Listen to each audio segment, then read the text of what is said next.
Tonight on EA Sports, it's Week 12 of the NFL on EA Sports.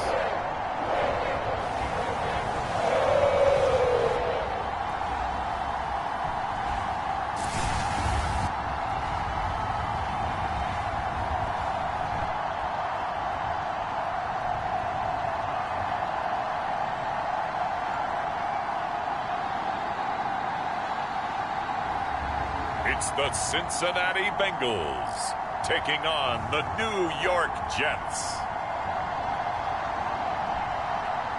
It's a brisk night in the Midwest, but we've got football at Paycor Stadium in the Queen City of Cincinnati, Ohio.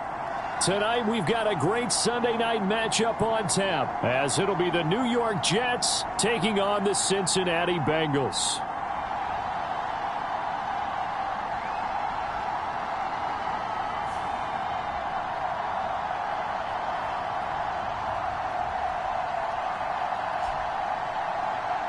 With Charles Davis, as always, I'm Brandon Gaudin. Charles, you talk about storylines in this one. I think it begins and ends with our two quarterbacks, certainly two of the best in the business.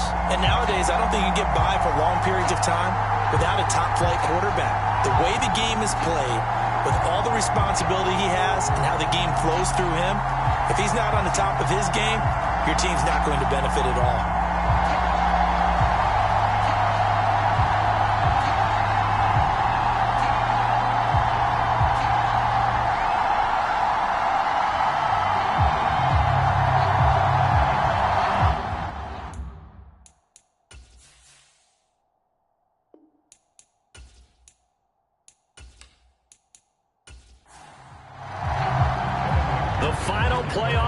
Is upon us. It's Week 12 of the NFL season, and we're underway on EA Sports. And we will not see a run back on the opening kickoff. This will be a touchback. So now here comes the Jet offense as they get ready to take over. They'll be led out by the man from the University of Washington. This is Jacob Eason. And I thought in last week's game, he found a way to win like a good pitcher without his best stuff. I mean, he did throw 2 interceptions, offset by 1 touchdown pass. Not the ratio, not the numbers you're really looking for as a QB. But finding a way to win, that's all that really matters. They start the drive with Cook. He'll be dropped after a gain of about 6 across the 30 to the 31. There are the numbers for Cook from a week ago. 19 carries, 58 yards. Just an all-right day from him last week. He really didn't break out for the huge yardage he had hoped going in. I talked with him before the game, though, and he knows this is a new, fresh opportunity. He's put last week behind him, and his focus, getting some extra yardage with every carry he receives this week. And this throw incomplete. And the defender all over him that time, but it's going to lead to 3rd down. From the gun is Eason. He's got his running back out of the backfield. And he gets this up across the 35 before he's out of bounds. It's a pickup of 6 and good enough to move the chains. Line of scrimmage, the 37 on 1st and 10. Eason. That's into a crowd and intercepted. Daxton Hill picks it off, and they will set up shop in enemy territory at the 42-yard line. Well, it's no secret he's had trouble this year with interceptions, and this is a bad start for him. First drive, throwing another pick. No matter who's broadcasting his game, that's how the conversation begins. Throwing too many interceptions, can he take care of the football? If I were his backup, I'd be edging towards the coaches and saying, hey, how about giving me an opportunity? So now the Bengals offense, they'll start with great field position. And trotting out there, a guy who's established himself as a veteran in this league, now in his 5th year at quarterback. I tell you what, when he's on schedule for that week, secondaries take notice because you've got to stay alert back there on every snap. A truly powerful arm, one is capable of challenging any level of the defense on any given play. That's why so many scouts preach arm talent when preparing for the NFL draft. A quarterback with arm strength to make every throw in the book, he's an asset to have in any offense. Well, the very first thing they told us, Charles, was we need to apply pressure early, and I would call that early pressure a nice sack to start the game. And on the other sideline, I just have this image in my mind of the head coach on the headset with the offensive coordinator asking him if that's exactly what he saw in his mind when he called that play. And if so, is it going to be like this all day? That's a tough one right there. And they will stop him after a fairly minimal pickup. 3rd and 12. They'll drop to throw. Flush to his right. And he's stopped up short of the first as they tackle him down at about the 36. Give him 8 yards that time on the scramble, and now 4th down. Thanks to his effort, they now have a big choice to make here. He just ran them into field goal range with that one, so here come the choices. Do they kick it here, or do they trust him to make another big play and possibly get a first down?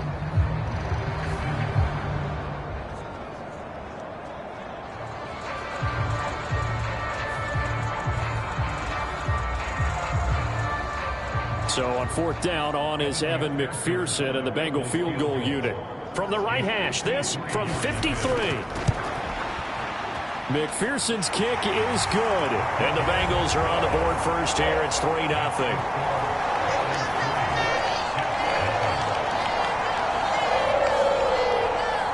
Well, it's not the touchdown that they wanted, CD, but still, they got to be pretty happy here. You steal the ball away from them on their opening possession, and you turn that into the early 3-0 lead.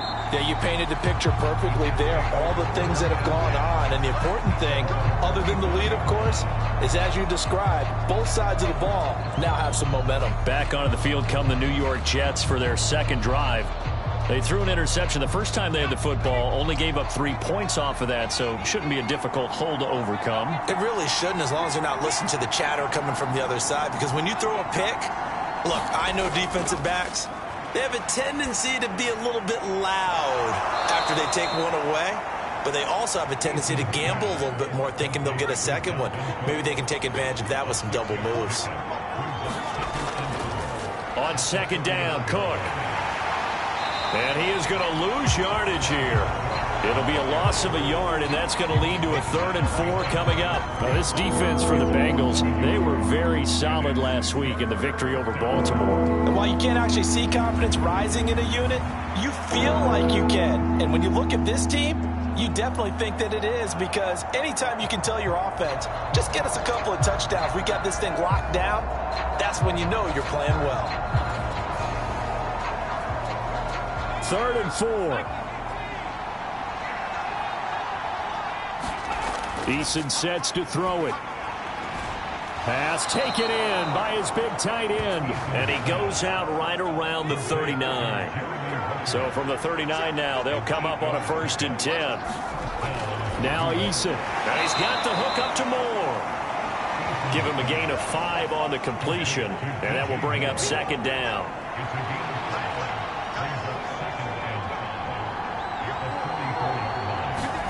Here's Eason to throw. He'll dump this off to Cook. So the completion good for just 3. And that'll leave him with a 3rd and 2. They'll run it. Here's Cook.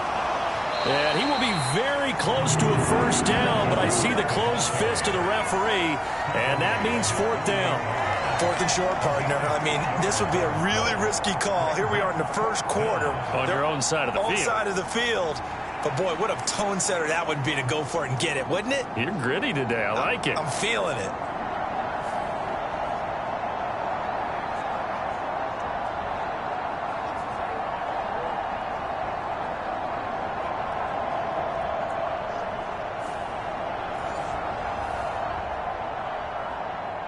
Here's the Jets punter now, as he's on to punt for the first time tonight. They only punted twice in the win last week as he gets this one away. This will be fielded at the 17. That'll go as a punt of 32 yards. And the Bengals take over 1st and 10. Cincinnati coming back onto the field here for their second drive. They've got a 3-0 lead and the football as they start 1st and 10.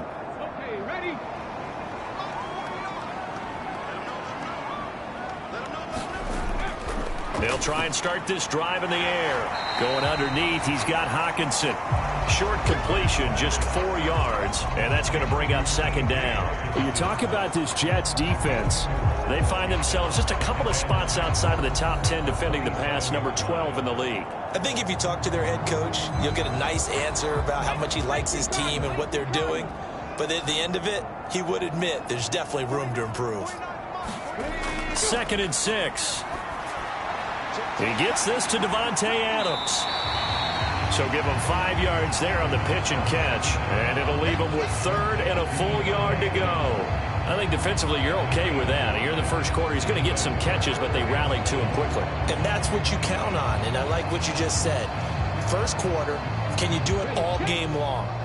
They catch it, you tackle them, they go down on the spot. Because when you're able to do that, and you don't give up big chunks of yardage after the catch, now you put the offense in a position where every series they have to work hard to pick up first downs, and you tend to stall them out when you do that. Just a 1-yard pickup there, and it'll be 4th down. When we talk about defenders, specifically linebackers, keeping their eyes in the right spot. He had that eye down the entire time. And you know that's not easily done because they throw a lot of misdirection at you. They try and fool you and get your eyes in the wrong place. But you're right about that one. He correctly figured that one out and made a really nice play. Blake Gillikin on to punt now on 4th down.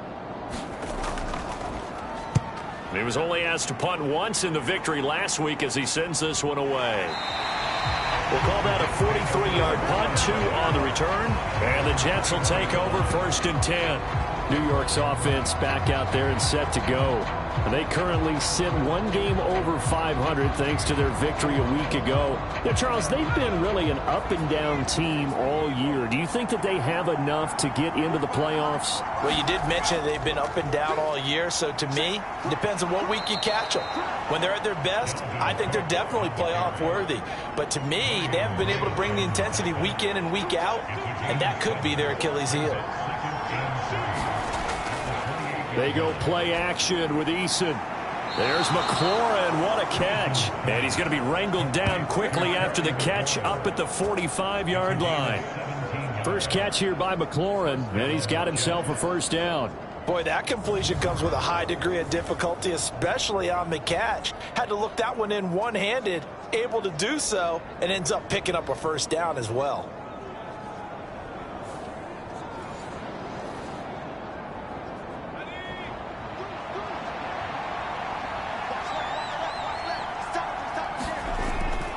First down, here's the run with Cook.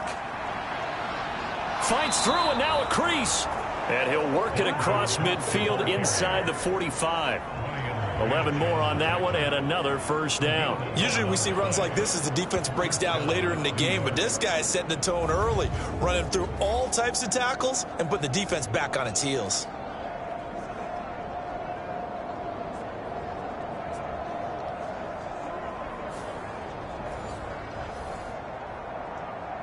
So they'll come up in Bengals territory now with a 1st and 10 at the 43. Here's Cook again. And nothing much materializing there on the 1st down run. He'll get a couple, and that's it. From the 42-yard line, here's 2nd down and 8. Throwing is Eason. This a quick slant, and he's got Terry McLaurin. And he's got another 1st down as the tackle's going to be made at the Bengals 28. The Jet passing game in rhythm. They've got another 1st. And Charles, with that completion, I'm told that puts him now over 3,000 yards passing on the campaign. And Brandon, I think we have to start to think about where we are in the season, because right now, 4,000 is not out of the question. I think a big game or two, he's certainly capable of getting that done. 1st and 10, Eason. And complete right side to Cook. They'll wind up getting just a yard. And it'll be 2nd down.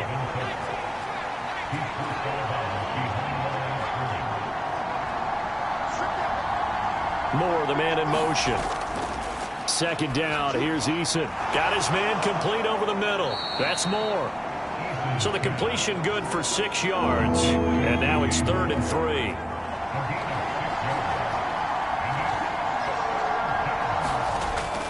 Here's Eason off the play fake. It's out. He put it on the carpet, and the Bengals grab it. And a big turnover there as his guys will get the football back.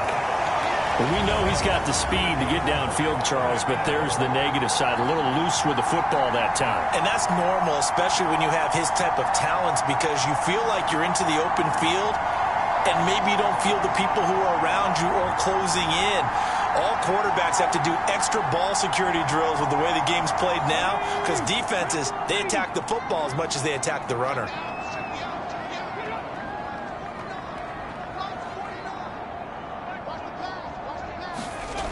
They'll come out throwing here on first down. Oh, he rifles one. Now he's hit on the return. It's a loose football.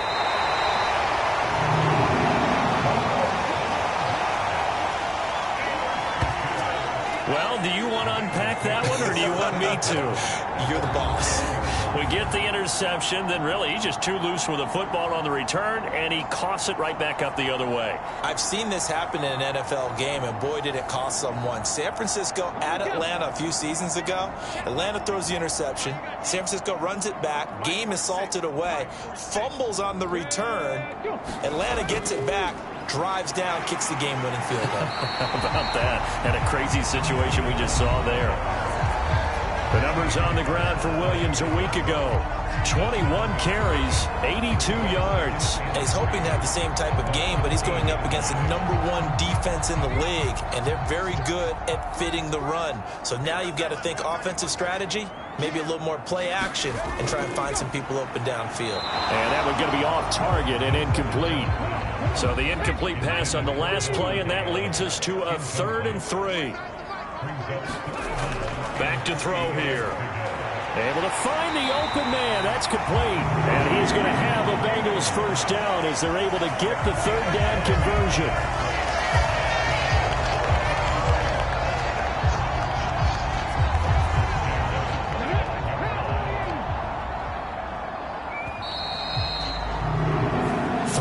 After one on EA Sports. Ready for the second quarter from Cincinnati. It's the Bengals with the football here, as they've got it with a 1st and 10. Now a give up the middle to Williams. And he's going to lose yardage and be backed up to the 25. They'll lose a yard there, and it's 2nd and 11. The Bengals at 9-1 on the year. They've been as hot as anyone. The win last week makes it 9 out of 10. And, partner, to me, this is a team that no matter what the matchup, they're up for the fight. They are really suited for the postseason the way they're playing right now, and I would not want to face them come playoff time. Looking at a 2nd and 11 now after the loss. They're going to look to throw. Able to find Higgins. And he's upended at the 33 following a good pickup of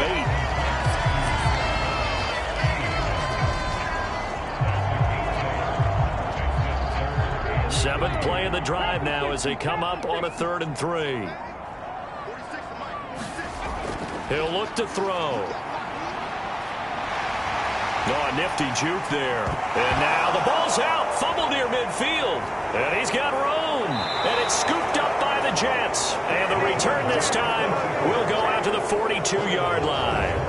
Well, that's unfortunate because he had a nice run going, but give credit to the defense. They got a hand in the cookie jar there, CD. You have to think about vision, finding a place to get down after you know you've gotten all you can out of a run. And obviously ball security is paramount. In today's football, everyone's coming after the rock. You've got to make sure you protect it and protect the yardage you just gained.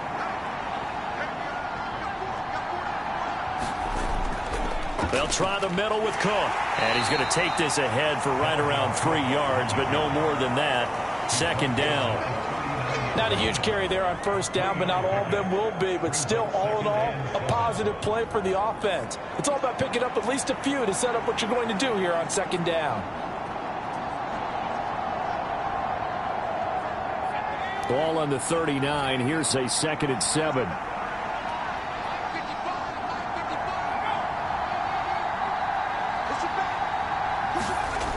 Operating from the gun. Eason looking for McLaurin, and he's got him. It'll go as a gain of 4. And now we've got a 3rd and 3.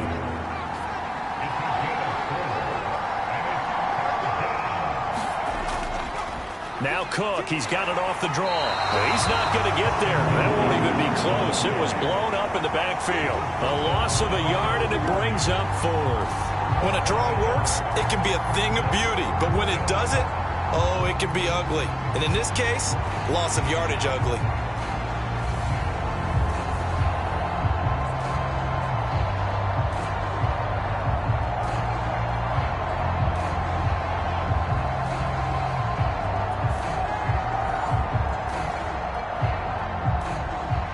Field goal coming from Younghoe Koo. And quite a bit of pizza in this box. It's a 53-yard attempt. And that's off the right upright, and it bounces away no good. And instead of tying it up, they'll remain down by 3.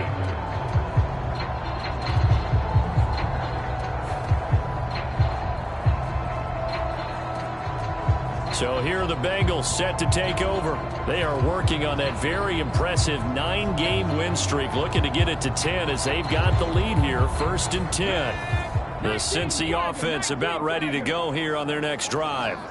And it's been very much a slow start for them. 3 drives and just the 3 points, CD. Yeah, if you're into the points per drive ratio, that answer is 1.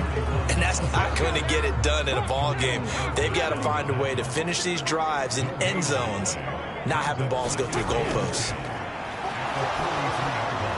Over the middle, complete. That's Adams. And they'll get this well past midfield before being stopped just before the 35. That one a gain of 20 and a 1st down. Of course, the catch was nice, but how about what happened after?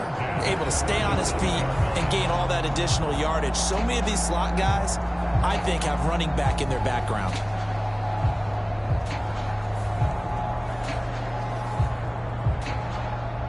Line of scrimmage, the 37 on 1st and 10.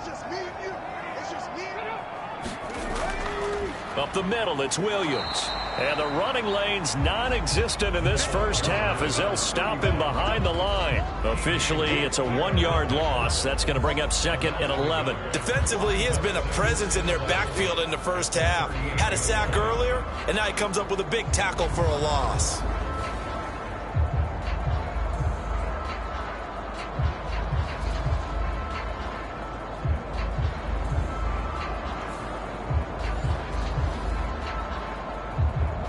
So after the loss of a yard, they'll look to push forward here on 2nd down and 11.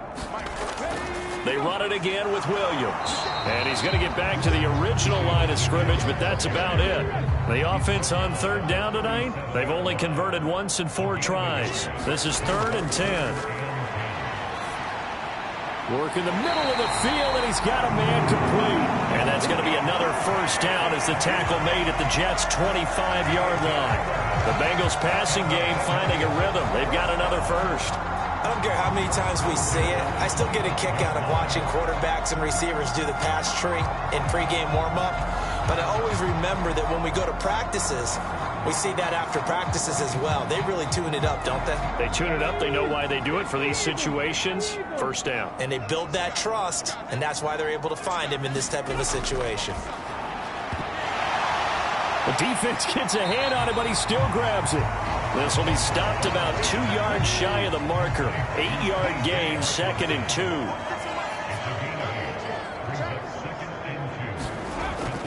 They'll set up to throw. Over the middle, that's caught by Adams. 6 yards to pick up, and that's a 1st down.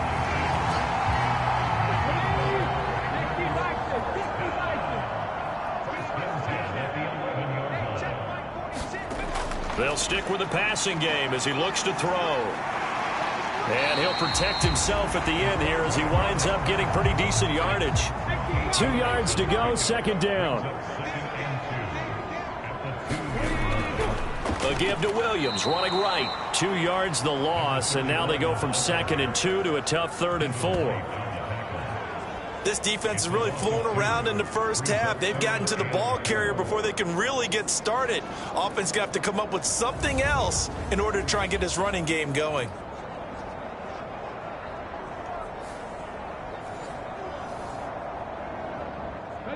The Jets will bring in a nickel set here as they try to stop this third down. They'll look to throw here. Steps away to his left. And he'll take this into the end zone for a Bengal TD. Taking it in from 4 yards out. And the Bengals are able to stretch out their lead. Not the first time on this drive we saw him take matters into his own hands, and this time he finishes things off with a touchdown run. You're not going to be happy with me, but I think he took matters into his own feet, didn't he? No. Davis from the top rope. I like it. Evan McPherson for the extra point.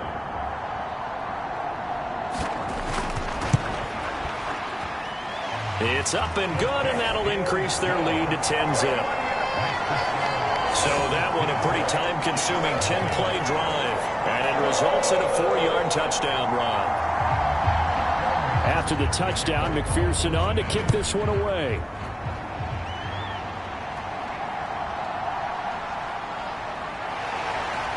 And he's up past the 20 to the 22-yard line.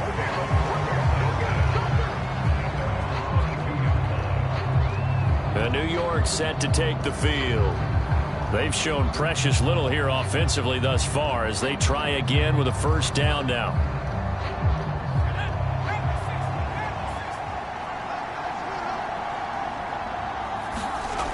Throwing to start the drive. Eason. His pass complete to Ruckert. And he's going to get this one across the 30-yard line. From the 32 now. Here's 1st and 10.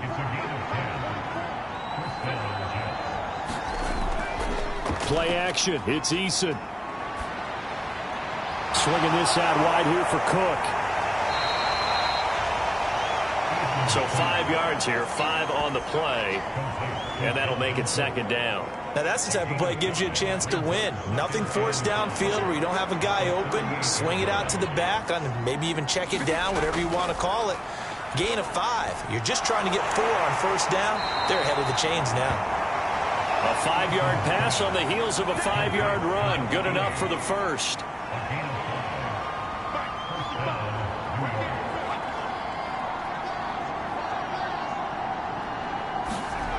Again, he'll drop to throw. That's to Cook out of the backfield. It'll be a gain of 5, and it's 2nd down.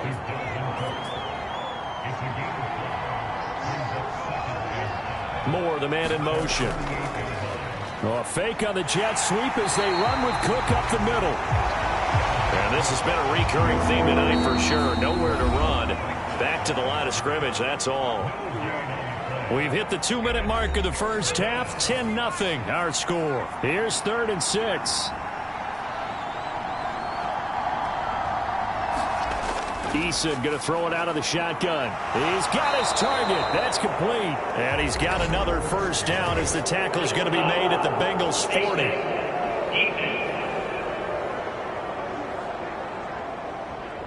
So it was already a gain on the completion, but tack on some more with that penalty. Absolutely, and no matter what angle you're making the tackle from, you can't grab the face mask, and that's just putting your defense on its heels just a little bit more. And now it's 1st and 10, a big mistake, especially when you factor in the personal foul yardage.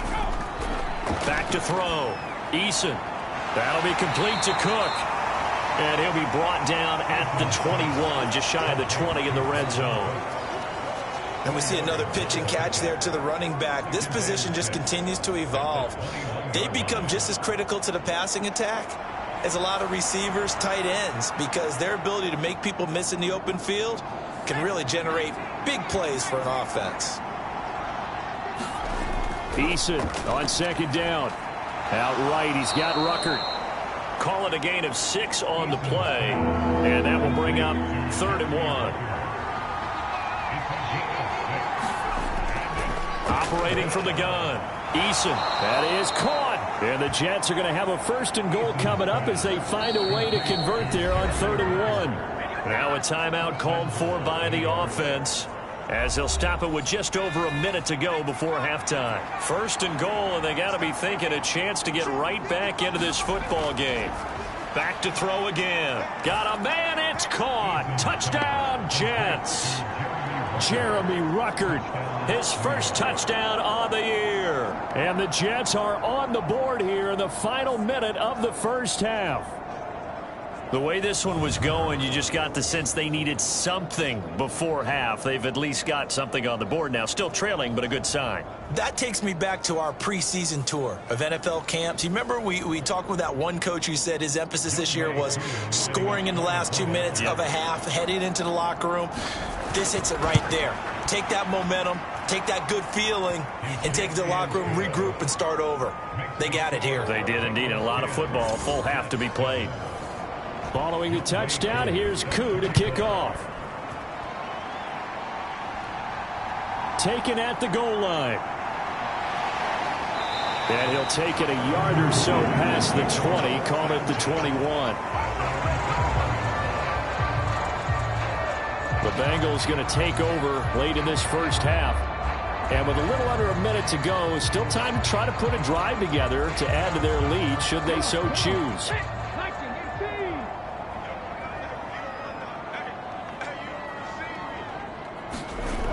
They'll come out throwing here to start the drive. This one swung out to Williams.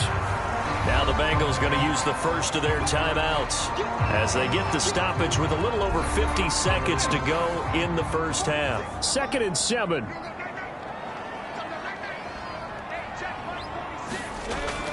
Back to throw.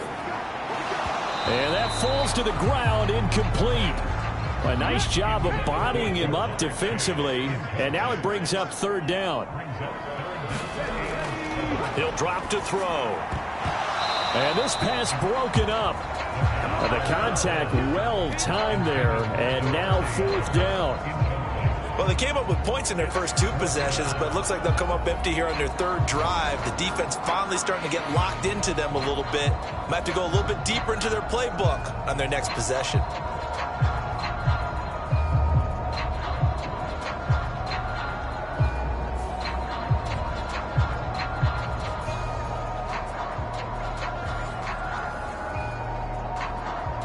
Blake Gillikin on to punt here as he'll send this one away.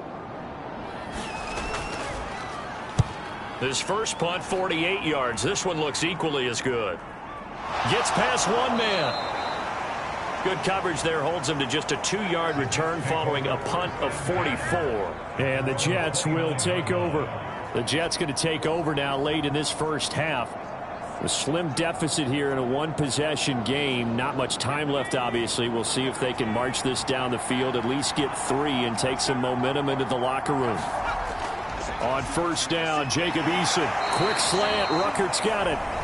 Now the Jets going to use the 2nd of their 3 timeouts as the clock will stop with 33 seconds to go in the first half. Looking to throw again on 2nd down. Eason. And he'll get it out near the 40 to the 39. A gritty play there. Put his nose down and got his guys a first. Now a signal and a timeout call as it comes with 9 seconds to go in this first half of play. They'll throw on 1st down with Eason. Catch is made by Marquise Brown. And taking it across midfield and inside the 45. So we've reached halftime here in the Queen City, and it's the Bengals leading this one. As we send you down to Orlando, where Jonathan Coachman has our EA Sports halftime report. Coach. All right, Brandon, thanks very much. We'll get back to you and Charles in a minute. But first, time to give the folks at home a look at what's going on around the NFL. We'll begin up at Bank of America Stadium in Uptown Charlotte, where it was definitely a game with some intrigue, as you can see by the scoreline. Trevor Lawrence, sharp in the victory, as his guys get back within a game of 500. From there, we're off to check out another game. And they were losers in that one as they fall to the visiting Denver Broncos. Terrace Marshall, a touchdown catch in the victory. And lastly, we'll wrap up the week on Monday Night Football. Definitely one to tune in for, as it'll be the Tampa Bay Buccaneers and the New Orleans Saints.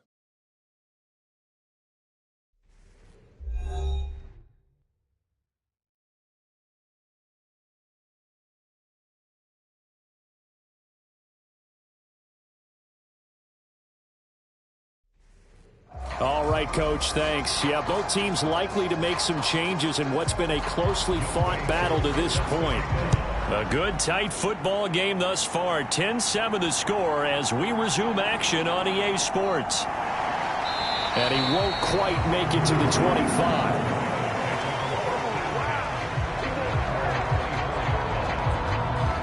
The Bengal offense ready to go to begin this third quarter. And despite the turnovers, Charles, and they had multiple in that first half, they still have the lead as they begin this third quarter. And they probably heard some conflicting tones at the half, don't you think? A lot of praise for what they did to get this lead, but also a little bit of scolding because they got to take better care of the football in the second half. But you and I both know the great leaders, they know how to give that little bit of vinegar in there and cover it with a big dose of honey. And he'll get it up near the 35, right at the 34 here. A good position to be in here, second and inches. On play action, they'll throw. 8 yards that time, able to take off, and the result is a first down. There he goes, and for good reason. Running with it has paid dividends earlier in this game and earlier on this drive. And until they prove they can stop him, I don't think he's going to be shy about continuing to run for first downs instead of airing it out.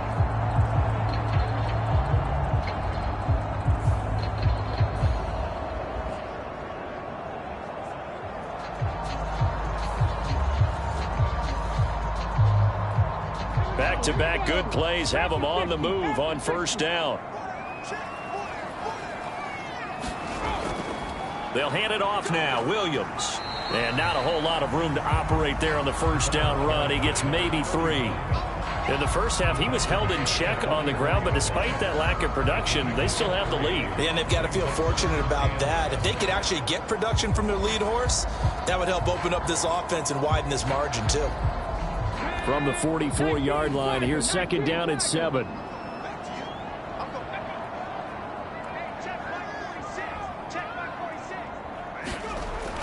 Now they'll switch it up here and look to throw. Man open, that's Jamar Chase complete. And they'll get him down as he's inside the 40. That his first catch so far. They've held him under wraps, but he's got a first down there. It's a game of matchups, and that's why you take your receivers and move them around a bunch, especially your best guys. And when they work out of the slot, you often hear the coaches talk about how great it is because it gives you a two-way go. You can break out or you can break in. That makes it hard to defend. Now a 10th carry. Here's Williams. And it's been like this all night long. Nowhere to run as they stop him behind the line.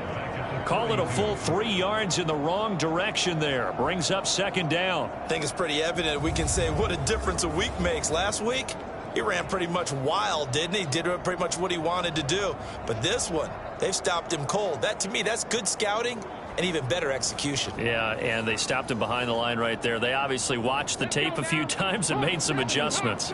So their task a little bit more difficult now. 2nd and 13 that they're walking up on. Not much there. Maybe a couple as he's taken down at the 40. Well, they're hoping that the second half is better for him than the first half. They've got to find a way to get him going. He's a big part of their offense. 7th play of this drive coming up, but a long way to go on third down. They'll look to throw. And he slides and covers up at the end as he's going to be able to pick up decent yardage. Give him 8 yards that time on the scramble, and now 4th down. The defense did its job of taking away a quick throw, but that's only half the battle because they've got to get to him before he can make a run for it. A little bit late containing him there, so he makes a nice gain out of a play that looked like it was in trouble.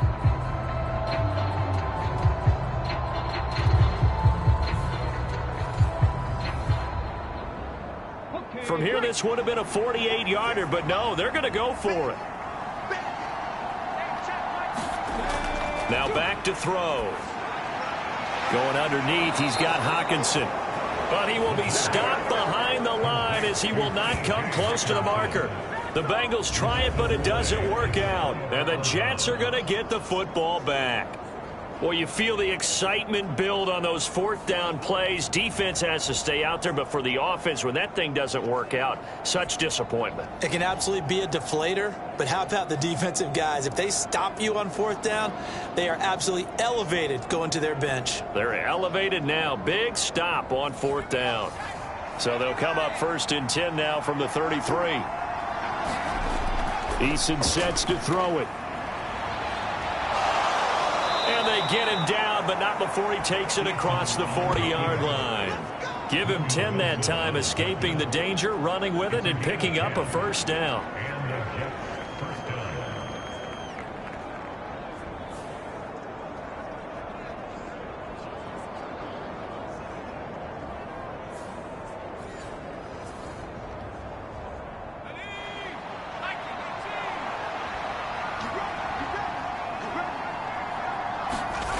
Now Eason.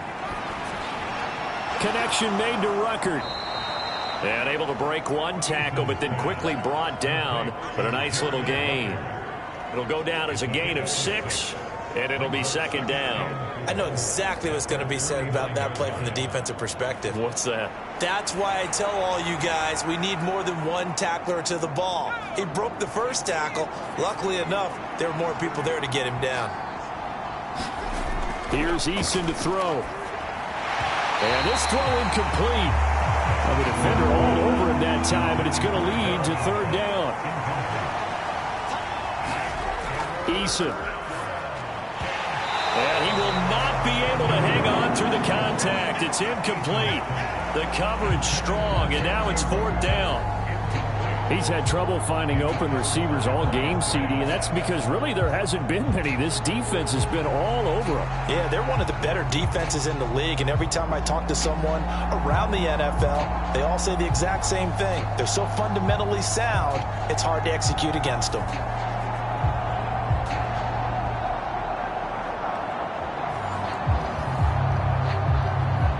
Here's the Jets punter now, as he'll kick it away for the 2nd time.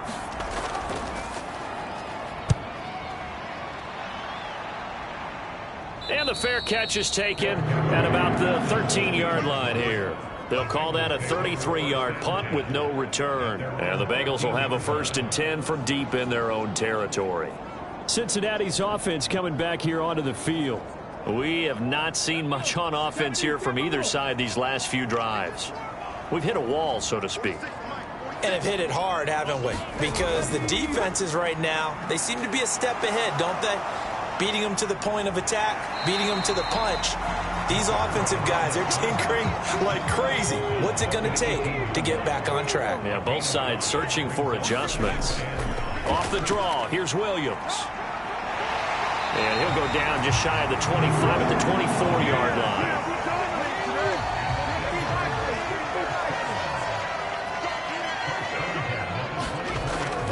They stick to the ground game on 1st down. It's Williams. And they're able to get this one across the 35. They'll get 14 on that one. Good for a Bengal 1st down. Running lanes were at a premium in the first half, but he's able to find some room there, and he's hoping that that's a precursor of a big second half.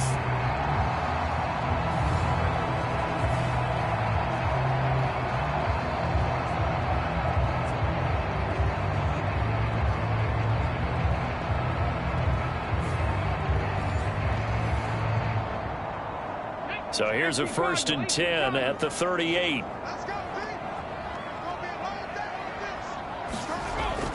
Looking to throw. Got his man complete over the middle. That's Adams. 2nd down and 3.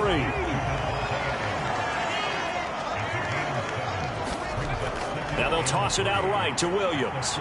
And this one's going to go the wrong way. Losing yardage back at the 42. This will be a loss of 3, and now a much tougher 3rd down looming. Well, it's almost football 101 that you preach to your safeties. Don't let anyone get behind you. You're the last line of defense. But he didn't let the play come to him. He went to the play. How about that read and recognition and finishing off that one behind the line of scrimmage?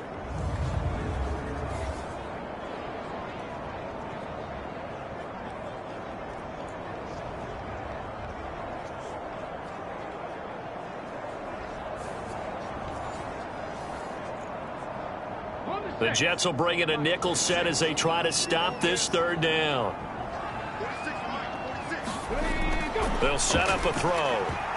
Yeah, this pass broken up. Excellent coverage there on third down, as that was not an easy one to hold on to.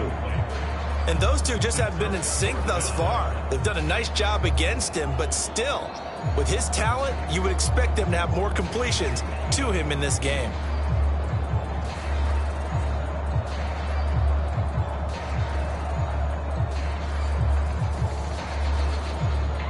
The Bengals bring out their punter now, as he's on here to punt it away.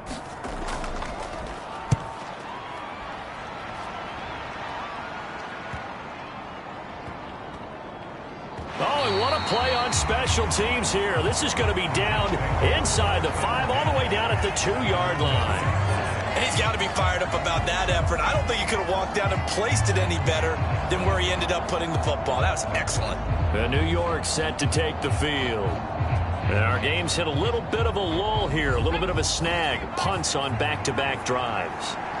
And old-school coaches don't necessarily mind that. Didn't turn it over, right? Didn't create a big play for the other team. Right now what you're looking for is, can you gain an advantage in field position? And that's what both teams are seeking right now. Yeah, they'll be seeking to gain that advantage here on this drive. A good run, got 7 on first. Here's 2nd and 3.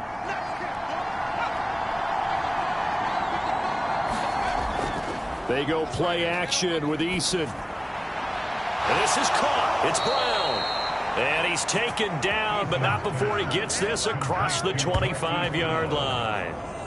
17 yards for the Jets there as they've got themselves a first down. And they were backed up to start the drive, but not anymore. Now, that's the play call that the offensive coordinator had in his head. You saw the end result. He wanted to go ahead and push the ball downfield, and that's what they did.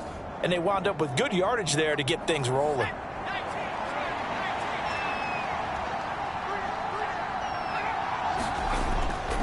Cook up the gut. And he'll get this up just shy of the 30. I feel like I could see what he was thinking on that carry. Wanted to follow that big tackle through the hole. Ended up only getting 4 yards on the carry. I think he had designs on that one being bigger. 2nd and 6, just inside the 30. Again, it's Cook.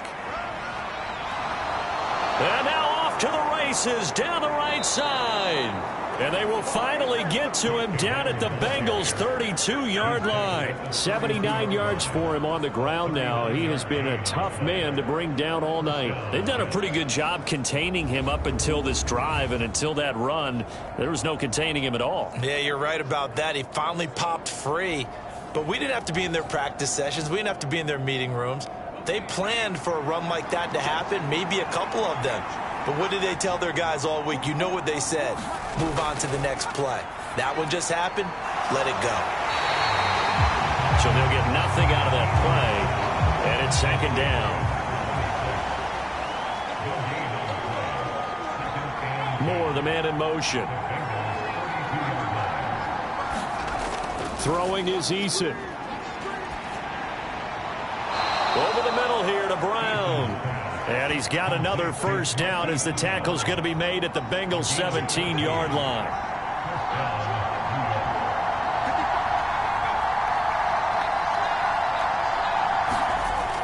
Looking to throw. Eason, middle of the field. He's got McLaurin. And he gets this inside the 10 to the 9. It's also a gain of 9. I always laugh when people say, what's the toughest route to defend? And I'm like, any of them, especially if it's a good receiver. That makes things very difficult. But when you're running a drag route, something short, shallow, going through defenders, using guys almost as screens in order to get open, that makes things tough for guys trying to get to the football. And he'll be brought down this time at the 5-yard line.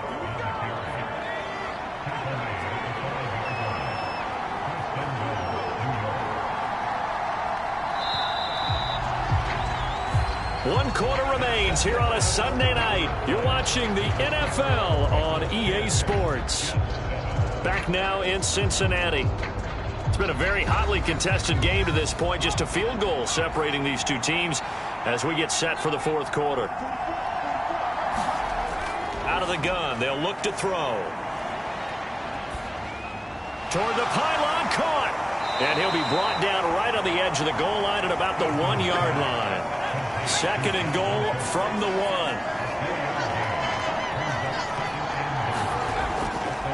Cook is in. Touchdown, Jets. And this is a time of game where offensive lines can really dictate a team's fortunes. It's been a tough battle. They've been out there for a long time. But this was a question of who can wear down who. And that's excellent work to put a long drive together and finish it with a touchdown run to take the lead.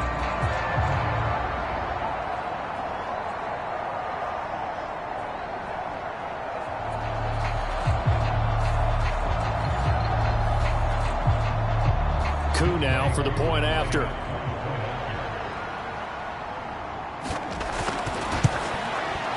And that makes it 14-10.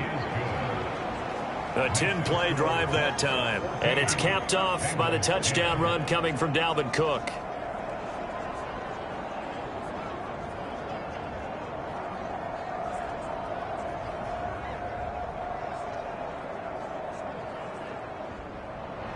Following the touchdown, here's Koo to kick off.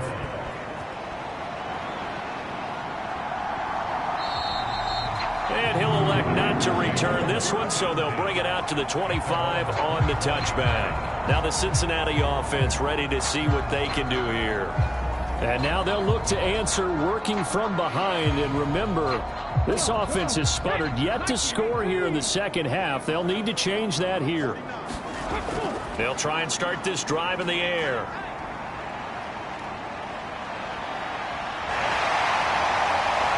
And he takes us up to the 40-yard line before being corralled. The escapability in evidence there as that one good for 15 and a first.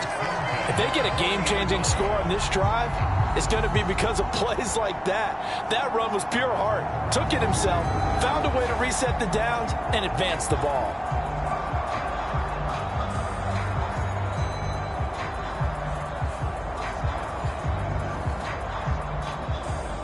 So quickly all the way up at the 40-yard line.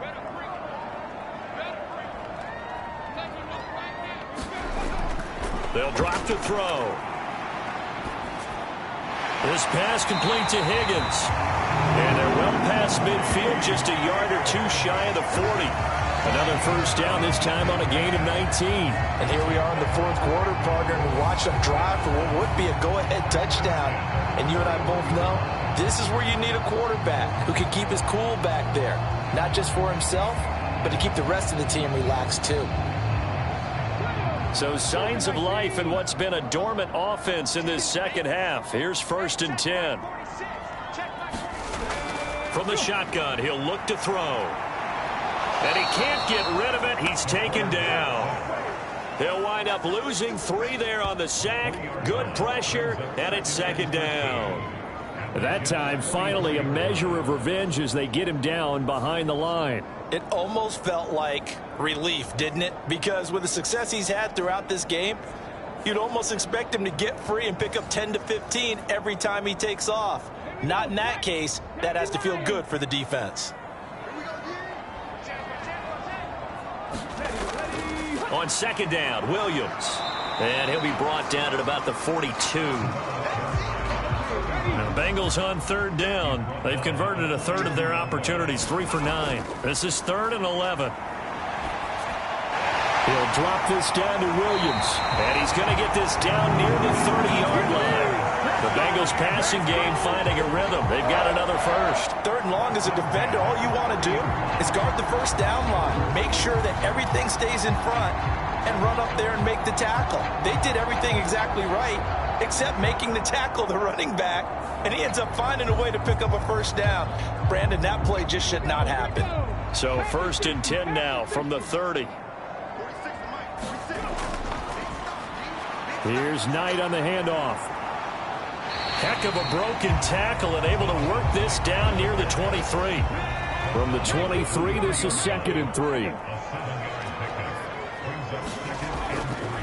Off the play fake, he'll look to throw. And that's brought in by Knight. And they'll get this down to the 10. The Bengals passing game finding a rhythm. They've got another first. So not quite a first and goal. It's 1st and 10 from the 10. The busy night continues for Williams. And the reinforcements come in as they're going to stop him behind the line. A loss of a full 3 yards, and now it's 2nd down. There's no question that coming into this game, this defense was pretty vocal about its desire to take this running back out of his game. And all that pregame wolfing has turned into results.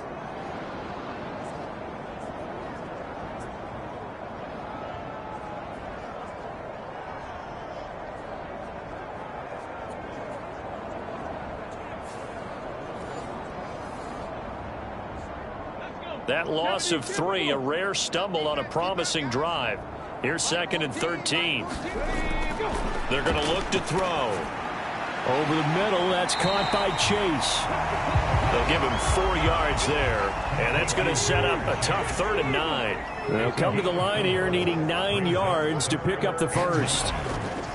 On 3rd down, he'll drop to throw. This is caught. Well, this is going to depend on the spot, but it's not a very generous one. He looks to be about a yard or so short. So they'll get 8 out of that completion, and that's going to bring up a 4th down. Brandon, it certainly looked like they had that play defended well, but it still almost worked. Got it to the running back. He wound up getting really good yardage out of it, but it was 3rd and long, and they were able to rally and stop it before he could get to the marker.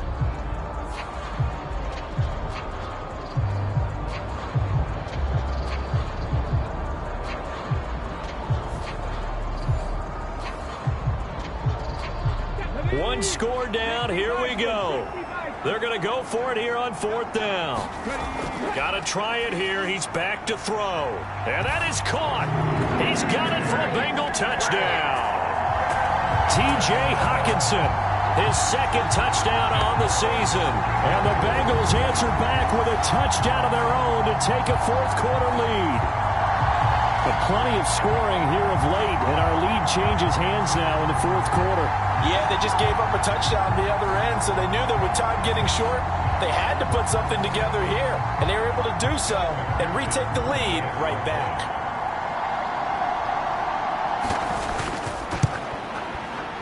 Extra point by McPherson, up and good. And it's now 17-14. So that one a long 11-play drive. And it was T.J. Hockenson who finished the drive with a touchdown reception.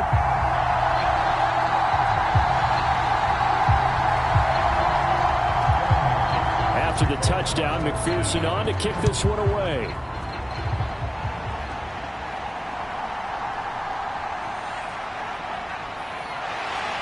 And not much happening on the return as he'll get this to about the 23. Back on offense, New York gets set to take over. And they will be looking to answer the touchdown their defense just surrendered. Still a good chunk of time remaining here in the 4th quarter and a chance to regain the lead in a tight one.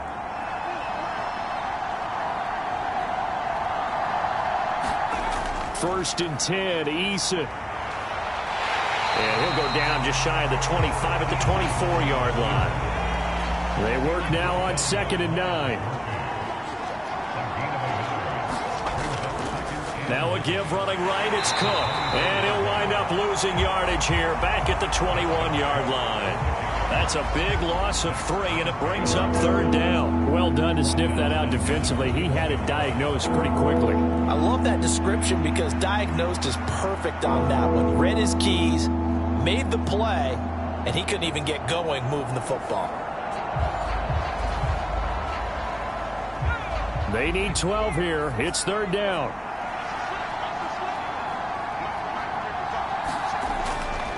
Back to throw. Eason. And it's a short one here, complete to his tight end. And they're going to mark him down short, maybe by about a yard, if that.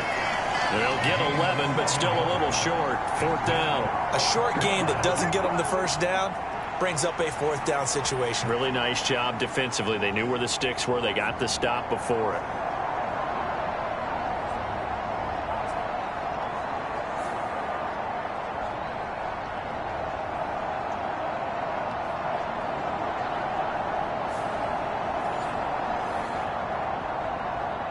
Here's the Jets punter now, as he'll come on to kick this one away.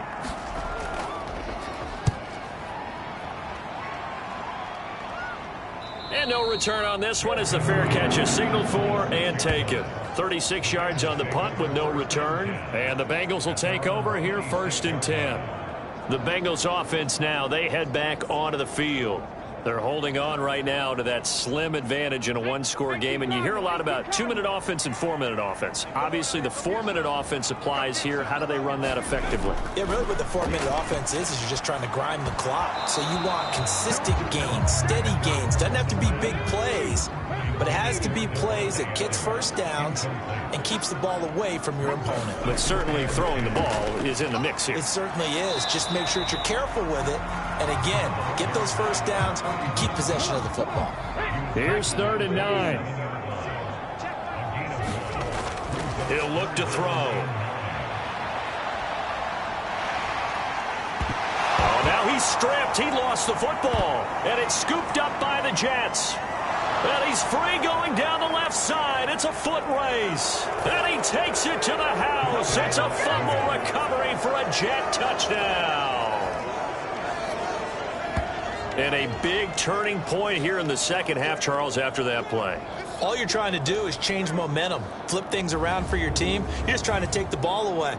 But how about when you take it away and score? That really changes things.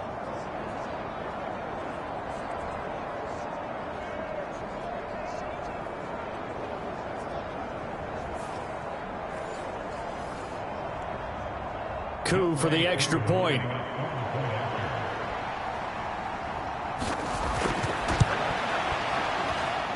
It's up and good to make it 21-17.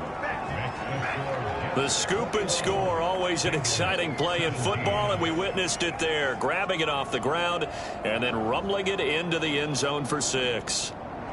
And you can bet they're preaching 2 hands on the ball here as the kick's away following that fumble return. This taken in at the goal line. And he'll take it up past the 25 to the 26-yard line. Cincinnati now ready to take the field. Their defense accomplished step 1 of the mission. They forced the punt. Now they'll look to erase that deficit and take a fourth-quarter lead.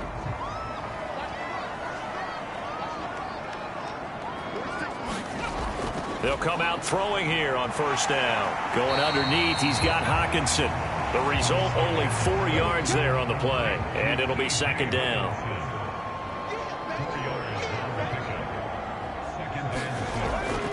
Now a give up the middle to Williams.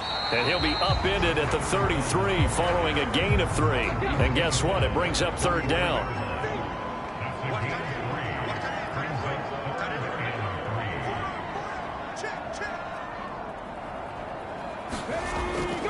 He'll look to throw. He's got his running back out of the backfield. And he's going to have a Bengals 1st down as they're able to get the 3rd down conversion. But they certainly had success throughout this contest, getting him the ball in the passing game, and there he picks up another 1st down. Whatever they saw going into this one, they've been able to capitalize on it, and no adjustment has been made to take it away.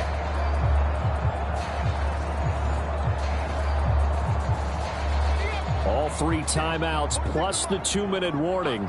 Here's 1st and 10. They'll set up to throw.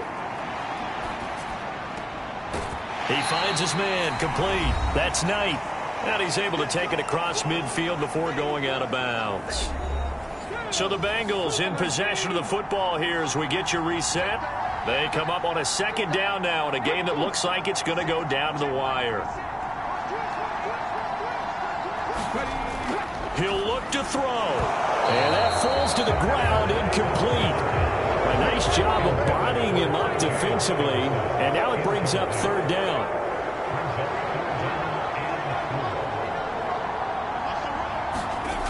Back to throw. Oh, and that's going to sabotage their comeback plans. It is intercepted. It's Devin White, the linebacker. And he brings this one back. It's a pick 6 and a Jet touchdown. So this defense doubling its pleasure there. Remember, they had the fumble return for a score earlier in the game, and now this time an interception return for another score.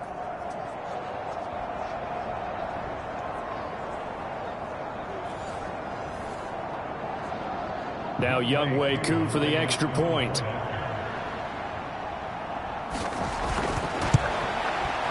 And that one pushes the lead up to 11. So the defense creating some points, not only getting the interception, but then returning it to the end zone for the pick six. So they throw the pick six. They'll get another shot at it now as this one's in the air. And here comes a return from just beyond the goal line. And the decision to come out of the end zone is going to cost him 5 yards as he's taken down right at the 20. So now the Bengals down by 11, a minute 46 to go. Their long win streak in great peril as they come up 1st and 10.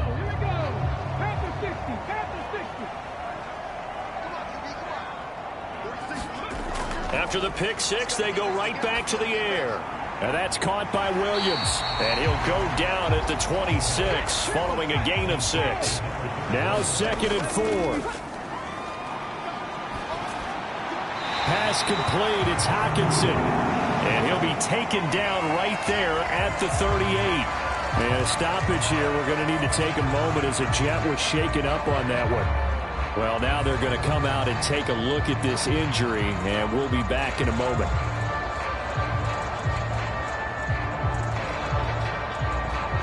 All 3 timeouts remain, but they've got to score quick. It's 1st and 10. Back to throw here. That's complete to Chase. And he's going to get a solid gain of 9 before being brought down. 2nd and right at a yard. Over the middle, he finds Higgins. And Higgins is going to have a Bengals first down as he'll get this across the 50 to the 49. The throw here right sideline falls incomplete. Here's 2nd down.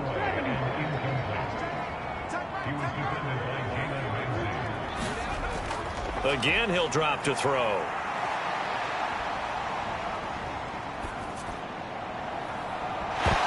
And this throw incomplete. And the defender all over him that time, and it's going to lead to 3rd down. Back-to-back incompletions, but we know this is definitely 4-down territory. Time not on their side. I don't think they want to try and get the first down in 2 installments. I think they got to go and get it right here, right now.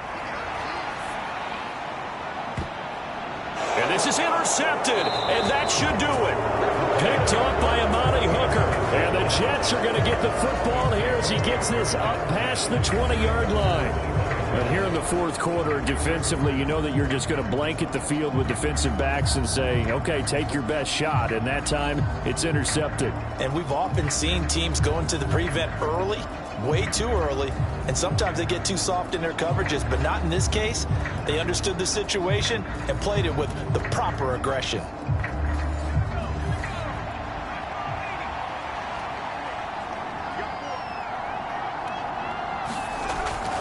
We've got to have 2 hands on the football here as they run on 1st down.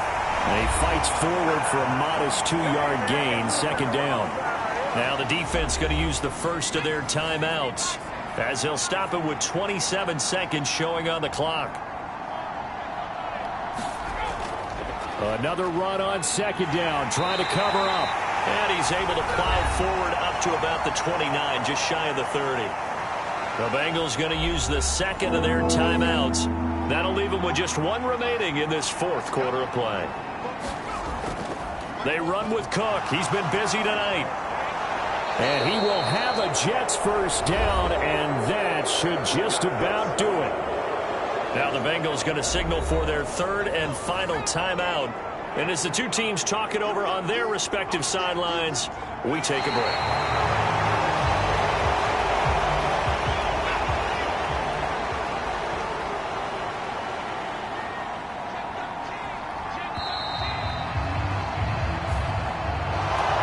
Somebody lit a fire under that offense during the break, Charles. Remember, they trailed at intermission. They come out, they have the big second half. and that lifts them to the victory.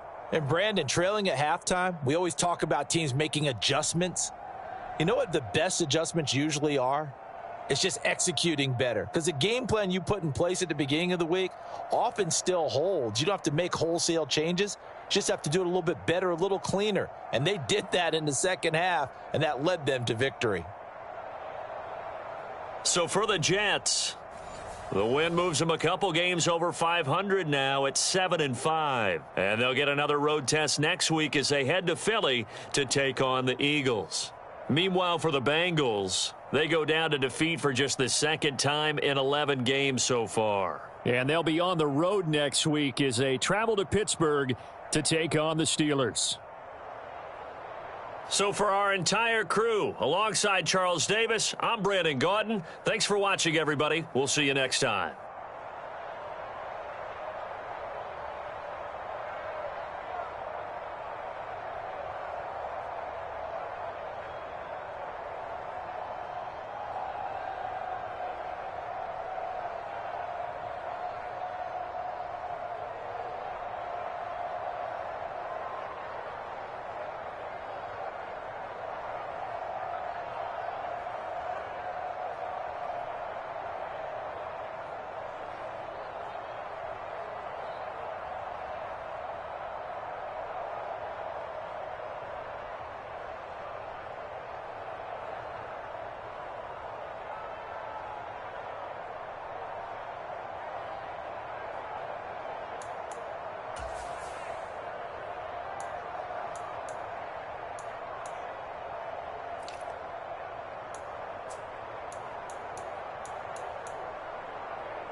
Tonight, from Acrisure Stadium in Pittsburgh,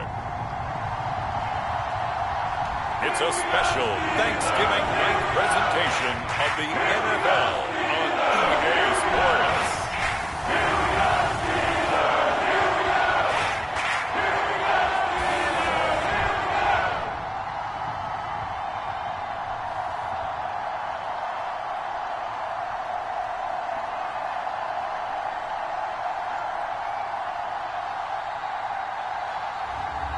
It's the Pittsburgh Steelers taking on the Baltimore Ravens. Oh, the cold weather certainly helping set the stage for what should be a physical primetime contest at Pittsburgh's Acrisure Stadium. Tonight, it's the final morsel in our Thanksgiving feast, and we've got a good one in store, as it'll be the Baltimore Ravens taking on the Pittsburgh Steelers.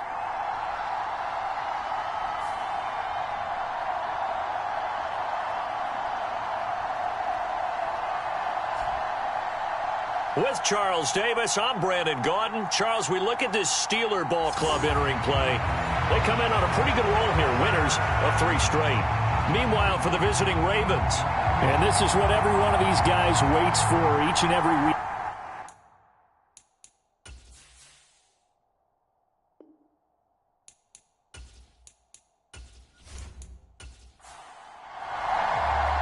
Time to set the old turducken aside and get ready for football, as here we go on a Thanksgiving night.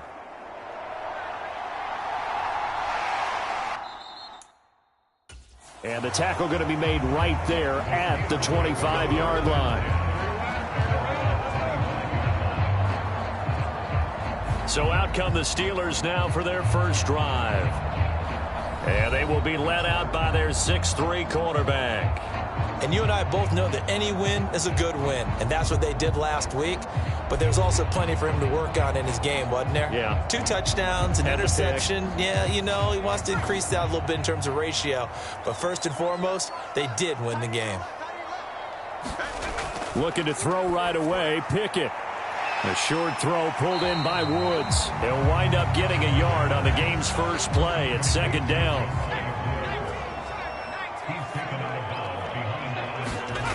Looking to throw, Pickett. Looking for Woods again, and he finds him. And that's good for a gain of 6. And this will wind up being a 3rd and 3.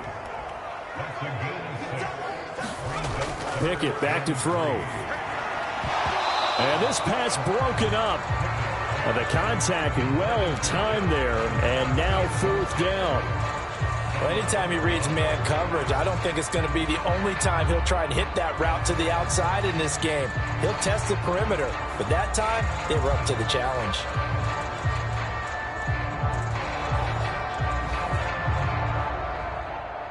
The Steelers send out their punter now. He'll kick it away after a 3-and-out on the opening drive of the game. He punted 5 times in the win last week as this one's away. Pulled in at the 24. It's a 40-yard punt, 6 yards on the return, and the Ravens, they'll take over. So out comes this offense to take over for the first time. And a glance here at their shifty mobile signal caller. And no excitement, unless you're on the defensive team of last week, in his numbers. Because the only excitement he really generated was the 1 interception he threw. Yeah, no touchdown passes. Yeah, and his team wasn't real thrilled about that. And they lost the game. So I know this week has been tough on him because he's been working hard. Fundamentals, footwork, finding the right targets. And bottom line, how do they get a win? Now a quick throw there, but it's going to be incomplete. And 2nd and 10, he'll look to throw again. And a loose football. And it's picked up by the Steelers. And the return will be stopped at the 34-yard line. A little careless with the football, and he also had a fumble loss last week, didn't he? He certainly did, and when I'm watching him play, the one thing that comes to mind is always remember, traffic, turbulence, people around you, 2 hands. Get 2 hands on the ball. Grip it tight. I know it looks cool to have it in one hand. Put it away, tuck it away, because you've got to take care of the ball. From the 34 now, here's 1st and 10. Now a 1st down carry for Harris. And a short gain down to about the 33. A look at the numbers for Harris in last week's game. 23 carries, 91 yards, and a touchdown. And now that he's playing a Thursday night game, short week, you know he spent a lot of time in the trainer's room in the cold tub trying to get his legs back for this game. Harris going to get it again on 2nd down. And nothing doing. He's immediately taken down at the line of scrimmage. So they've been unable to capitalize on the great field position as of yet. Here's 3rd and 9. Pickett, he'll look to throw it. And that's going to be incomplete. The coverage too good there. The contact popped the ball free, and it's 4th down.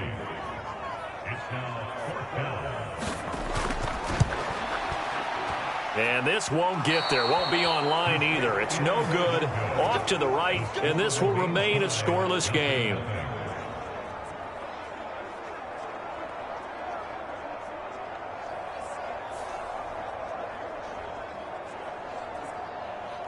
Baltimore set to take over here for their 2nd possession of the game. They are currently mired in a losing streak. Now they get the short week for the Thursday night game. Do you see that as a potential positive, or is this just more in what has been really a string of bad luck for them? Well, to me, it comes down to leadership, and leadership's got to spin it into a positive and make it an advantage for them. Yes, we're in a losing streak. Yes, no one thinks we can win, but we have the resources we need right here in this room. Let's go ahead and play better. Let's hang together and shock the world a little bit. Put it all together, they've got a chance of coming out with a W. Now a 2nd and 10.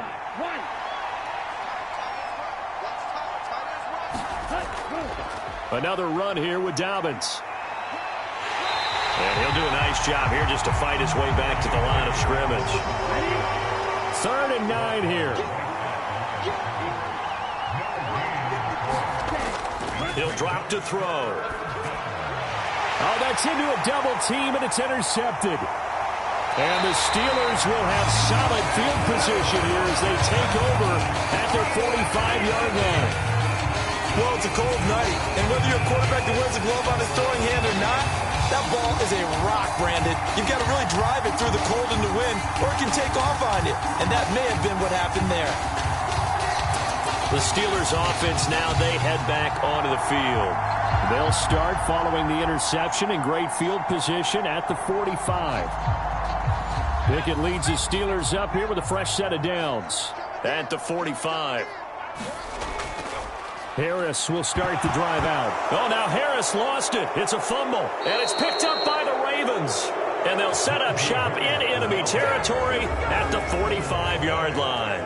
And in this very cold night air, how much harder, Charles, is it to hang on to that football? It's a lot harder, and I know for the most part we think about a ball being slick when there's rain or snow, any type of moisture. But when it's cold and dry like this. And it is cold. And it is cold. It's also slick that way because you're not able to really grip it the same way. Your hands are cold, and then the hits seem harder. So, yeah, it's a lot more difficult to hold on to the football, which means you have to emphasize it that much more. Wind chills right now, 12 degrees. These are his numbers from last week's contest. 16 carries, 73 yards, and a touchdown. Well, obviously he didn't have a great deal of time between games, having to turn around on a short week and get ready for Thursday night football. But he said in pregame he was feeling pretty good and felt more recovered from last week's contest than he would have expected. Didn't seem to think this short week was going to affect him much as he chases a big performance here in prime time. Here is 3rd down and 4. They'll look to throw here. He's going to get that to his running back out of the backfield. And he will have a Ravens first down as they're able to get the 3rd down conversion. And I like the idea here. Get the ball in his hands, even if it's in the passing game. 3 catches a week ago, and he does a nice job here to pick up yardage.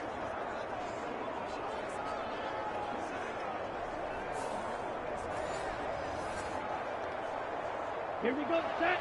Red, 38.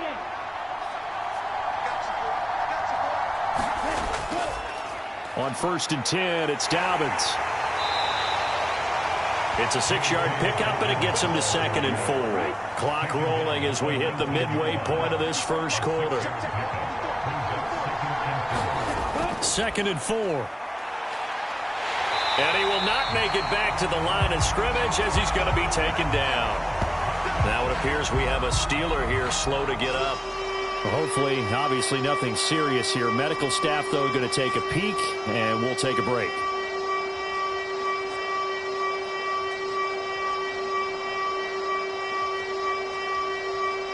Now a 3rd and 6.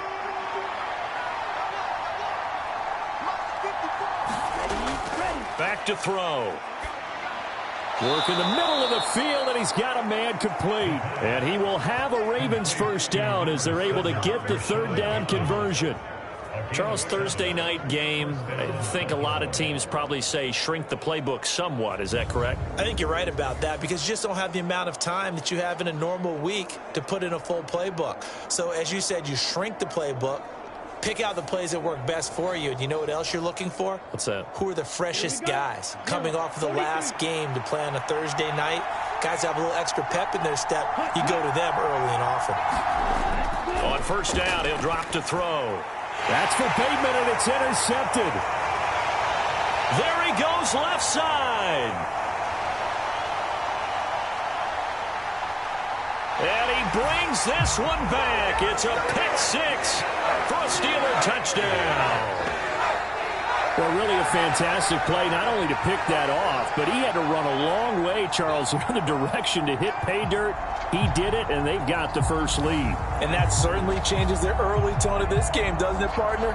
One moment, they were going to be in early control. Now they just have a few moments to clear their heads and get back out there against an electrified defense. Out comes the kicking team here for the extra point.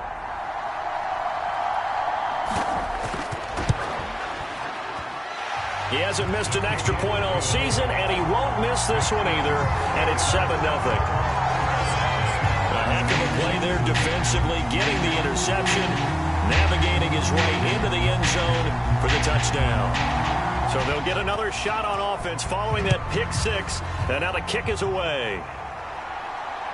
This fielded right at the goal line. And he'll get it up past the 20 to about the 22.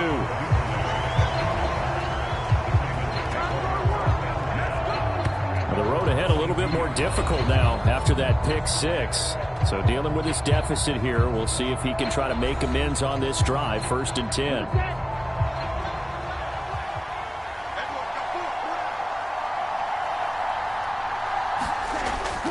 The drive will commence with a run by J.K. Dobbins.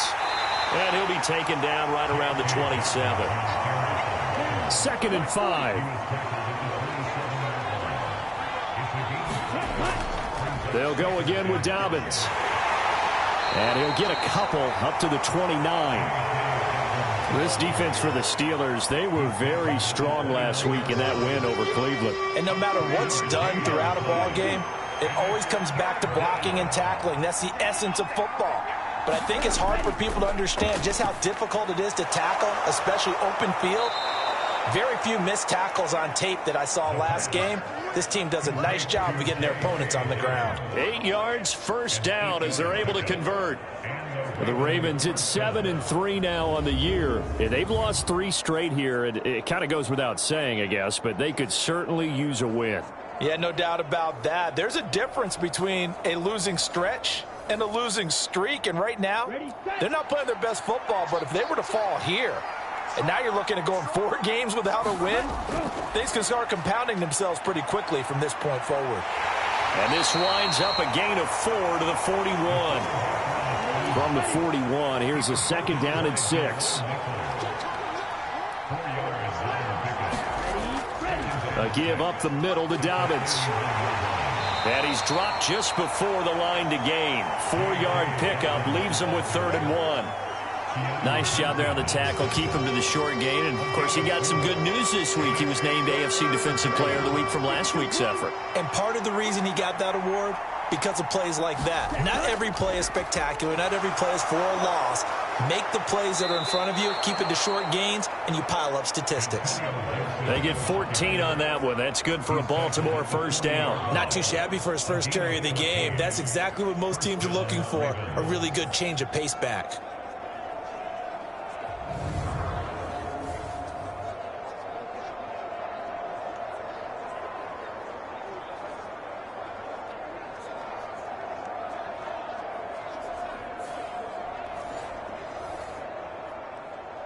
Operating out of Steeler territory now. Here's 1st and 10, right at the 40. Now they'll switch it up here and look to throw. And for a 3rd time tonight, he's intercepted. It's Roger McCreary with a pick. Well, I'm not sure that the wheels, Charles, are coming completely off, but they're shaking a little bit. That's 3 interceptions, and now interceptions here on back-to-back drives. And I think about what a Hall of Fame coach told me, that he always told his teams, when a mistake happens, just move on to the next play. Let it go. Hard to do when you've thrown this many interceptions. That's exactly the attitude that has to be adopted. Pickett leads the Steelers up here with a fresh set of downs. Right at the 30.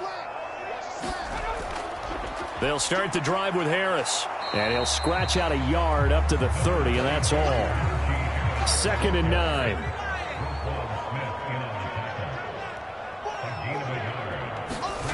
Back to throw, Pickett. Oh, he tries to force it in, and it's intercepted. Kyle Hamilton picks it. And he will bring this back. It's a pick 6 and a Raven touchdown. Well, in a tight game like this, that could be an incredibly important pick 6, CD. And remember, it cancels out the one that the opposition had earlier in this ball game. You're right about that, partner, because each side came up with plays to swing the momentum their way. Still plenty of time left for either team to come through with a win, though. Can someone else make a similar play and win it for their club? Justin Tucker for the extra point.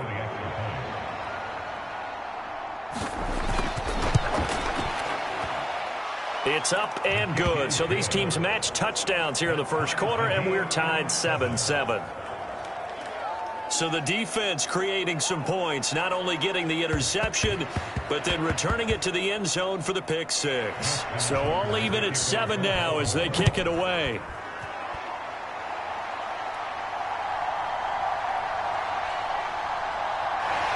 And he's up across the 25 and down at the 28. Pittsburgh offense making their way back out. As mentioned, this one of the hottest teams in the NFL, riding that winning streak into this one, but now playing here on Thursday night. Do you think that this helps or hurts their momentum? Well, ordinarily, I'd say it hurts the momentum because now you've got that short week. But when a team's playing as well as they are, it actually allows them to down focus and only worry about themselves and less about their opponent. So when you're playing well, you just worry about the things you're doing well and let the opponent deal with that. Again, it's Harris on 2nd down. And trying to push forward, but he is going to be stuffed up in the backfield. It'll be a loss of a yard, and that's going to lead to a 3rd and 4 coming up. With his size, he's a tough man to bring down, but they do a nice job there stopping his progress and not allowing him to get back to the line of scrimmage.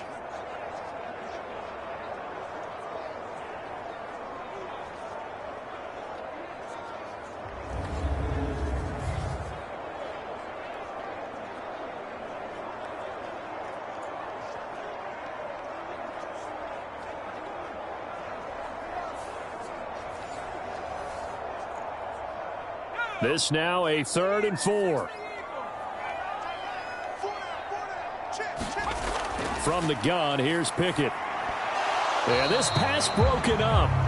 Excellent coverage there on 3rd down, as that was not an easy one to hold on to. And that's exactly what defenses talk about. You've got to find ways to get off the field when you can, especially on 3rd down. And 3rd down defense going to be vital in this game. Able to knock that one away and force a 4th down.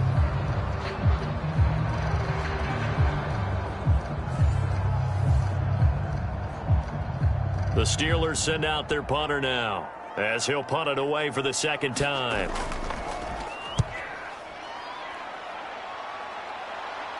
Fair catch called for and made right at the 25-yard line. They'll score that a 36-yard punt, and that will come the offense as they take over. Now the Baltimore offense heading back out onto the field. And, Charles, if the season ended today, and it's not going to, we still have December left. More football. We're only in November. But they would be a wild card team. And that's great. They'd be in the playoffs, but you know they're trying to bump up to be one of those division leaders. That guarantees you at least one home game in the playoffs, and that's what you're really seeking. But there also isn't much margin for error for this team, right? Because right where they're sitting, a 2-game losing streak could have them out of the playoffs. So they've got to make sure they continue to keep the momentum going. Absolutely. There's some sharks smelling blood in the water behind them. Raven football here as we begin quarter number 2. As they've got it with a 1st and 10. They'll run up the gut with Dobbins. And he'll get what he can up the middle, 3 yards. And that'll bring up 2nd down.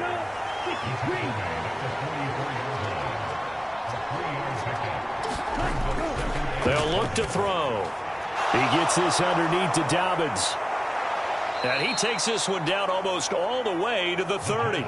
The catch and run, good for 24 yards. A great job there, and that old cliche, taking what the defense gives you, comes right into play. Nothing too out of the ordinary about the throw. Just a little dump off over the middle. But what is out of the ordinary is what he did with it after the catch. Not only did he grab the ball, but how about the significant yardage he picked up after he pulled it in?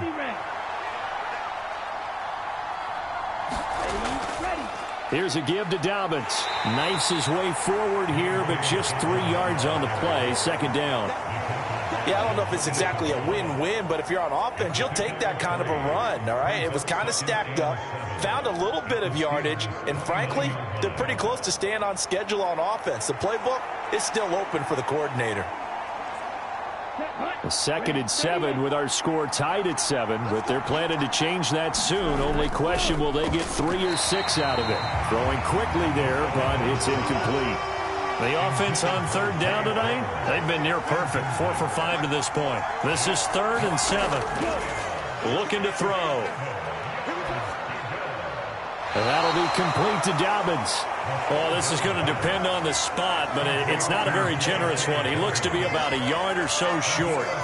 If this were baseball, we'd call this small ball. Instead of pushing it downfield, they throw a short pass trying to pick up the 1st down, but the defense rallies to the football and stops him short, bringing up a 4th down.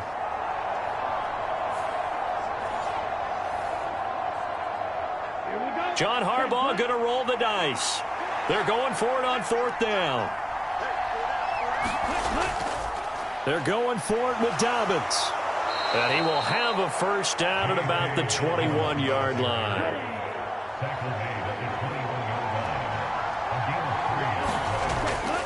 A give up the middle to Gibson.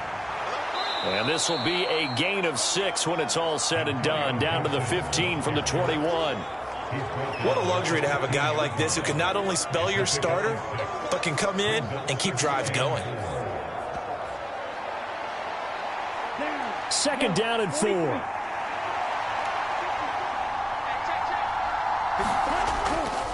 Once more, Gibson. And here he'll get it down to the 7.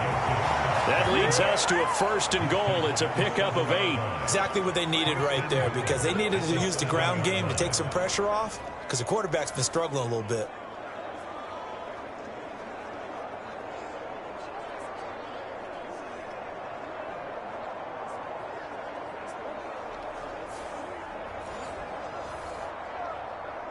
Let's go now. Clock 40.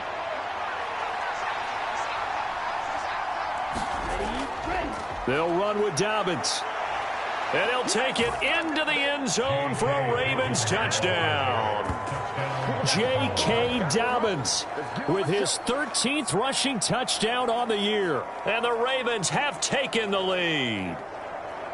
Sometimes you get a 1st and goal and you're back near the 7, 8, 9 yard line and you start thinking, maybe we'll run it here on 1st down to get half of what we need, so maybe we can have 2 or 3 shots at going for it from closer range. So this is a bonus right here. What a great run to work his way into the end zone. Tucker now for the extra point.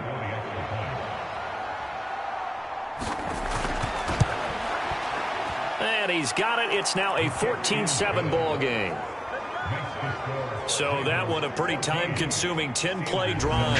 And it's finished off by a touchdown run from J.K. Dobbins.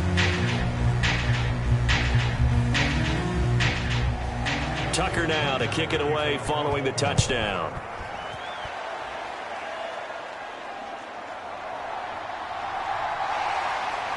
And he takes this near the 25. Just a little pass there. Call it the 26. And Pittsburgh getting set to take the field. They trail a one-score deficit, 14-7, as they come up 1st and 10.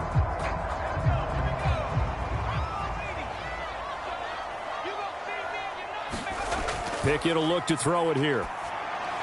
Throw left side, going to be taken in by Harris. And just 3 yards on the catch there. He couldn't get away. And that'll bring up 2nd down. Now Pickett. That ball caught by the former Toledo Rocket, Deontay Johnson. 3rd and inches, and they've got some extra beef up front. 3 tight ends. Trying to pick it up on the ground with Harris. And this is going to be a Steelers 1st down as good running gets them to about the 44. And that's the big fella's MO right there. Running through tackles, keeping the sticks moving forward. This defense, if you don't bring 11 guys to the ball to try and get him on the ground, he's going to keep making runs like that. I feel the press box shaking every time he touches the rock.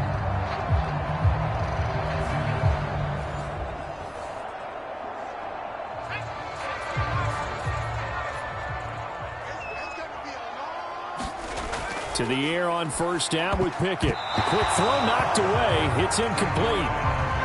2nd and 10.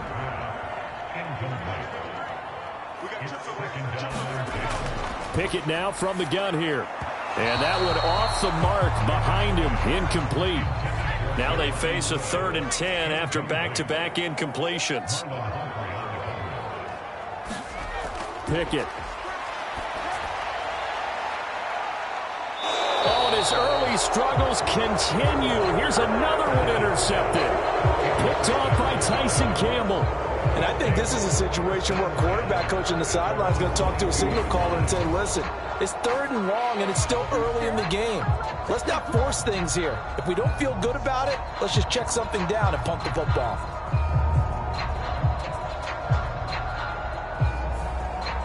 J.K. Dobbins leading the way as the offense returns to the field. You look at the numbers on the year, up over 1,100 yards now, and the last drive had a touchdown as well. Everybody offensively just seems to be in cohesion, don't they? They do, and when you look at this rushing total, and you know at the end of the year, that means gifts for the big guys up front. Offensive line, tight ends, they're going to get a nice little bonus from their big-time runner. When did that become a thing, by the way, that the quarterback or running back gets gifts for the offensive line? I don't know. I can't go back and pinpoint it, but it's a great tradition, and it rewards those guys because they don't really get the attention that they deserve. We rarely call their names. It's a nice way for them to end their season. From the 29, here's 2nd down and 3. Now a handoff for Dobbins. And he'll get it up near the 35, right at the 34 here. A gain of 5, good enough for the 1st down. Well, you know they had a 3rd down play on standby just in case, but he says no need with that carry. Runs like that will continually earn him more work in this and future contests. And he's going to have a Ravens 1st down as he's got this up to the 45-yard line. I'm not sure how much more evidence they need, partner, than to understand that if they don't start to slow him down, it's going to be a long afternoon here at the stadium because he is just shredding them at this point. And let's face it, coming into the game, they knew he would be the focal point of their attack. This is going to take an 11-man unit on the defensive side to start making plays. Here we go. 33. Yellow.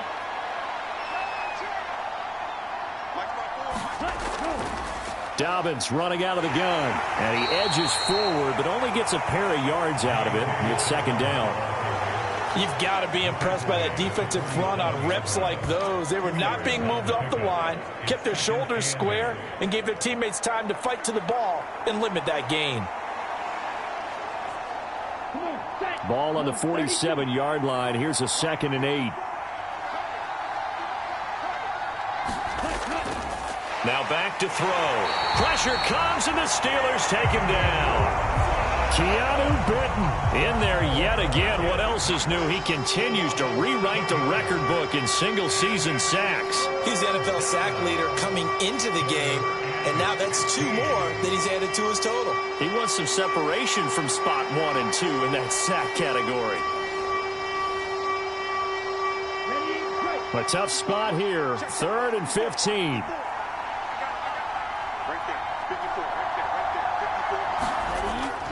Now they'll throw here out of the gun. That's complete. It's Zay Flowers with it. And he'll take this to the 47, but no further, as they get him down well short of the line to gain. So the completion good for 7 there. And it'll be 4th down.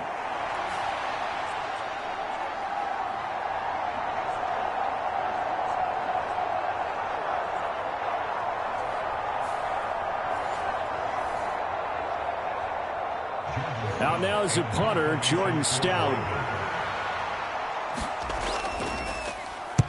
And he gets it away. A directional kick going toward the sideline. And this one sails out of bounds. I think it'll be inside the 25. It will. 24-yard line is where they'll spot it. Pittsburgh's offense now heading back out onto the field. So now, Charles, this drive maybe a touch more important, trying to erase the memory of that interception they had the last time out. Yeah, and everyone goes through this because even the best in the game, you're going to have games where it just doesn't go right for you, and interceptions result. So, frankly, to me, it's all about how you respond, not just the types of plays that you call, but how you carry yourself, how you show your team that you're still with it, and how you continue to lead.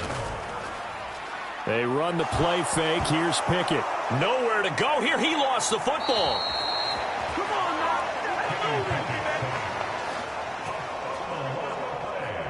Much like a running back going through the line, quarterbacks have to be aware of protecting the football as well. He left it exposed that time, wound up having it knocked free, but fortunately, had an alert teammate who was able to get it.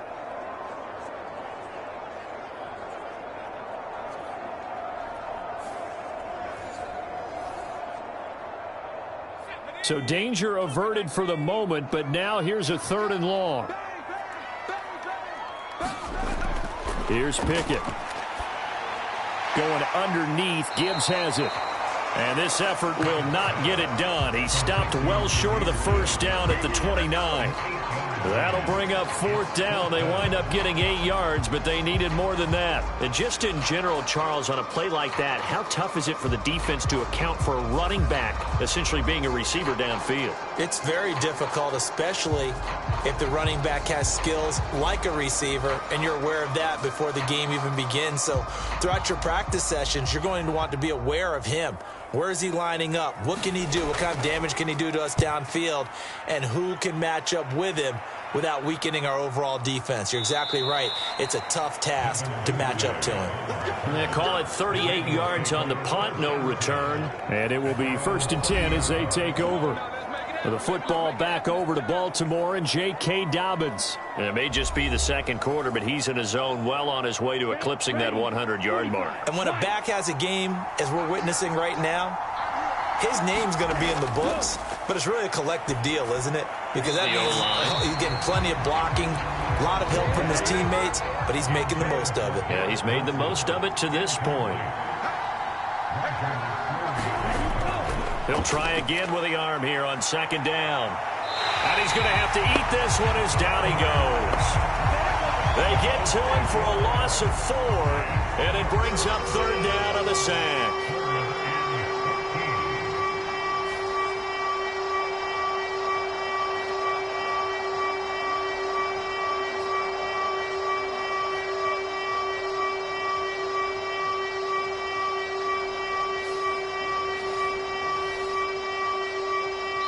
We've hit the 2-minute mark of the 2nd quarter, 14-7. Coming up at the half, a reminder, we go back to Orlando to check in with Jonathan Coachman. He'll have a look back at our first half as well as a look ahead to what's coming up later this weekend. And not a whole lot doing there as he'll get it up to about the 28-yard line. Now the Steelers use the first of their 3 timeouts. So as they talk it over, we step aside. 4th down, and out comes Jordan Stout here to punt.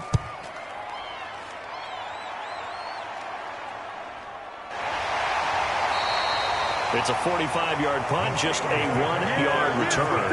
And the Steelers will go on offense here, 1st and 10. Pittsburgh set to take over again on offense. As we eke closer and closer to intermission, Charles, remember last time out they punted. They would love to get points here, especially if this is going to be their final possession of the first half. Yeah, and this is what close games feel like because the pressure is on both sides, but sometimes the pressure is a little bit higher on the team with the slight edge because they're trying to hold on to that, trying to increase it.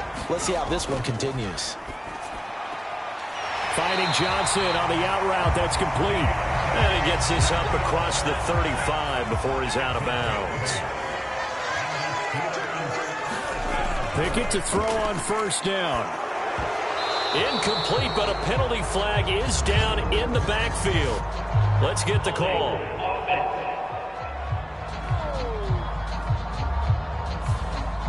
They're backed up here with a 1st and 20 now after the holding penalty.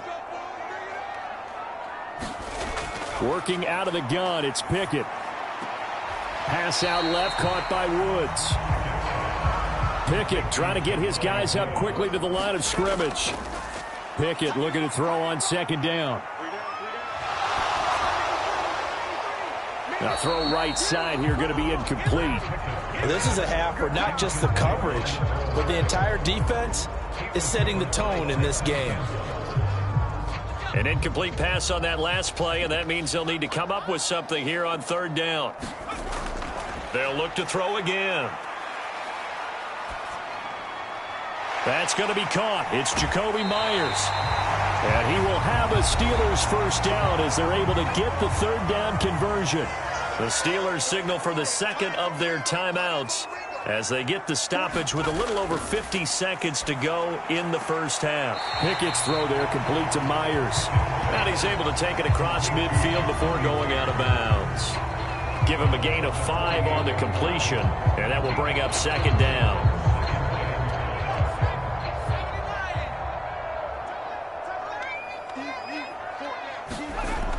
They'll stick with the passing game as he looks to throw. That's complete into the hands of Myers. And he'll go out of bounds after taking it a little further down inside the 40. 9 yards to pick up there, and it's a 1st down.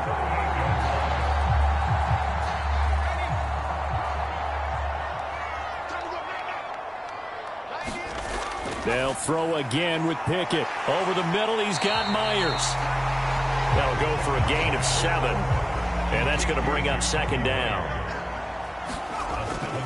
Back to throw again. That's to the right sideline, and it falls incomplete. Well, this defense is going to have to finish the job. There's still a 2nd half that they have to play. But so far, an absolute total effort. They've disrupted the passing game, stressed the pocket for the quarterback. They forced him into errant throws. Everything they're doing has been executed well. Try him with Pickett here on 3rd down. That'll be incomplete as the clock will stop with 14 seconds remaining. From a defensive perspective, they had exactly what you want anytime they want to throw the football. There was pressure on the quarterback. They were getting after him, and they tightened down on the receivers and forced the incompletion.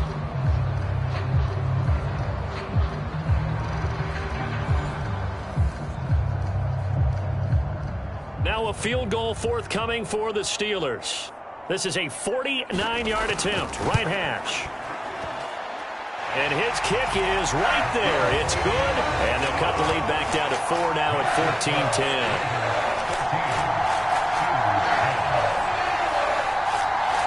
14-10. So he missed his first attempt, remember, but this time he gets back on the bike and knocks it home. Yeah, and sometimes that first one can really impact you moving forward. It can just stay with you too long and affect everything else you do during the game. In this case, though, able to shake it off. He's riding high again. And it's a pretty good return here as he'll get this up to the 29. The Raven offense set at the line for this next drive. And with 5 seconds to go, this will likely be our final play. Now the ball comes loose, and it's picked up by the Steelers. Does the big boy have the juice? But they will not be able to capitalize as time has run out here on the first half of play. So we've reached halftime here on a Thanksgiving night. As we'll send you down to Orlando, and we check in with Jonathan Coachman for our EA Sports Halftime Report. Coach. All right, Brandon, thanks very much. Once again, hope everyone out there has a wonderful Thanksgiving. Settling down now to watch Thursday Night Football. But let's take a look ahead to what's coming here on the rest of this holiday weekend. One of the best of the early games, we'll highlight it there. The Giants in for a stern test at home at MetLife Stadium as they get set to match up with the Buffalo Bills. Excellent games in the late afternoon window as well. One being out in Los Angeles, where it'll be the Rams taking on the Cleveland Browns. And finally, a good one scheduled for Sunday Night Football between the New York Jets and the Cincinnati Bengals. We were treated to a fine first half from running back J.K. Dobbins. He wound up finding the end zone on a touchdown run to help give his guys the advantage here at the break.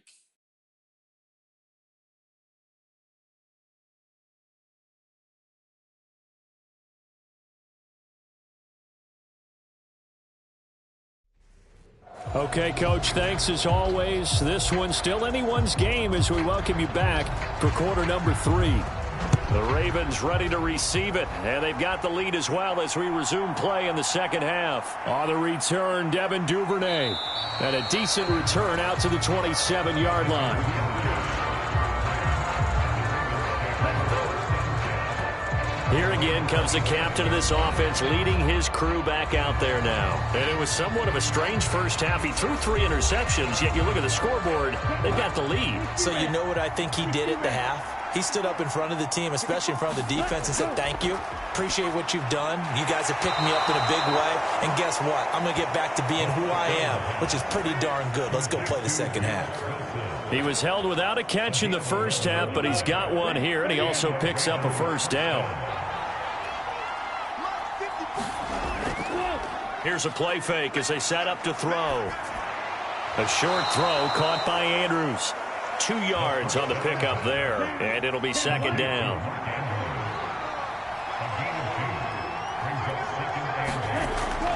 They'll set up to throw. Yet again, targeting and fighting Mark Andrews. Short completion, just 4 yards, and now it's 3rd and 4. Again, he'll drop to throw. A short throw caught by Andrews. And he'll be taken down, but he does have first down yardage. Give him 6 yards, and they do convert on 3rd. And that one was a lot of fun right there because that was the game within the game. 3rd and short, blitz was on. What's the key for the quarterback? Get out of your hands in a hurry. And that was a quick little completion. Got the job done for a first down. Okay, break.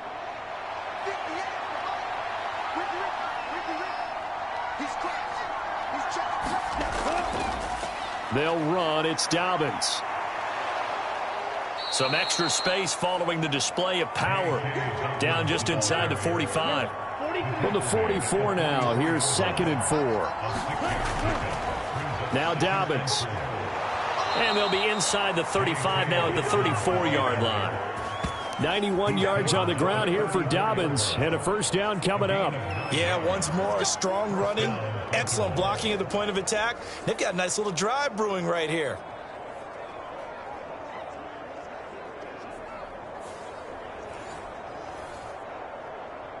Ready. From the 34 now, here's 1st and 10.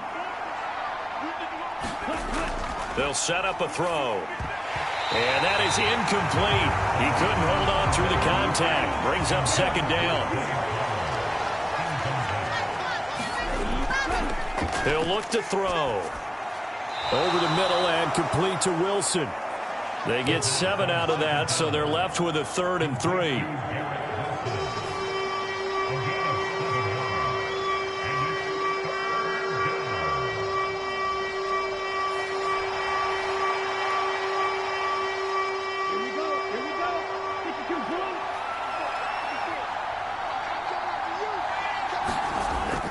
He'll look to throw. That is caught. And they're going to have themselves another first down as the tackle's made at the Steelers' 17-yard line. 11 more yards there, and this methodical drive continues. That's a play that will likely be forgotten when you talk about big moments in this game. But plays like this are critical to keep drives going. And if points result, we'll call this play significant. So from the 17 now, here's a 1st and 10. He'll drop to throw. Escaping the pressure right. And he'll go down here at the 12-yard line. Here's a 2nd and 5. Here's Dobbins. And he's dropped just before the line to gain. 4-yard pickup leaves him with 3rd and 1.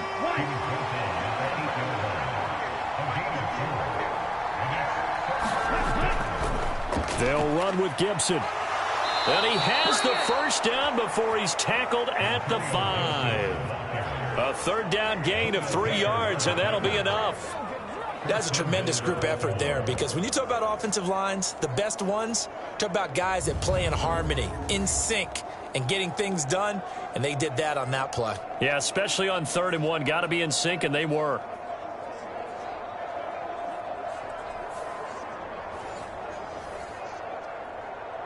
So another 3rd down conversion, and now they've got a 1st and goal. They'll look to throw here. To the end zone, but it's incomplete.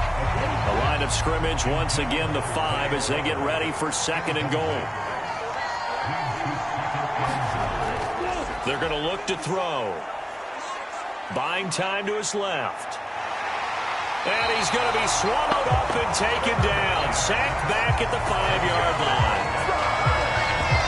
This is a little hard for me to compute because I'm watching sack after sack happen, but somehow they're still behind in the game. I would expect all of this defensive pressure to translate to them taking a lead, and thus far, it hasn't happened. Time's winding down. They don't want to waste this type of performance from these ace pass rushers.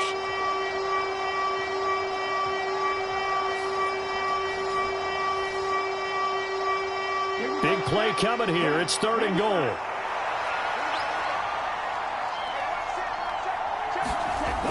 They'll drop to throw. And the pressure gets to him again. Only a 3-yard loss there on the sack, but more importantly, it leads to a 4th and goal. And it appears to me that someone's defensive coordinator is jockeying for a raise. A sack on 2nd and goal, a sack on 3rd and goal. Now brings up a decision on 4th down.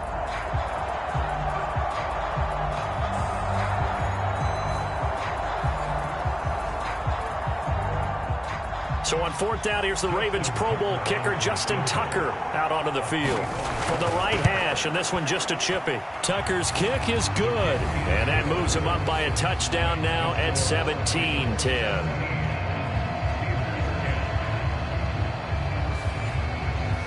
Well, I don't know if they would have gone for it on 4th and goal anyway, but the sack on 3rd down pretty much made their mind up for them. You're exactly right about that. And this is a tough place on the field to take a sack because, as you just noted, it took the decision-making away from them. Now they have to go for a field goal instead of potentially going for it. Time for the Steelers offense now to get set for their first possession of half number 2. And their deficit a little wider now than it was at halftime following the field goal a moment ago. But the goal is still the same because you know they want to come out, establish a rhythm in the second half, and get going. Make no mistake about it, though. Kicking field goals, not in their game plan. They need to get the ball in the end zone. It'll be a gain of just a yard, and that'll make it 2nd down. Harris running straight ahead, and not much to speak of. Call it a 1-yard gain up to the 26. Here now a 3rd down and 8. Pickett, he'll look to throw it. High throw, but the catch is made. And he will have a Steelers first down as they're able to get the 3rd down conversion. Well, we're used to seeing the guy that you consider the #1 receiver double covered, but how about this guy? He's double covered and finds a way to make the play for a first down. That's how you increase your Madden rating, right? No doubt about that at all. And you know something? I will hear about that from him soon.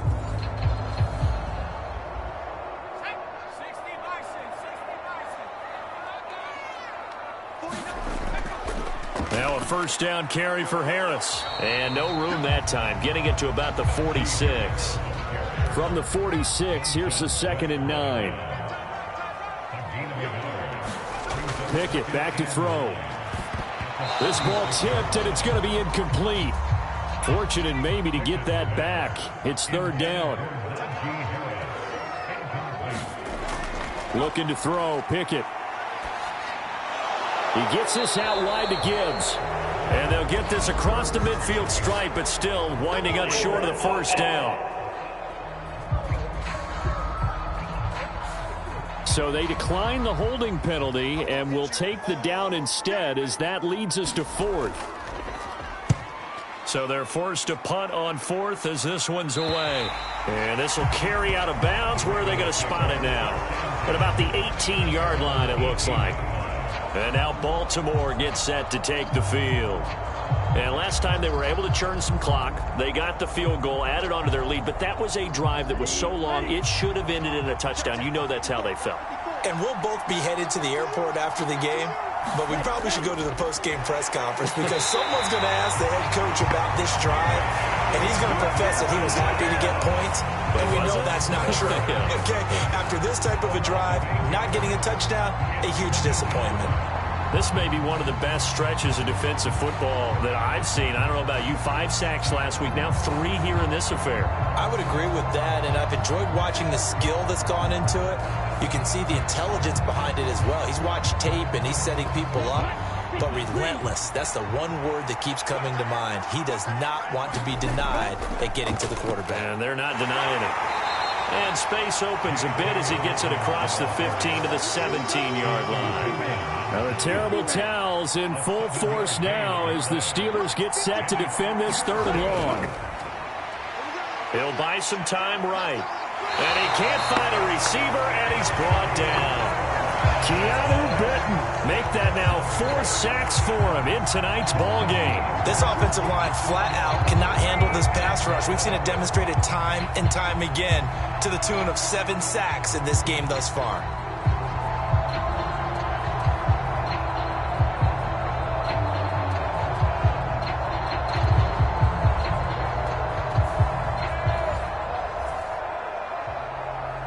The Ravens send their punter out now, standing just about on his own goal line.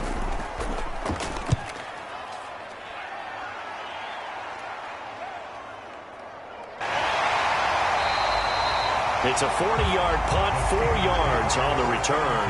And they will take over 1st and 10. Now the Steelers offense gets ready to get back onto the field. See if they can put this drive in the end zone, Charles, because it's been a little bit of a rough go at times. They've had to punt the football a ton in this ball game because of stalled-out drives. So are you saying that you're kind of tired of seeing the punter run out there and do his thing during this game? Is that what you're trying to say? Well, I mean, I'm okay with it. I have a feeling that this offense, they don't want to see the punter again. And frankly, the punter doesn't want to run out there anymore himself. He would love to see his offense put together a drive and give his leg a rest. First downs have not come easy, and neither have runs like this throughout this game. Absolutely not. He finally felt like, whoa, a sigh of relief. We got something going in the running game.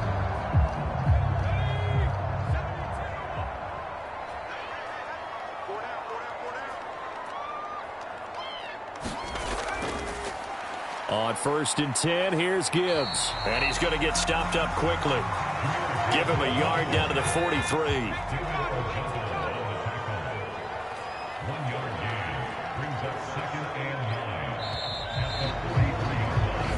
We are headed to the 4th here on Thanksgiving night. We'll return with more after this. This is the NFL, and it's on EA Sports. They work now on 2nd and 9. Another run for Gibbs here. And he'll be brought down at about the 42. The first down line at the 34 here on third down. Back to throw, Pickett. And that is incomplete. Oh, he had a defender right there with him to force that to the ground. And fourth down now coming up. On fourth down, the punt team is on as this is sent away. And this will depend on the spot as it sails out of bounds. And they'll say it sailed out at the 10-yard line. So well done there. And these punters, they get more specialized and better each and every year, don't they? They sure do. And now it's really not the American punters. It's the Australian punters with their kicking academies and that flat drop and just kind of kicking the nose of the football. They're able to almost stop it where they want to, like a good golfer can check one up. And able to get it across the 20 before they get to him. Nothing open downfield. He keeps it himself for 11 and a first down. It hasn't been the cleanest game for him, but there was a sign of improvement as he looks towards the next one. Nice bit of scrambling to move the sticks, and even more importantly, he didn't risk adding another interception to his ledger. Ready. Check.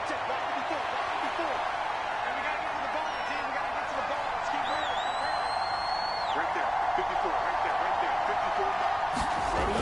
They'll look to throw now on first down. A short throw caught by Andrews. Just a gain of a couple there. And it's second down.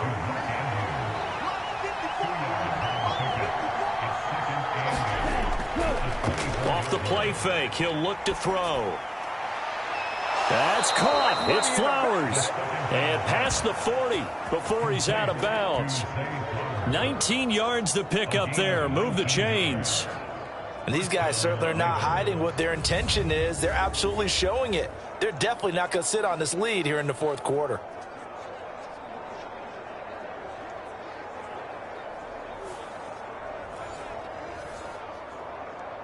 Down. Red 38.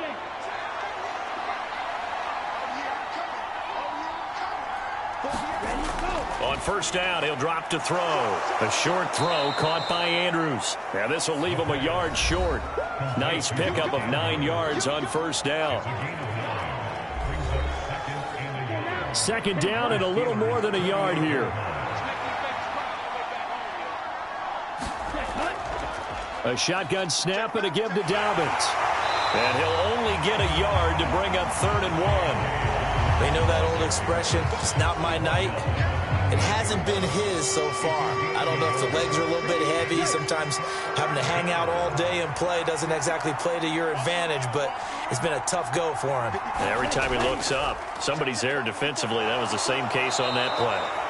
And he will have a Ravens first down as they're able to convert, albeit not by much, on 3rd and a yard. How about this offensive line? They're really starting to establish themselves, take over this game. And before the series began, I know exactly what was said in the defensive huddle. Guys, we got to get no less than a 3 and out. Let's get off the field.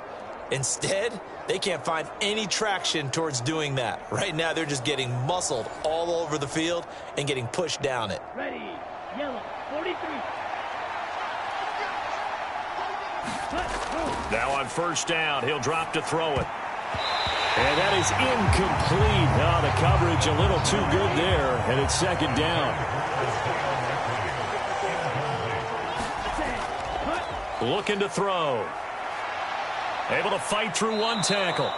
6 yards there off the scramble, but it'll still leave him with a 3rd down.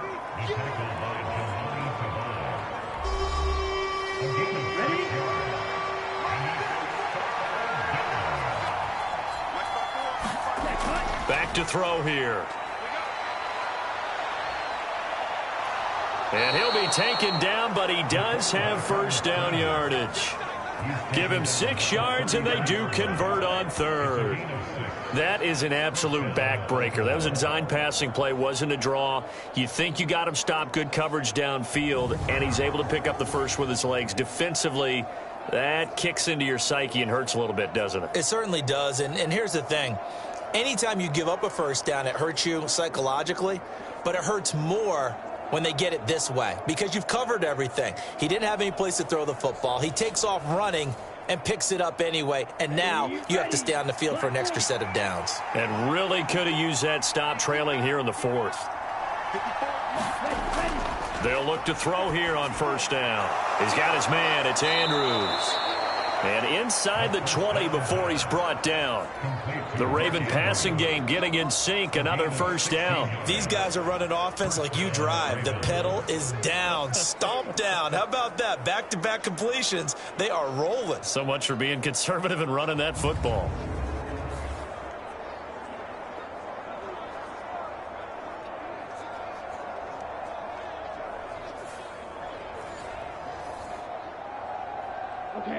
So from the 17 now, here's a 1st and 10. They'll look to throw. That's complete to his receiver, Bateman. So give him 2 yards there on the completion, and it'll be 2nd down. Back to throw. And it's caught over the middle. Wilson. And the Ravens are looking at 1st and goal as he's tackled all the way down at the 2-yard line. So 1st and goal, 6 points here would go a long way toward wrapping this one up. And they'll try to pound it in with Ricard. And he'll get in. Touchdown, Baltimore. Patrick Ricard. His first touchdown on the year. And the Ravens look like they're going to get back in the win column as they extend their lead here in this 4th quarter. Well, that's certainly going to bump up the old win probability index because now it's a 2-score game here in the 4th quarter. Yeah, you're taking me into that deep water now. Win probability index. This game's definitely not over. We're not looking at a 0.5% or something. It's just 2 scores. But the way that this team has played, to me, what I've seen, they absolutely deserve to win this game. They've been the better team by far throughout. Tucker able to connect on the extra point, and the lead now up to 14.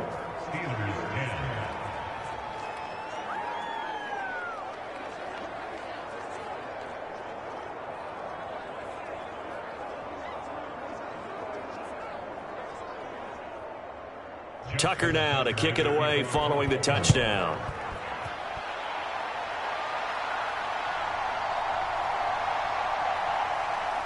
And he returns this to the 22.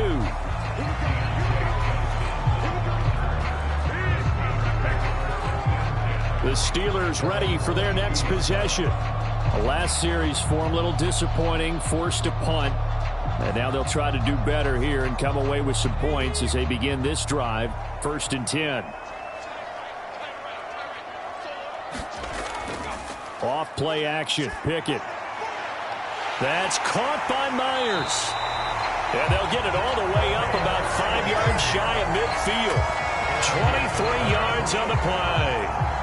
4th quarter, every drive so critical, and you figure they only get one more shot after this, so a touchdown's imperative on this drive. It is, but you also have to think to yourself in play calling, don't hold anything back. Don't save it for the 2nd touchdown. You can have the 1st one for the 2nd one to even matter.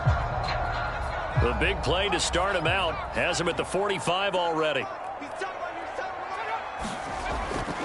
They'll try the right side with Harris. And he'll power ahead, but only for about 3 yards. 2nd down coming up.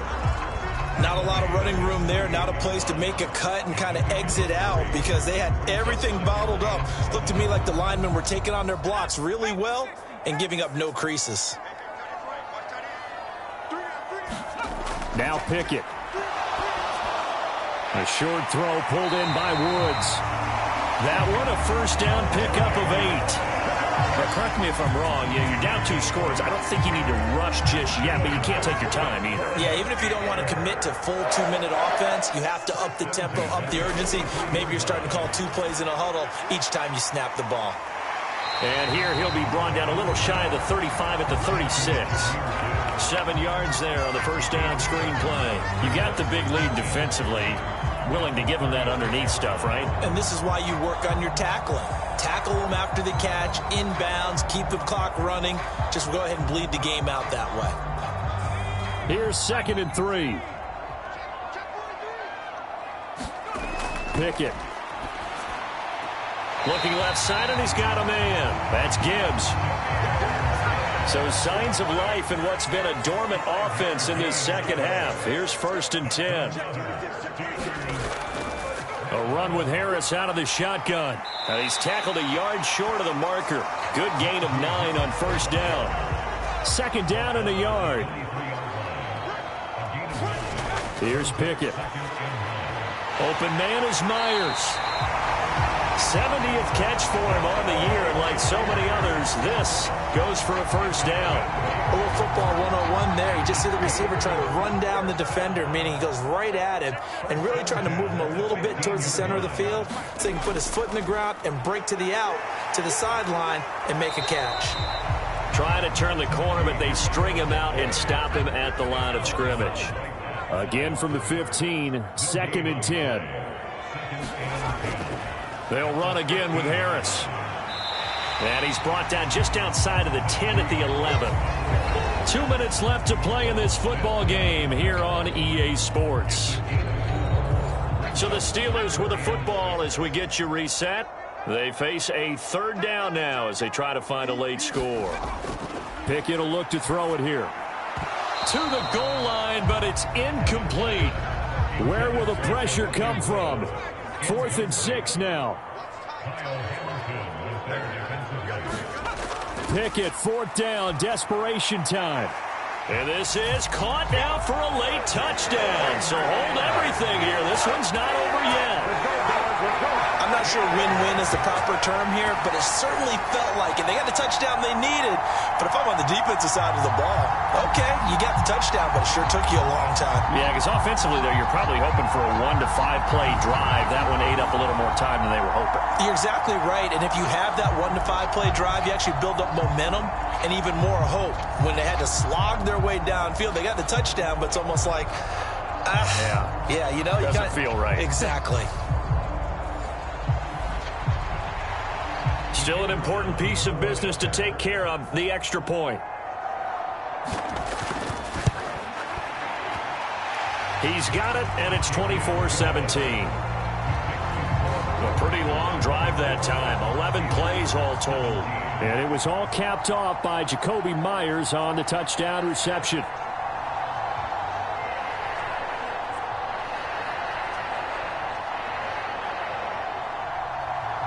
Set now to kick this one away, and off it goes.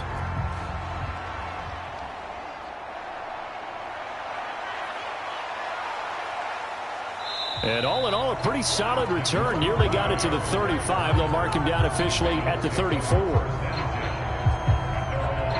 The Ravens offense now, they get set and head back onto the field. And this game not quite over yet. And we'll likely see them take all 3 timeouts defensively, so they can't just kneel this one out. They're going to have to try to run a few plays. You're exactly right. They've got to get a first down and make them use up all their timeouts in order to feel like they have this one in hand.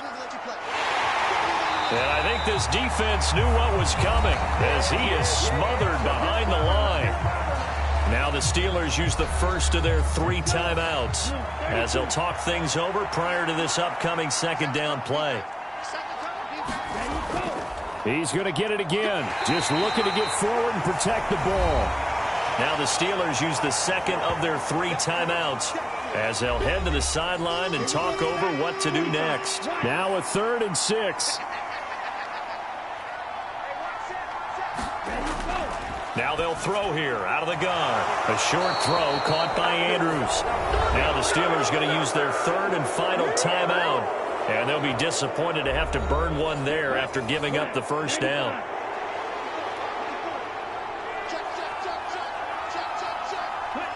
And they will take a knee here.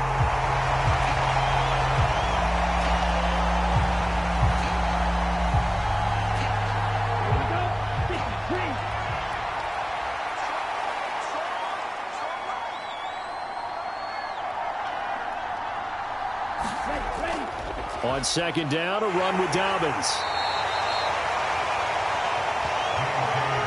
I like a guy who understands the situation. I also like a guy who you look at him and you say, that looks like a guy who knows the coach is going to say, guess what? You drop this one, you'll be carrying around the training facility for an entire week. Maybe flashback to high school or college, carrying it around campus, right? The old gauntlet drill, right? Anyone get the ball out while he's sitting in class and bring it back to the coach? He's in big trouble. So the final seconds tick away in this Baltimore victory, and it's going to be their defense that gets the ink in the headlines tomorrow, and for good reason. They forced 5 turnovers in this game. And while we were watching this game unfold, I kept thinking about when we did our training camp tour and something that you noticed along the way. Just about every camp we visited, when the defense got together, everyone was doing ball drills. Defensive linemen, linebackers, secondary, because they understood how vital it was to take the football away. And they wanted every opportunity. When the ball was knocked free, they want all those guys to be familiar with touching the ball so they could pick up the fumble or get the interception, and we saw it pay off in this one here. Yeah, 5 times. They'll remember this one. So for the Ravens, they keep pace in the playoff race as they move to 8-3 on the year. And they'll get a few extra days to get ready for next week. Meanwhile, for the Steelers, it's a loss that sets them back in their playoff push as they fall to 6-5. And they'll get a chance to redeem themselves at home next week.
Today, from Arrowhead Stadium in Kansas City,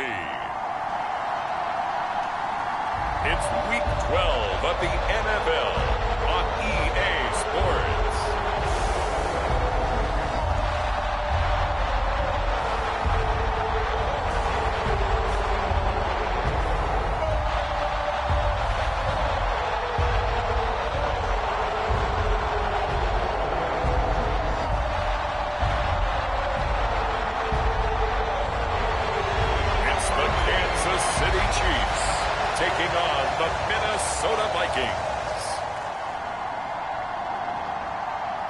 From one of the loudest venues in the National Football League, you get a look there at GEHA Field at Arrowhead Stadium here in Kansas City. Today, Week 12 of the NFL season is upon us, and we've got a good one in store, as it'll be the Minnesota Vikings taking on...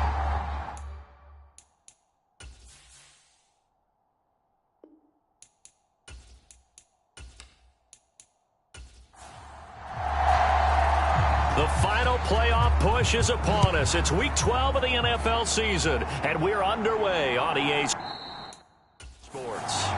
And no run back on the opening kickoff. It'll come out to the 25. So here's the Viking offense making their way out. They'll be led out by the 7th overall pick in 2018 from Wyoming. It's Josh Allen. And if you go by the numbers, he's had a Pro Bowl type season. And maybe that's even selling him a little bit short. He's the NFL leader in touchdown passes to this point in the year. And with the end of the season not too far away, he's got his guys playing at a very high level. And they'll begin by running the option. And they get him down, but not before he takes it across the 40-yard line. That play going for 16 yards to start the drive, first down. It looked like almost a miscommunication defensively, because once he decided to keep it, he had pretty smooth sailing. Yeah, it became a question of, wait a minute, who's got the quarterback? And when you talk about miscommunication, it's supposed to be called assignment football on the defensive side of the ball. But the assignment gets mixed up. That's the end result. One play has him up past the 40 already, and another 1st and 10. They run with a dangerous Saquon Barkley. And good vision there as he's across midfield and down to the 45-yard line. 15 more yards there, and quickly another first down. Well, there's plenty of real estate for him to maneuver on that run, and let's face it, it shouldn't be a surprise. He's one of the better backs in the league. Had to come into this game with the idea, slow him down, otherwise it's going to be a long afternoon.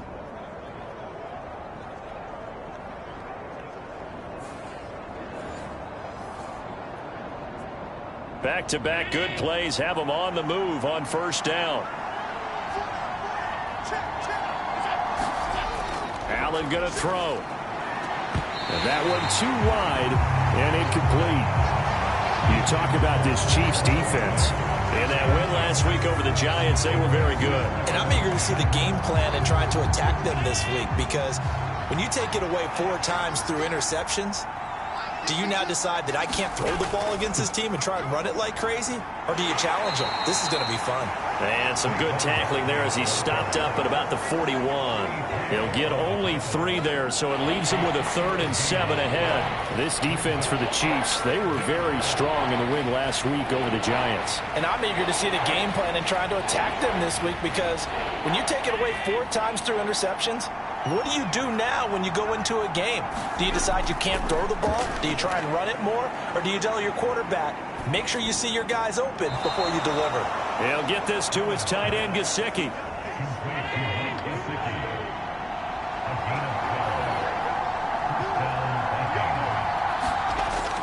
A first down carry for Barkley. And he's able to motor his way down to the 16-yard line.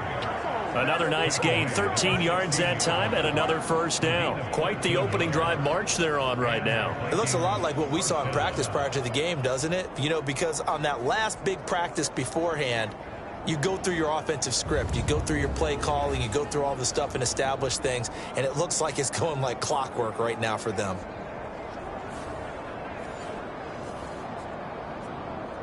So the ball down to the 16 here for 1st and 10. Working out of the shotgun. Here's Allen. Flush to his right. And he's going to be brought down just shy of the 5 at the 6. So not quite a 1st and goal just yet as they come up now 2nd and inches. Here's Allen. Toward the end zone, but that's going to wind up incomplete. Play number 9 now on this pretty long opening drive. But this is 3rd down. Now Allen. And he's going to be dropped. Back at the 15-yard line. Miles Garrett in there to get him. Sack number 14 for him on the year. Brings up how teams are so competitively matched, and you just want to make those plays that give you an advantage. How about right here? The difference between letting them score a touchdown versus holding them to a field goal, that's absolutely huge with the play he just made. And you know he hated taking the loss there on 3rd down.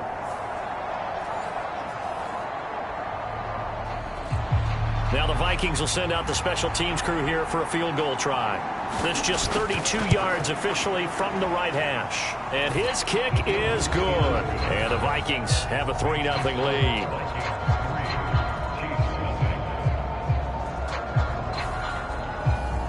Even though they didn't find the end zone, they have to be pretty pleased with how they moved the ball on the ground because we know that that was one of their big goals in this game. And that really goes through the entire offense because when you're running the ball effectively, just about everyone's involved. It's not just the guy carrying the football. It's everyone blocking for him, both inside and on the perimeter.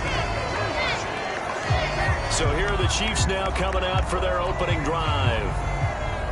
And they will be led out by their signal caller in his 2nd year of the NFL now. We're seeing it more and more in this league, how teams love to have athletes back there taking the snaps, guys who can throw it and move around and get yardage with their legs if needed. He's one of the best examples that we see out there right now. He can throw for hundreds of yards one week and then run for 100+ the next. He adds an extra dimension that really confounds defenses when he puts it all together. And he's going to be met at the line of scrimmage and taken down. Now it's 2nd and 10. Robinson with another carry. He takes this for 3 to the 29. Now whistles and a timeout. Looks like we've got a Viking slow to get up. We'll step aside and get an update when we return to Arrowhead.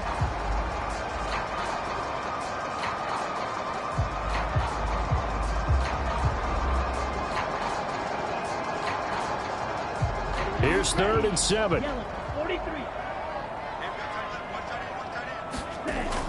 Now back to throw. And he fires one, but incomplete.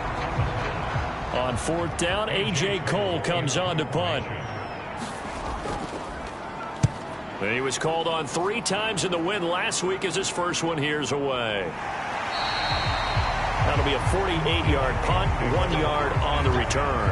And it will be Vikings ball, 1st and 10. The offense takes the field, and we turn our attention to Saquon Barkley. Last week, a strong showing, up over 100, also 2 trips to the end zone. It's the kind of week that if you said, listen, I'll let you have this type of a game each and every week, you'd sign up for it. You wouldn't try and get too greedy. But let's face it, good runners always want to be a little bit more greedy at the end, try and squeeze out every last yard. He's going to try and duplicate that and exceed it in this game. You talk about this Chiefs defense. In that win last week over the Giants, they were very good. And all defensive teams that I know talk about creating turnovers. Takeaways, they call them. And anytime you can get 2 or more in a game, you've had a really, really good performance. They exceeded that number in a big way. They'll come up facing 3rd and 5. Throwing now is Allen. And that's going to be incomplete. The contact there enough to jar that ball free. And it brings up 4th down. The Vikings send out their punter as he's on to punt for the first time this afternoon. He punted 3 times in the loss last week as he sends this one away. Now fair catch is called for and taken at the, we'll call it the 37-yard line. It's just a 32-yard punt with no return. And it's Chiefs football, 1st and 10. Kansas City taking the field for their 2nd drive. And they'll certainly be trying to do better than that first drive where they went 3 and out. And sometimes the first drive is just simply to settle nerves. You know what it's like at the start of a game with the emotion. Guys a little bit jumpy. But you do. Oh, you understand the same way. It's just like us calling one, right? Making sure we ease into the game, let it come to us. Well, you went and 3 now and they out. have that opportunity. No, you didn't go 3 and out. I went 3 and out on that first drive. I'll try to do better here. Line of scrimmage, the 43 on 2nd and 4. They'll run this one right with Robinson. And he'll be brought down just shy of midfield at the 49-yard line.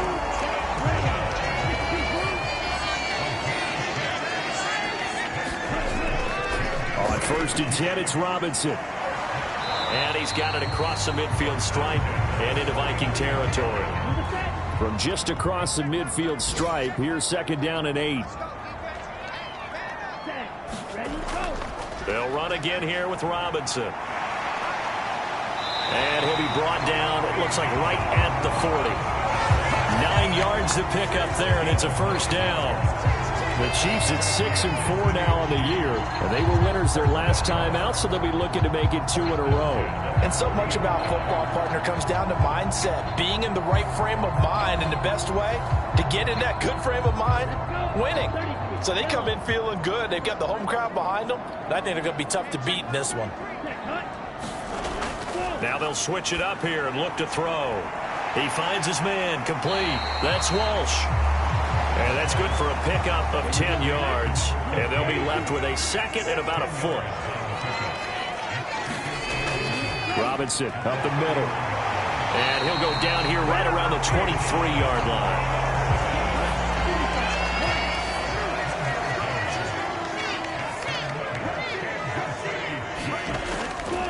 On the ground, this is Devon Achane. And able to work his way down to the 16.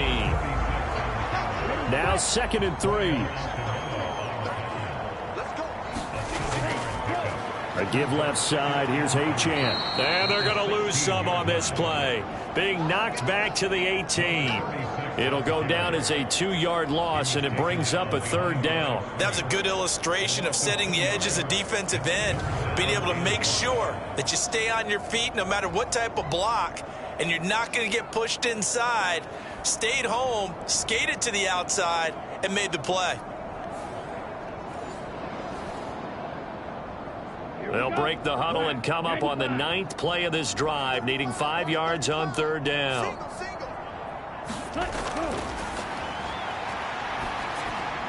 That's out wide here for Robinson. And he'll go out of bounds in the red zone just inside the 20.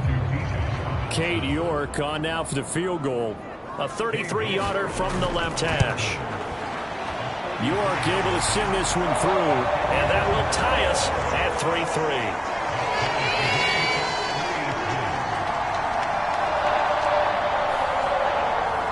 So they put together a good little drive there, but ultimately stalling out in the red zone. Yeah, and I know a lot of people look at it as a little bit of a negative. They didn't get 6 points out of it, right? Didn't get the touchdown. But that's actually okay. They got 3 points, able to give their defense a little bit of rest, let them settle down over there. So all in all, to me, that's a good drive. And now out comes Minnesota. And Charles, a very uninspired effort. The last time we saw them out there was a quick 3 and out, and they punted the football. Yeah, and you never want to get stopped so soundly during a series, but what would be even worse now is letting it happen again right here. They've got to get going. Into a double team, and it's intercepted. Picked off by L'Jarius Sneed. Well, this had trouble written all over from the start. He's got 2 extra defensive backs in the game he's got to deal with. They're in a dime set. So everywhere he's looking, he's seeing a different colored jersey. And sure enough, this one winds up being intercepted. And Kansas City's offense now set and ready to go. And last time able to get 3. It's not what they wanted. They wanted 6, but they got at least something. They mustered something out of the drive. They'll take it. Just, I like the way you've described it. Not ideal, but they'll take it. Anything to put some points on the board. But this time on offense, they don't even want to see the field goal kicker trot on the field. They want that ball in the end zone. Yeah, they'll be going for 6. That goes for a Chiefs first down, 14 yards. He was well over 100 yards last week. He told us this week, a little ambitious, that he wants to hit that 200 mark. We'll see. Makes sense, though, doesn't it? Have we ever run into a running back that had a great game the week before that didn't think that's just going to naturally continue? Just make sure you feed me the football. And that's what they're all about. Continuity, rhythm, number of carries. Just keep giving it to them.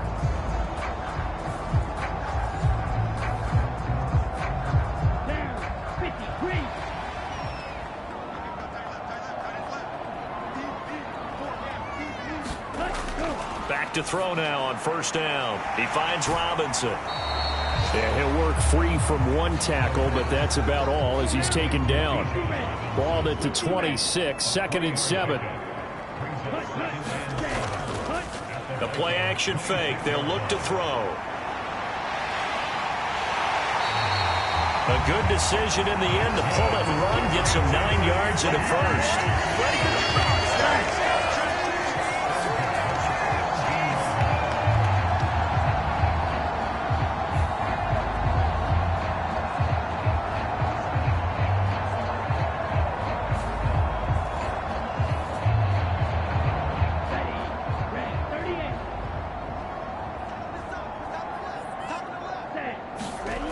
They'll set up to throw.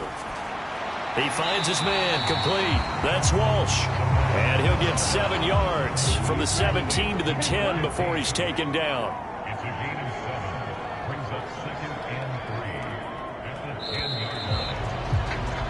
and 3. These two teams all tied after one. Second quarter from Arrowhead. It's the Chiefs in possession. Facing a 2nd and 3. Ball on the 10. As they've got it as we resume action. Second down and a run by Robinson. And the stop will come inside the 5 at the 4. A kicker fest so far. All points via field goals. They're hoping to change that right here. Robinson is in. Touchdown, Chiefs. Solid blocking up front from the guys on the offensive line allowed him to get in for the touchdown. Yeah, some might say that the guys on the offensive line were in concert. I used to have a coach who called it marrying up, meaning when you get on a guy, you just stay right there, and each guy has his own assignment. That allowed the runner to make the big move towards the end zone.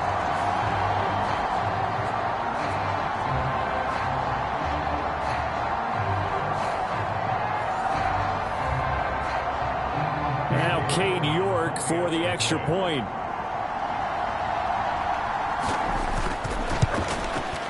And it is up. And it's good. That'll make our score 10-3 now. So the drive there took 6 plays. And it was Bijan Robinson who took it home with a touchdown run.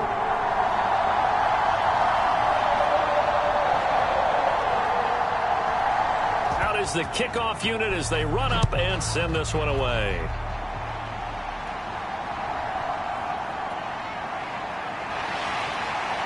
And out a little across the 25 to the 27.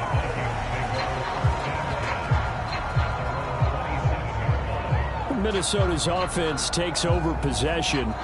But for this offense, Charles, you got to think kind of crucial here to put something together on this drive, because remember last time out they threw the interception on the very first play.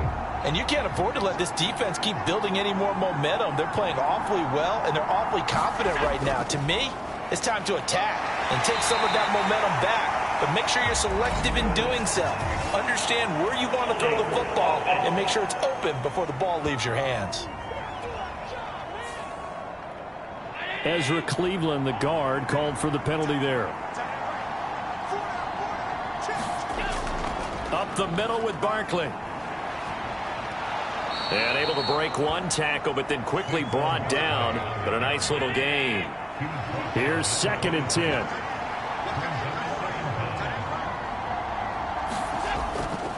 Again, it's Barkley.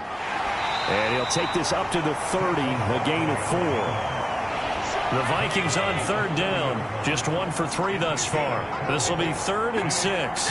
Movement there on the offensive line. A little quick and a 5-yard penalty. That flag accepted, and it backs the offense up a little bit. So the false start certainly doesn't help matters as they'll try again now. 3rd and long. Allen now looks to throw. That's complete to his tight end, Mike Gesicki. And they'll get him down at the 34, and he's going to be short of the first by a few yards. A gain of 8 there on the play, and that's going to make it 4th down. He wasn't the primary target, but I think it was almost like a check down situation, wasn't it? Yeah, hoping he can break some tackles, a big tight end, but he couldn't do it. Yeah, get it to that big frame and hope he can scatter some bodies, unable to get it done.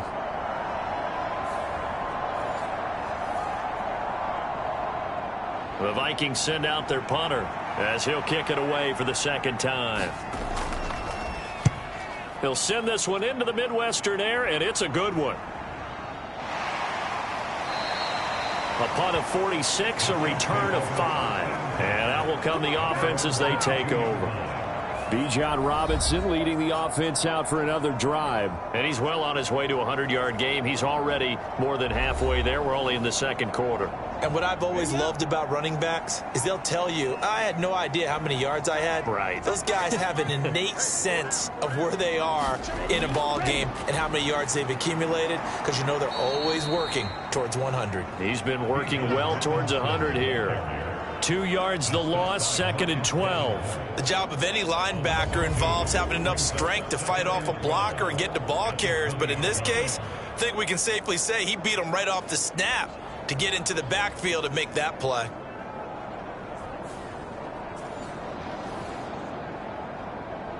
So the opening play of the drive goes backwards. Now they'll come up on 2nd and 12. They'll set up a throw. Ooh, with a juke.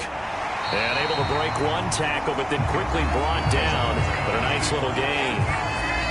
They made a nice effort to stick him with a loss for that play, but it's going to take more than that to keep him from advancing the ball.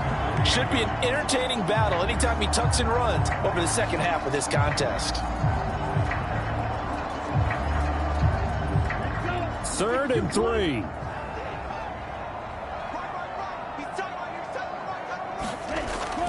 Robinson will try to pick it up.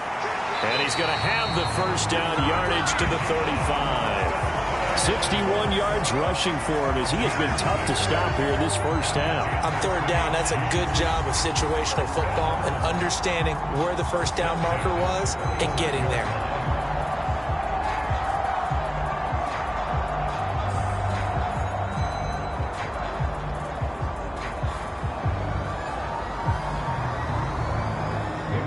Ball up to the 35 now as they come up on 1st and 10.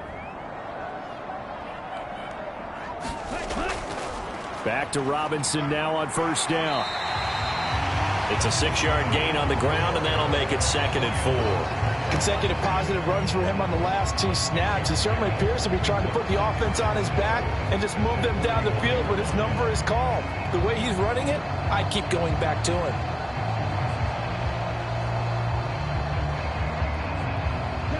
Second down and 4.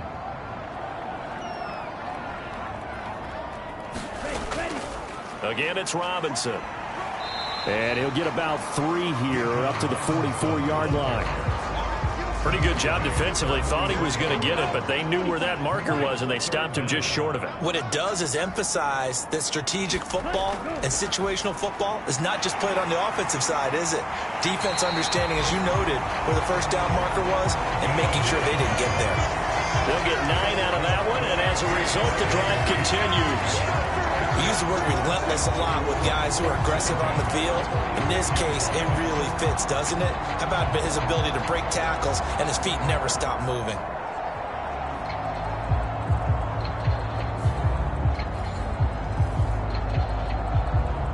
All runs on this drive so far. It's 1st and 10. Out of the gun, they give to Robinson. He'll get it to the 40. Broke a tackle there to get some extra yardage. They'll come up on a 2nd and 4 now from the 40-yard line. Straight ahead, it's Robinson. And he'll go down here at the 35-yard line.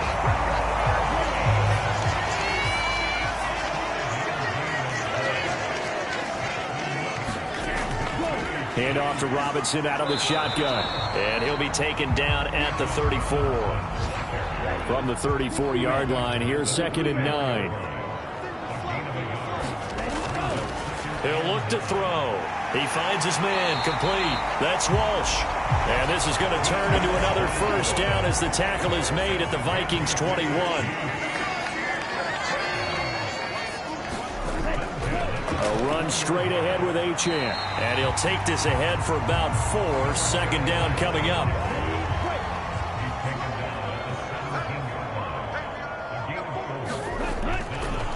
Robinson on a give right side. And he'll take this one down near the 15. 2 yards the gain there, and now they're left with a 3rd and about 4 for a first. Able to find the open man. That's complete. And the Chiefs are going to have 1st and goal as they try to finish off this drive with 6 points.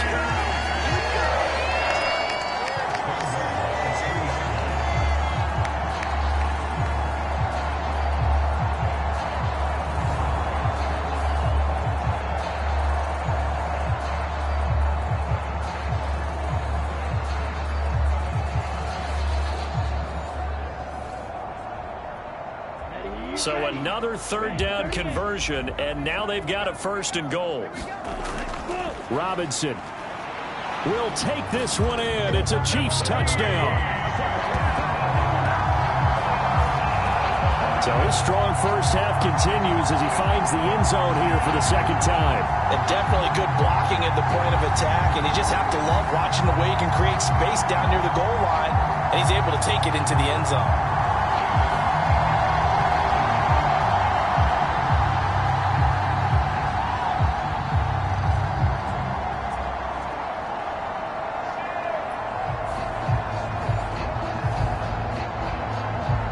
York now for the extra point.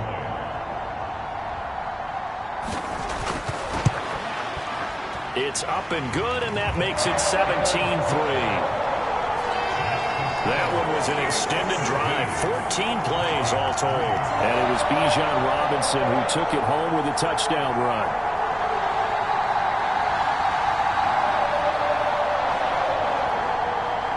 The kickoff unit is out on the field, and they will send this one away.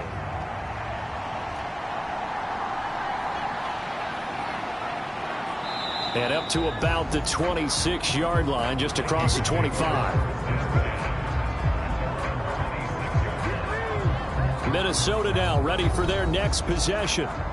Defense got the better of them last series, forcing a punt.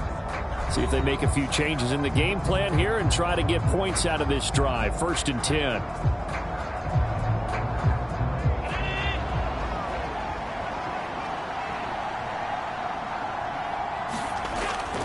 They'll start out on the ground. It's Saquon Barkley. And he's going to take this ahead for right around 3 yards, but no more than that. 2nd down.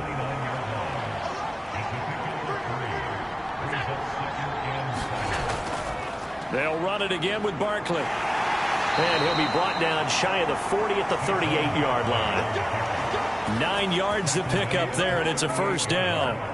I'm okay with the call there. In fact, I actually like it. I know they're down a couple of scores, but the running game worked in that situation. I would continue to go in that direction.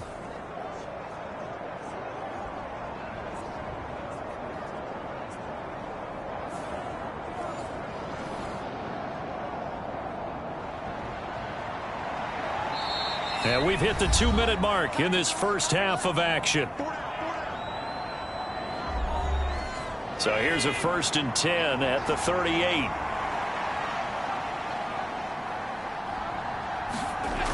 To the air, Allen. Oh, the ball comes out on the hit, but they'll say it's incomplete. I think he had to unload that one before he wanted to. He was right up in his grill. I think he was a dentist there without a license, don't you? Just not enough time for the play to develop. Just lucky it wasn't a fumble, really. 2nd and 10.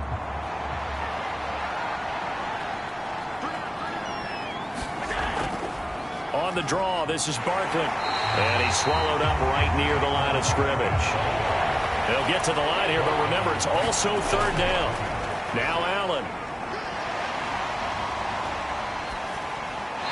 this is going to be incomplete. The Vikings send out their punter as he's on to kick it away.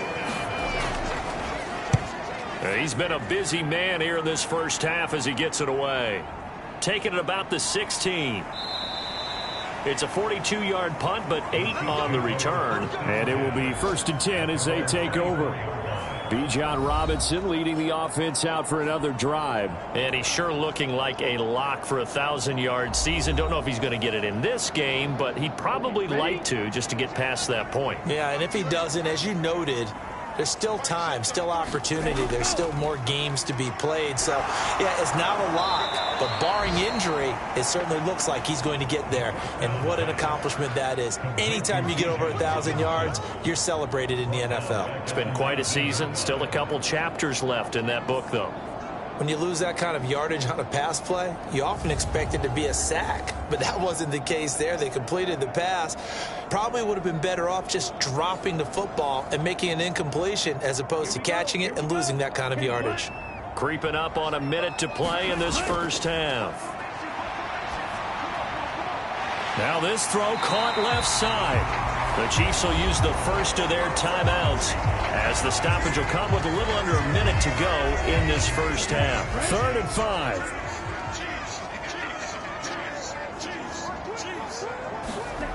He'll drop to throw.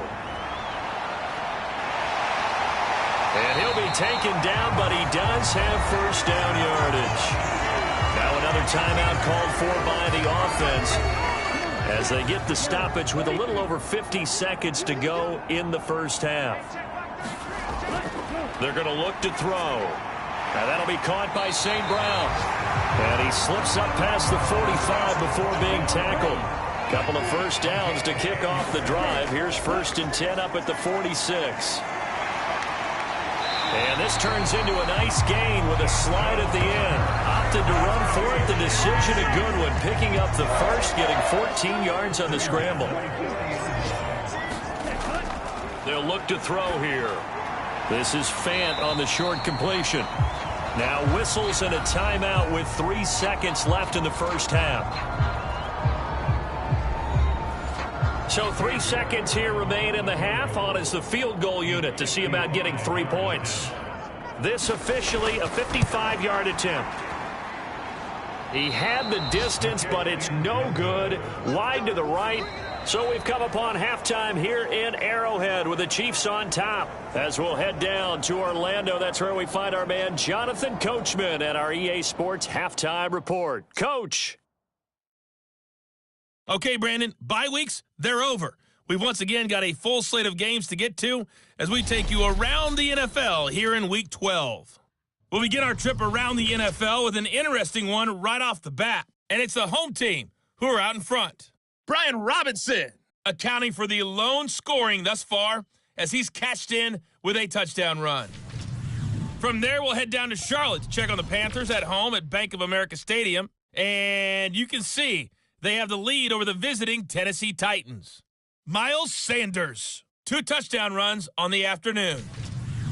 Finally, we're off to Atlanta to check on the Falcons at home at Mercedes-Benz Stadium. In that one, all even as they play the visiting Texans.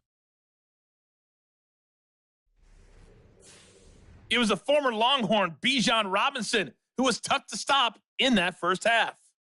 He chipped in a couple of touchdown runs as he was running with determination right from the word go. All right, Coach, thank you, and we welcome everyone back for quarter number 3. Ready for the start of the third quarter. The Chiefs have the lead and set to receive the football. And a nice return sets them up pretty good here right at the 30-yard line.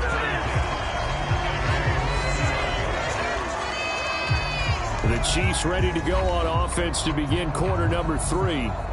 Charles, for them, pretty good first half on the ground. They had some success running the ball in quarters 1 and 2, and they've got the lead. Now a chance to expand upon that lead here with their first drive in the third quarter. Yeah, believe it or not, you and I have noticed that this great game of football has shifted towards pass first, run second. So for me, it's really nice to see some of these teams keeping the ground game as a big component of their offense, and it's working pretty well for them now. And let's face it, they can continue to do damage with it. And in addition, It sets up the pass game really well for them, too. 2nd down and 3. He'll look to throw. And this throw a bit late as he couldn't reach back for it. So the incomplete pass on the last play, and that leads us to a 3rd and 3. Pass taken in by his big tight end. And he will have a Chiefs first down as they're able to get the 3rd down conversion. Many different ways to create space, but on that play, he did it with that big, wide body of his. Didn't get a whole lot of yardage on the play, but it did what it was supposed to. Pick up a first down.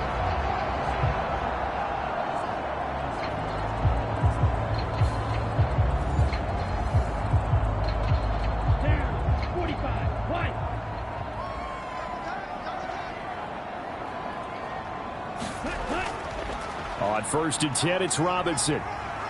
He'll be taken down at the 48 for a pickup of 2 yards. This a 2nd and 8.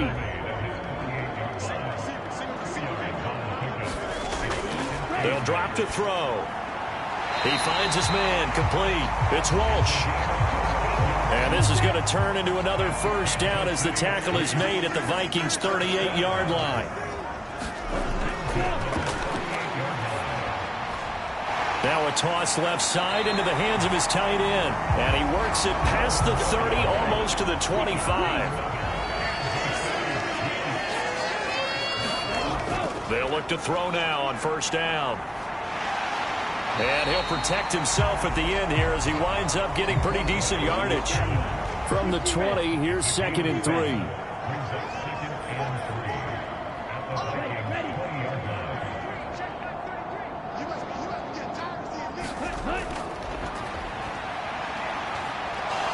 Eluding the pressure right. And he will take it on in for a Chiefs touchdown. Their mobile quarterback. His 9th touchdown of the season. And the Chiefs take the opening kickoff of the 3rd quarter and drive right down the field to extend their lead. Defensively by now, you know his ability. You know he has it in him to take off and run. Yeah, because they knew coming into this game, but we've already seen examples in this contest that he can run the football. I think they're going to examine different ways to rush him now. Are they going to do it with different lanes? Are they going to use a spy? But they have to come up with options because right now, he's hurting them. Extra point by York is up and good. And the lead now to 3 touchdowns at 21. The kickoff team on the field now as they will send this one away. And he'll just take a seat, and the drive will begin at the 25-yard line. It's the Vikings' turn on offense. We get ready for their first possession of the 2nd half. And their halftime hole now even deeper, and they need a big drive here just to answer the first touchdown of the 2nd half scored against them. They were down at the half. Now, as you mentioned, they're down a little bit bigger, but no time for discouragement. Just into heavy traffic, and it's intercepted. Picked up by Andre Sisco. And he'll return it to the 24-yard line. He's at it again, Charles. He had the pick 6 last week. Not a pick 6 here, but an interception. It's another Oski, because that's the word we use when we intercept a pass. Oski tells your team to rally around and block for you. Well, that worked really well last week because he made it all the way to the end zone. This week, he got Bialski, maybe not a touchdown, but boy, he's playing really well. Here's the Kansas City offense now as they get set to take over. They're continuing to rock and roll, and at intermission, maybe sometimes you fear after such a good first half of a letdown, but that wasn't the case. And what I remember most about being in those situations is exactly what you're talking about. You almost have that sense of satisfaction. You're like, we're doing really well. I remember one time someone saying, winning's fun, but so is playing really well. Why would we want to do otherwise? That was the message, to keep the intensity up, to keep things going, and that's exactly what we're seeing here from this team. Yeah, it's helped them extend their lead. They'll run this one right with Robinson, and he'll go down here at the 12-yard line. 4 yards the pickup, first down.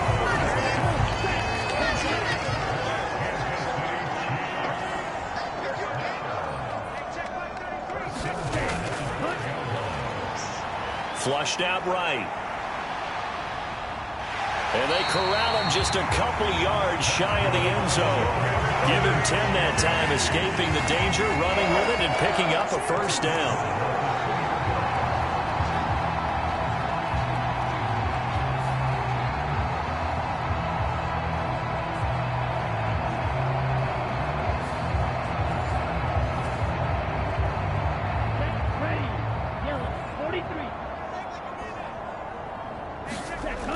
And they'll turn to the power game to try to get in.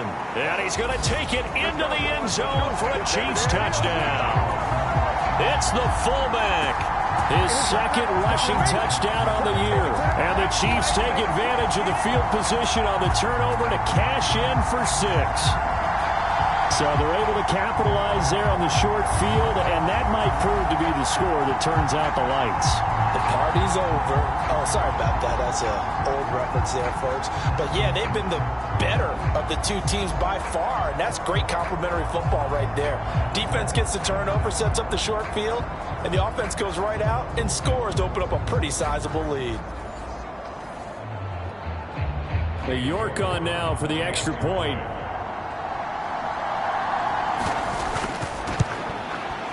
And that'll increase their lead to 28. Just a 4-play drive that time. And it's culminated by a 2-yard touchdown run.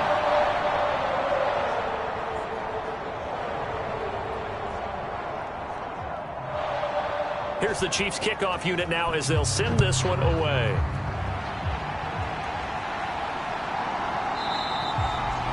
And this will not be returned. It's a touchback, and they'll begin at the 25.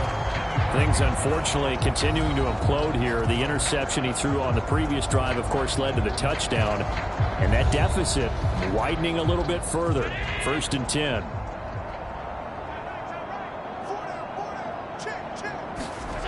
Trying to shake off the interception. He'll look to throw. And a dangerous throw there as that's knocked down and incomplete.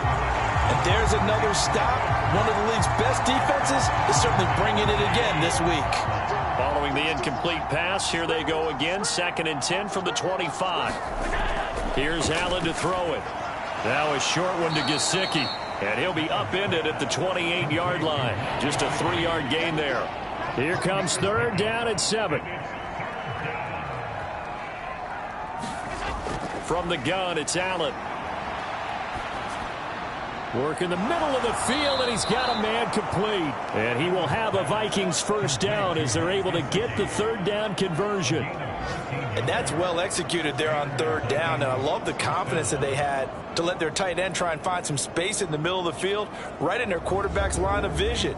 And QBs love to make that easy throw, and they hooked up there for a first down.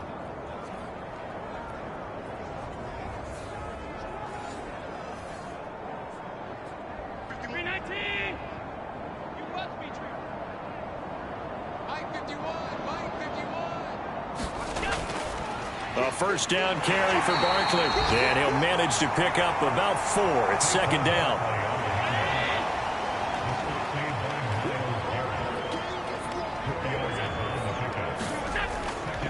They'll go to Barkley again. And he is going to be stopped cold behind the line of scrimmage. It'll be a loss of a couple on the play, so now 3rd down coming up. I know they've got to be careful not to go to the well too often, but it's a fine line, isn't it? Because sometimes if you got success, you want to just keep pounding away. But no success there. They rallied quickly on the defensive end.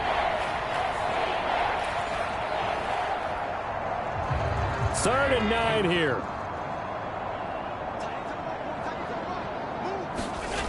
Allen. Now a short one to Gesicki. And he will have a Vikings first down as they're able to get the 3rd down conversion. And the tight end is certainly a position built to move the chains because they can control space underneath. If they've got good hands, then, of course, they're a dynamic target. But one other thing is they're right in the sight lines of a quarterback on just about every play. And that makes it easier for the quarterback to pick him out and deliver. Still in search of their first touchdown of the game, but they're on the move. 1st and 10. Out of the shotgun, they run with Barkley.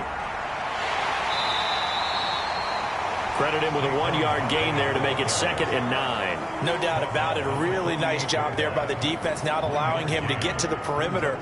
But that means your defensive ends, your outside linebackers, the guys that you pay big money to sack the quarterback, they also have to have interest in the running game as well. And they did a nice job there of holding the point of attack and not giving ground.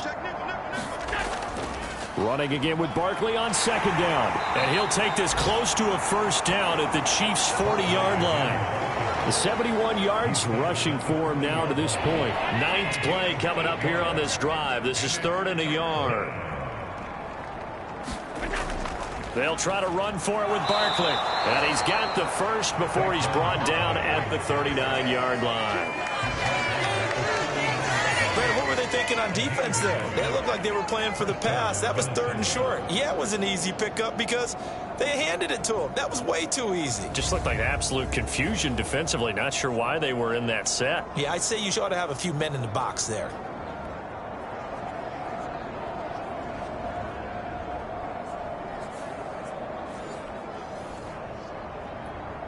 So from the 39 now, they'll come up on a 1st and 10.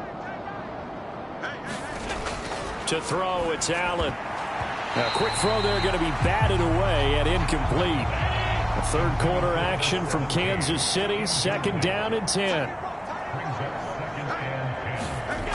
Throwing again. Allen. Finds his man. There's Jordan Addison. And he'll be brought down with a 1st down as the tackle's made at the Chiefs' 28. Looking to throw. Allen. And a big loss here as he's taken down. Myles Garrett picks up his 2nd sack of the afternoon.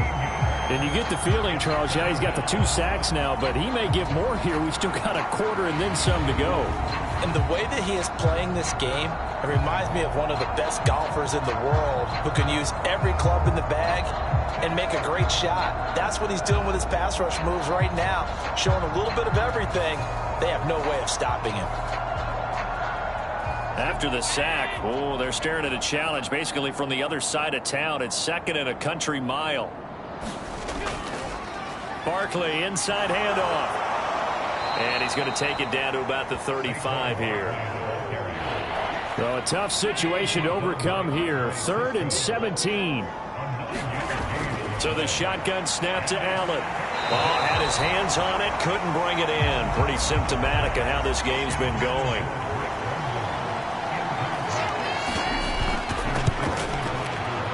That's running out of steam, and it won't get there. He left it just short, no good, and they will remain well behind.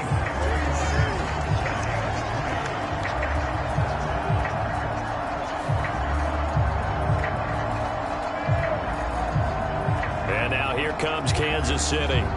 They have picked up right where they left off in half number 1, just looking really dominant, extending this lead. And it's fun to see when teams actually do that, because so many times you go into the half after playing well, and you kind of relax a little bit. We've got this. We can kind of punch the button whenever we get good and ready. But for a team to keep the intensity and keep the execution up and come back after the half and play so well, that's actually really, really nice to see. And a pedal to the metal. That's what we're seeing right now.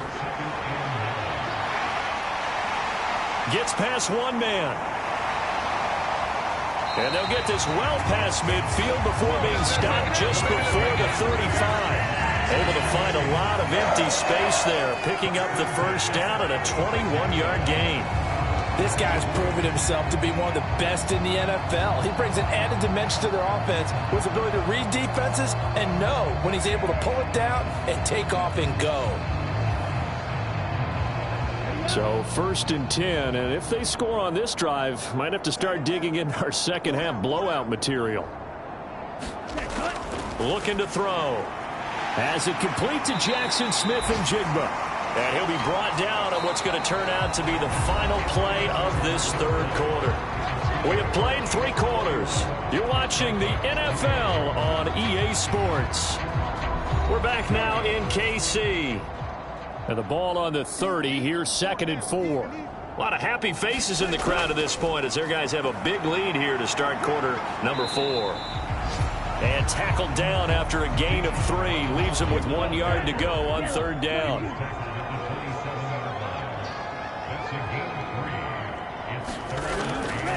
And they'll let their fullback try and push the pile. And he will have a Chiefs first down as they're able to convert, albeit not by much, on 3rd and a yard. I know this game's winding down and people are getting tired, and that's when you really want a big body guy running the football. But I have to tell you, watching him run it, I wonder why they don't use him more earlier in the game. Yeah, those bigger guys here late in the game you're trying to protect the lead, usually not as fumble prone either. No, that is so true because they are taught take care of the ball as you surge forward, and you often see them with both hands wrapped around it when they go through the line.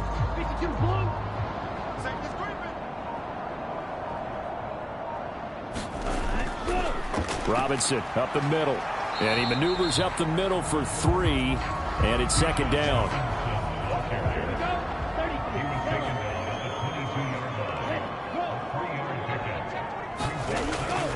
They'll run again here with Robinson.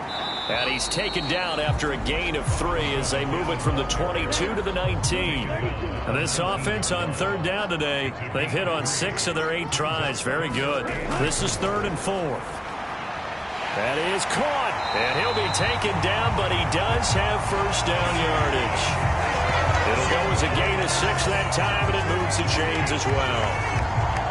Would it be safe to say that as precise as routes are supposed to be run in the NFL, maybe they're not quite as precise in college ball? That's accurate, yeah. And I think we saw a college route in the NFL there. Just find the soft spot, find the dead zone, and find the first down. And that's what he just did.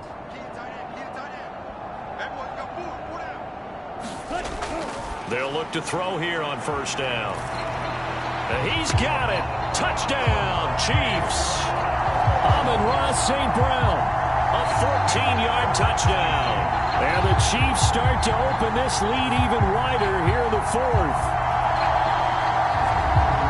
Well, Charles, he's still a young signal caller in this league, 2nd year in the NFL. And I don't know if last year as a rookie if he would have worked through his progressions like he did on that touchdown pass. I think you're right about that. We're seeing him grow up right in front of our eyes because when he went to his primary read, he recognized that they were all over that, so he continued to survey the field, picked up another target, delivered a pass exactly where it needed to be.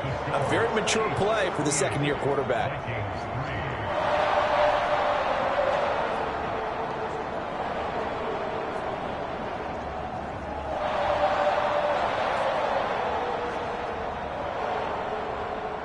Here's the Chiefs kickoff unit now as they'll send this one away.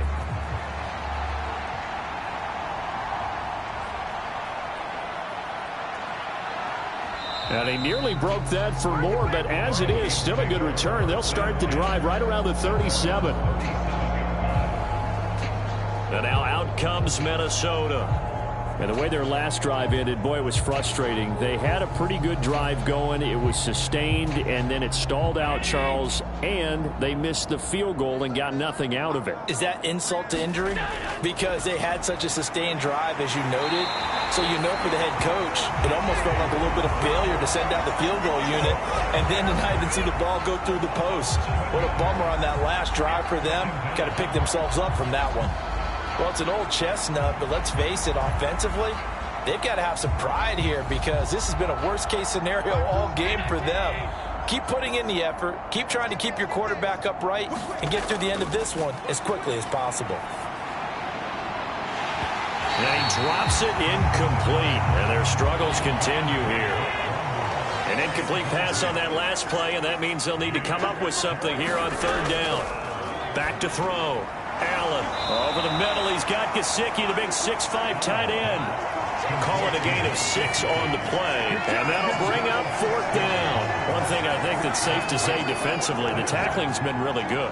And because of that, it's been very, very hard for them to move the ball because you're not getting the benefits of run after catch. They're tackling them almost on the spot. That means you have to run extra plays, harder to move it. Now Allen, gotta have this one. And Allen going to be intercepted for the 3rd time. Picked off by L'Jarius Sneed. Inside the 10. And he will take this one home. It's a touchdown. Well, this one was already ugly, and now it's just kind of becoming a feast on the defensive side of the football. Yeah, partner, this is a unit that knows they've got this game in the bag with this huge lead, and it's going to drive their coaches crazy because they're telling them, play it straight, do all the right things. But these guys are going to be freewheeling now. All of them are going to take chances, and that one pays off with an INT and a return for 6. Extra point by York is up and good. And this one was over a while ago as they just add on to that big lead.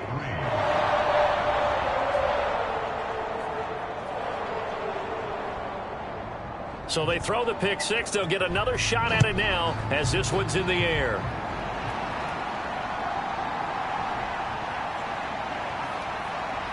And a good return as he'll be stopped just shy of the 30-yard line.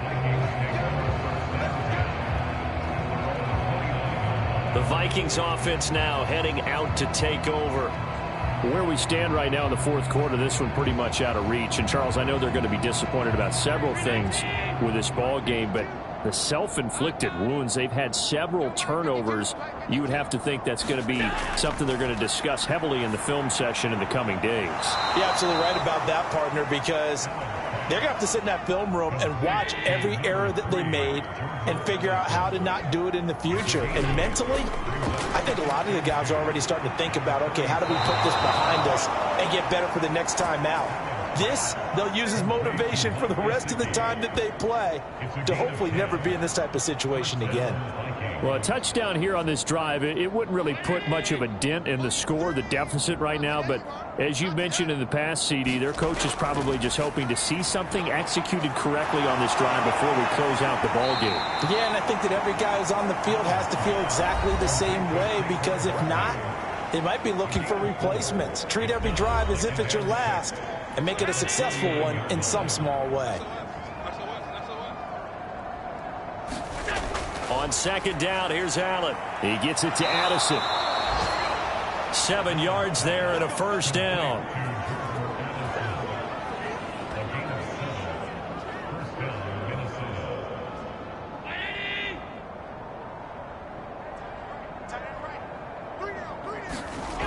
Allen to throw once more.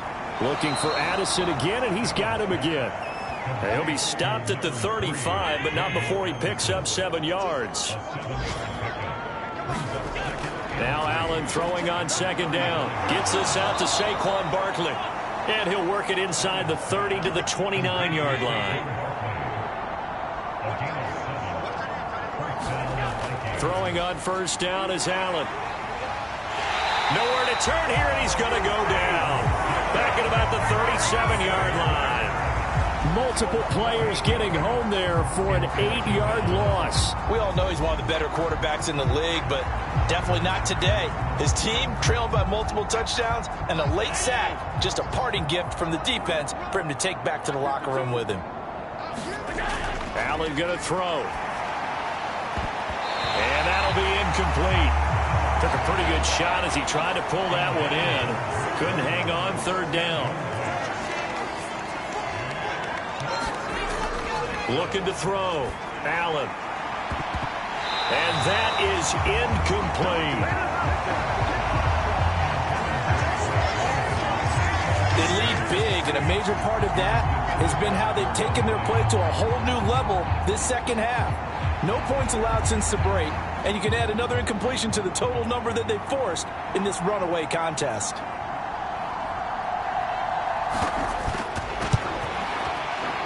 And he missed it. It's no good. And they will remain well behind.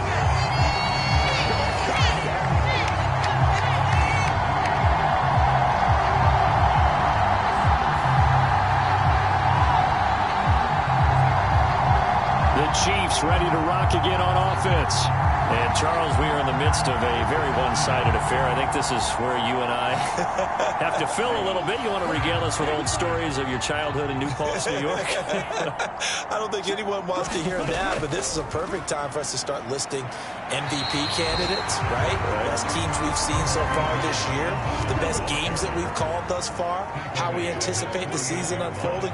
We can go in so many different directions because the game certainly not taking us there. Oh, I hear the remotes clicking off right now. And he he's got it across the midfield stripe and into Viking territory. Well, praise has to go to the guys on the offensive line because they've had a very nice, productive day running the football. How about that poor defensive line? They've been knocked around the entire game, and while they slowed them down on that run, can they continue to do so? Because they haven't had much success throughout this ball game. And they'll get him down as he's inside the 40. Nothing open downfield. He keeps it himself for 11 and a first down.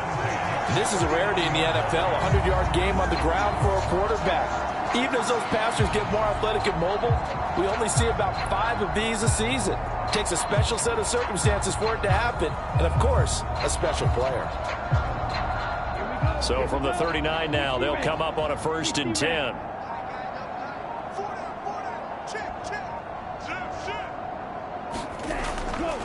On the give, here's Robinson. He works his way forward to pick up 4 yards there. 2nd down. Sidney Brown in on the tackle. Just 2 minutes remaining here in the 4th quarter of what has been a one-sided affair. 2nd and 6. Up the middle, Achane. He'll be brought down on the 30-yard line after a gain of 6. I like it. I like the call. Still an opportunity to run the football and chew up a little more time off the clock. Here now, 3rd and a yard.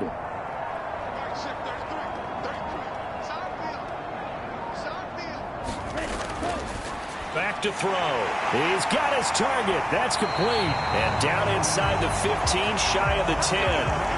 Defense was thinking run, and they're dealt a pass of just under 20 yards. He's been the go-to guy. They needed a big play there on 3rd down. Went his way and worked out. Doesn't matter whether they've scouted it or that they think he's going to get the ball. He has a knack for finding his way open and completing the connection.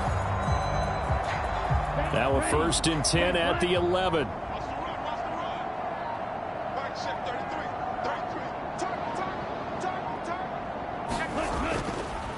And they'll give this to Achane. And he's going to be brought down just shy of the 5 at the 6. 2nd and 5.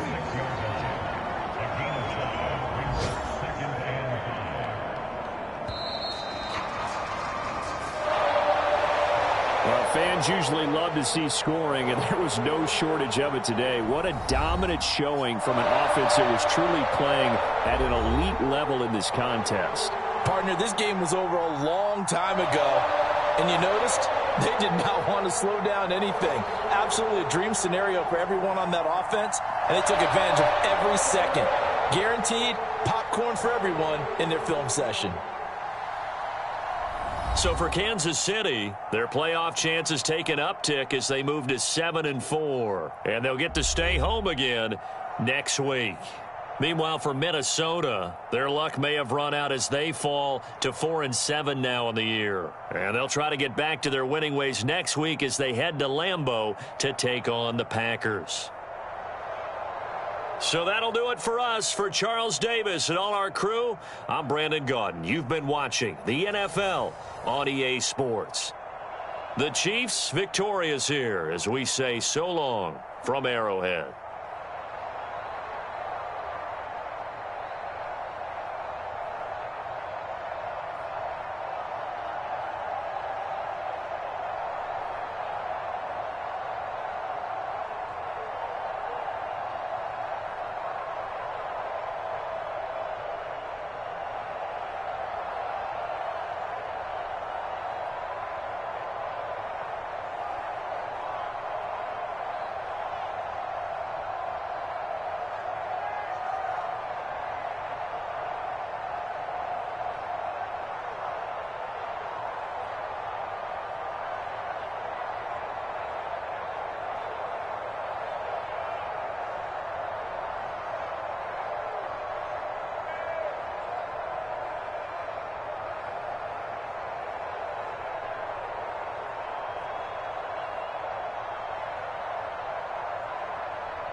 today. From MetLife Stadium in New Jersey, it's Week 13 of the NFL on EA Sports.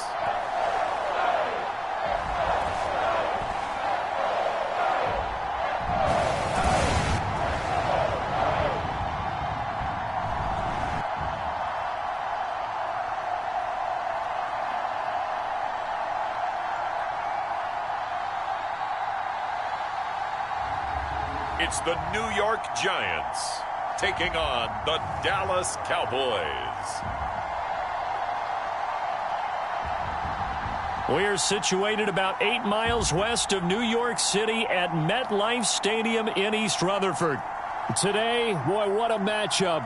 Two NFL franchises with so much history, so much tradition, getting set to do battle here, as it'll be the Dallas Cowboys taking on the New York Giants.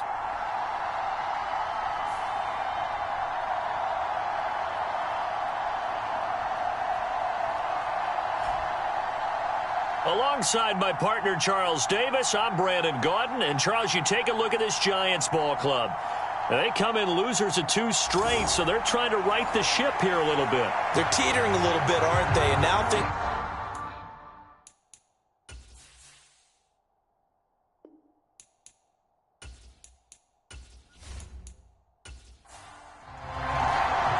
the calendar has turned to December, and we're in the home stretch now as we're underway in Week 13. This taken in right around the goal line.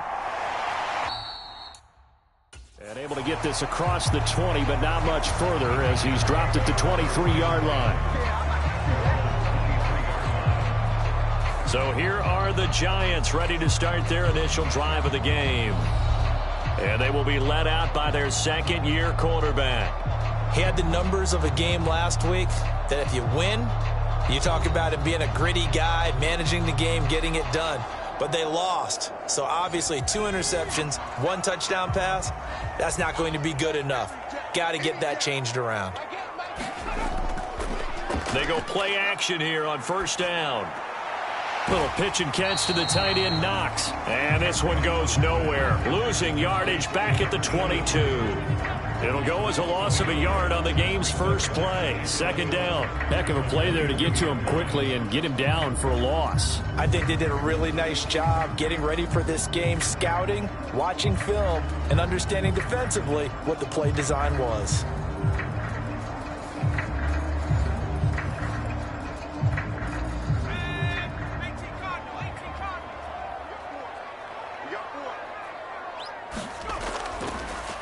On second down, it's Wallace. And not much doing there, maybe a yard up to the 23. So now an early 3rd and 10 here on their opening drive. Back to throw. Cox. Throw right side taken in by Wallace. And he'll be stopped here well short of the first down at the 24-yard line. They'll get only a yard out of that, and it'll bring up 4th down.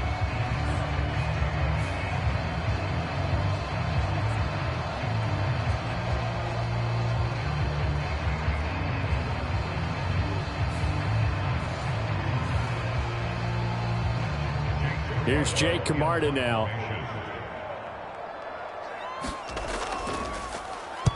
And last week in the loss, 5 punts as he gets this one away. Fielded just inside the 30. They'll call it a punt of 44 yards. The return was for 7. And the Cowboys will take over the football with a 1st and 10. So out comes this offense to take over for the first time. And leading the charge, their lefty QB. If you ask coaches at any level to design their ideal leader of a team, I think they're going to check every box with this guy. He's got the poise to handle responsibility. He stays calm under any kind of pressure, and he brings out the best of his teammates each and every week. They'll start this drive out on the ground, and they'll get him down after a pickup of 8, 2nd and 2.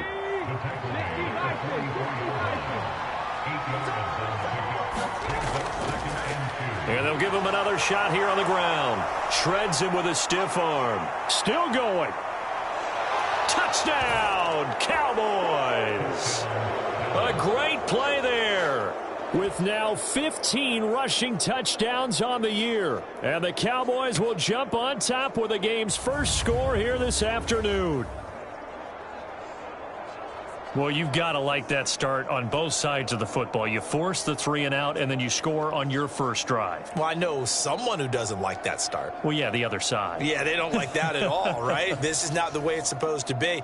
But what you just described, that's team football, all right? When you get a 3 and out, you're supposed to take advantage of it on the offensive side of the ball. You said, thank you very much for getting us the rock. Let's put it in the end zone, and they did exactly that. Extra point by Gay is up and good. And that makes the score 7-0. The kick team out there for the Cowboys as they run up to send this one away. And no effort to bring this one out. It's a touchback. So the Giants getting the football back here for their second drive. And they have the game here followed by the open date on their calendar next weekend. And Charles, this is a crew that you have to think really is relishing the opportunity to be on the couch for a few days. Yeah, they certainly are, but let's face it, partner. They can't get caught looking ahead to that couch time. Oh, he rifles one, and that's going to be intercepted. Sauce Gardner picks it off, and he brings it back to right around the 26-yard line. So problems with errant passing continuing. Remember, he threw 2 picks in the loss last week and now another here in this first quarter. And sometimes, partner, this is the result of a quarterback who's simply trying to do too much. Feels like he's trying to make up for what he did last week, and he can't do it all on one throw. Second drive forthcoming here for the Dallas Cowboys. And they'll have good field position here following the interception and a chance to build on their lead as they start with a 1st and 10. On first down, they'll go to the ground attack. They get him to the ground right on the cusp of the red zone after a pickup of 5 or 6. Here's a 2nd and 5. And they'll keep leaning on the running game. Back to the ground. And brought down, but not before they get it inside the 10 to the 7.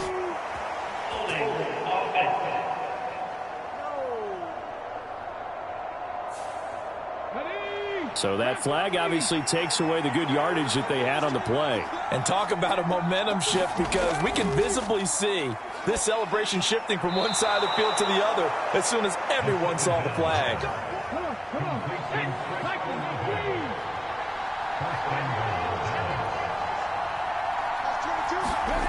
From the shotgun, he'll look to throw. Touchdown!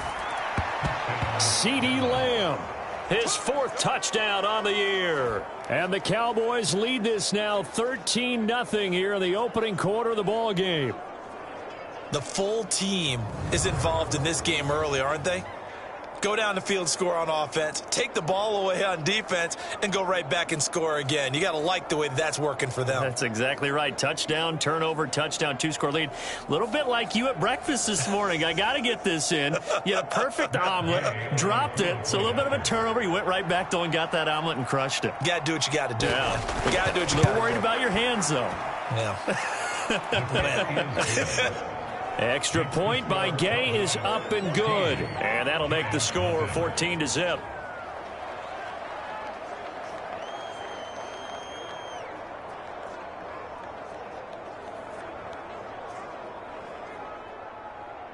The kick team out there for the Cowboys as they run up to send this one away. Taken at the goal line. And not much happening on the return as he'll get this to about the 23.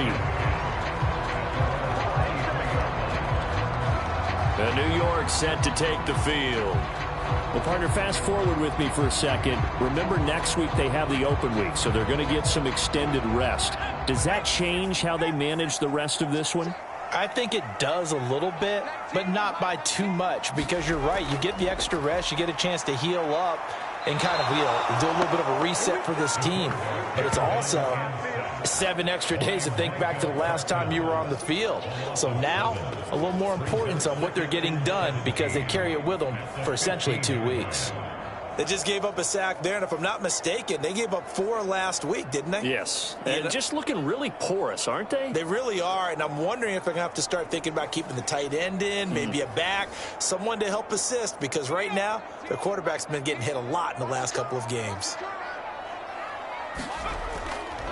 On second down now, it's Wallace. And they only get a yard back there. They'll be left with a 3rd down and long.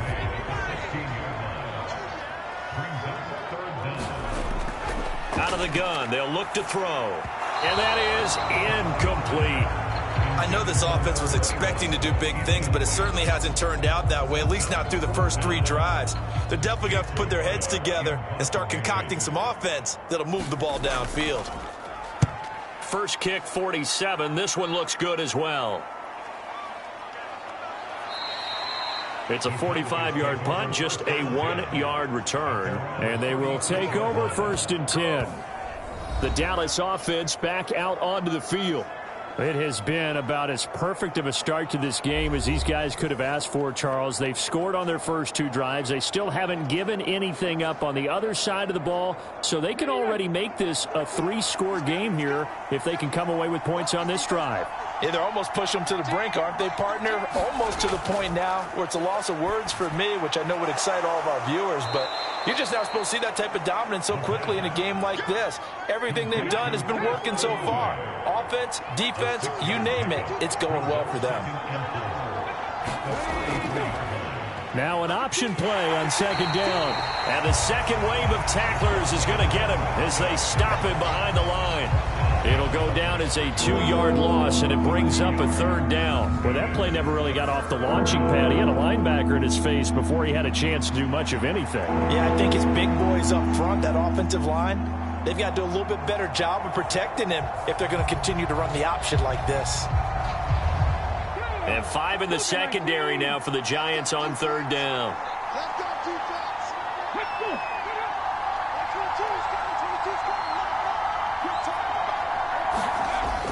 They'll look to throw. Now he'll dump it underneath to his running back, complete. And he will have a Cowboys 1st down as they're able to get the 3rd down conversion.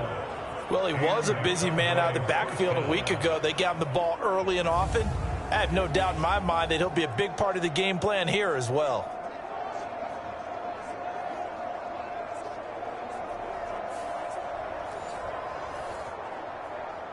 Ready? 22. Let's get it together. Like 22, he's coming. 22. On 1st down, he'll drop to throw. And hit behind the line. He lost the football. It's loose. Oh, one of the linebackers has got it. And his guys will take over at their own 44-yard line. Holding on to the football becoming a little bit of an issue. He had 2 fumbles last week, remember. I played for a guy that used to talk all the time about creating turbulence in the pocket, making the quarterback jumpy, make him antsy, keep getting after him a little bit, and make sure he thinks about holding on to the ball because you're going after him. They'll start on the ground here on 1st down. And a lane slow and materializing there as he'll get maybe a yard up to the 45. You look at this Cowboy defense. They enter play here number 11, just outside the top 10 in the league in stopping the run. They're not an elite unit. They're not, as what you'd say, the top part of the league against the run. They're a solid group, though. They do a good job. What they're looking for in this one, though, is an elite performance. Here's Cox looking to throw on 2nd down. And this will be good for a pickup of 9 to the 46.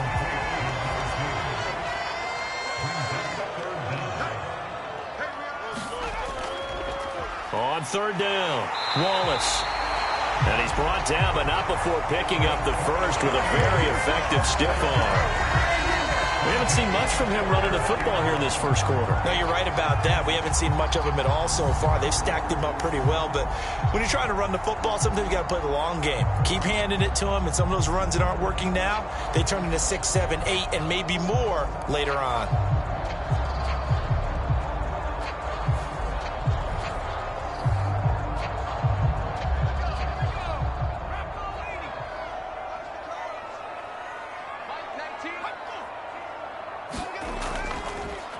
Running game working. They'll stick with it on first down. And good space to operate there as he takes this down inside the 35-yard line. 10 yards, good for a giant first down. And you're down early. How do you get back in the game? Maybe establish the run. I think they're trying to do that. Now, I'm with you on that one, and what I like about the message is that there's no panic from the head coach. He's already told his offensive coordinator, let's run the football, let's get things settled down a little bit and find our way back into this game.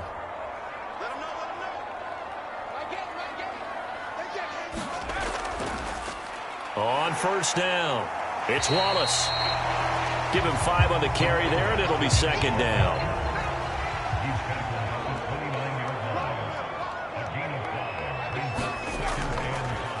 They'll keep it on the ground. Wallace. And he went backwards. He'll be down at the 30.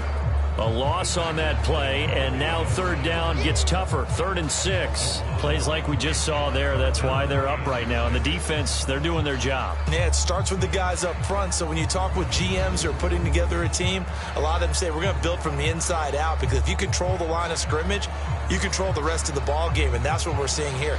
They're actually playing in the offense's backfield, not necessarily just playing at the line of scrimmage. 7th play of the drive upcoming here on 3rd and 6. Now they'll throw here out of the gun.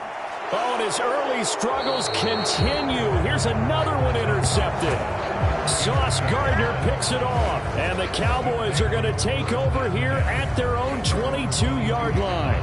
And, partner, I think this is where long-term starters in the NFL separate themselves from the rest of the pack, because there's still 3 full quarters left in this one. More than enough time to move past a pair of early mistakes and find a way to lead your team to a win. Mental resiliency, a characteristic every NFL team's looking for in their quarterback. They'll come out throwing here to start the drive. Out of his hands quickly to CeeDee Lamb. And they're able to get this one across the 35.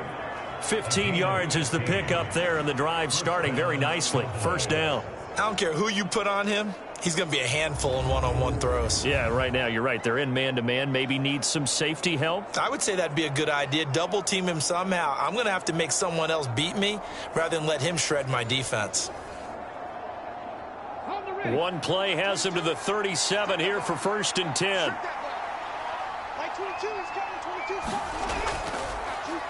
One back in the backfield, he'll get the carry. And this will be stopped at the 44. That one good for 7 yards. Now a timeout called for by the offense. So as they talk it over, we step aside. 2nd and 3. Olave over the middle. A busy first quarter. His 3rd catch of the afternoon is a first down. Now flags fly in, and one of the Cowboys looked like he got going a little early. So they accept the penalty, of course, and push the offense backwards a bit. The false start backs him up 5, 1st and 15. They'll set up to throw. And going deep for Hill. And the throw left sideline here is caught, but they'll rule it incomplete. Couldn't keep his feet in. 2nd down. Now a shotgun snap as they'll look to throw. He'll find Lamb. That's complete. So the completion good for 6 yards. And that's going to set up a tough 3rd and 9. Again, he'll drop to throw. Open man is Kyle Pitts, his tight end. And they're going to have another first down as the tackle's made at the Giants' 39. Give them 10 yards there as this offense is on a roll. This drive continues to plunge forward. For a tight end, he's got good straight line speed, and on that route, he's often the guy that gets overlooked. Nice job there finding him in stride for really good yardage. So from the 39 now, they'll come up on a 1st and 10. Back to throw again. That's taken in by Watson. And the result here, a pickup of 8. Leaves him with 2 to go on 2nd down. 14-0 the score. This is the NFL on EA Sports. Start of the second quarter, and it's the Cowboys in possession. Now a 2nd and 2. As they've got it as we resume action.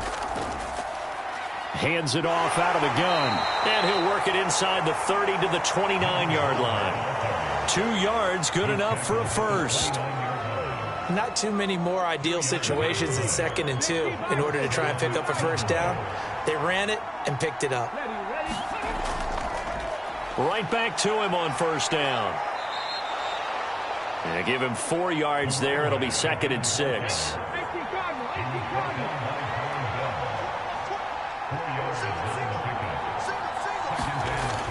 He'll look to throw. Throw out wide is incomplete. So after the 2nd down incompletion, they'll come up now against a 3rd and 6. They're going to look to throw. Able to find the open man. That's complete. And they do get him down, but not before he's able to slip it inside the 5-yard line. They're able to convert on 3rd down, and that sets up a 1st and goal. Everything's going right here in this first half, and they've got a good lead. And part of that can be attributed to their success on 3rd downs. This is another conversion here, and they can look to really open things up now with this 1st and goal. Come on. Hey,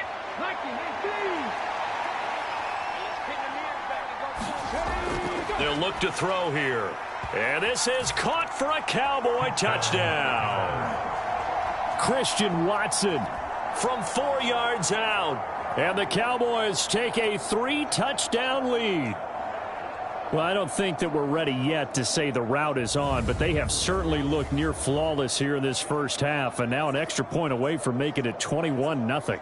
Yeah, and your experience led you to say that because we have both seen those 21-0 leads come and go in this league. But this one feels pretty darn secure. And here's the other part. Even when people chip away at it, it forces you into being almost perfect on the other side, doesn't it, in order to try and mount a comeback. Extra point by Gay is up and good. And it's now 21-0. That one in the books as a 12-play drive. And it was all capped off by a touchdown catch from Christian Watson. From a couple yards deep, he'll bring it out of the end zone. And ultimately cannot get this out to the 25-yard line as he's dropped at the 23. And the Giants ready to come out now. And they come in losers of 2 straight. And remember, they've got the open date on their calendar next weekend. But you think it's vitally important, Charles, that they focus on the task at hand here?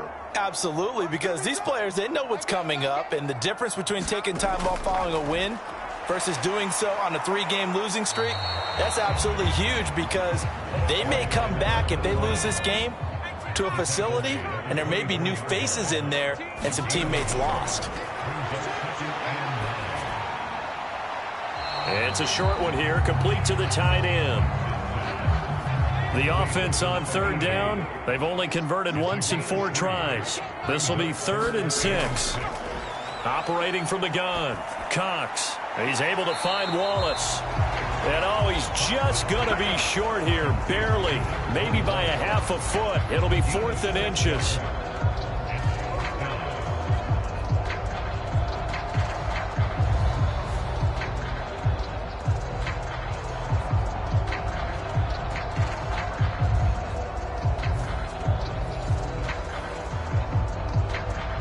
Fourth down, so Jake Camarda is out there. And he'll get this away into the icy winter air. 47 yards on the punt that time, just 1 yard on the return. And now Dallas gets set to take the field.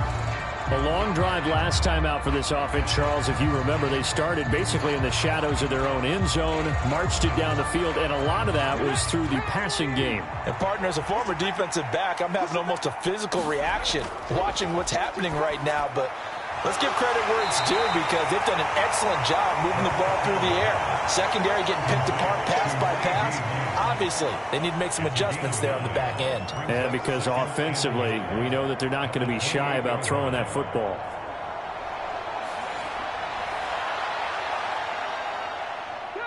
Second down and a little more than a yard here.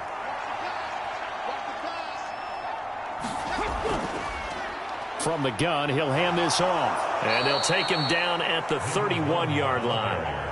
They'll get 3 as the drive continues. It's a first down.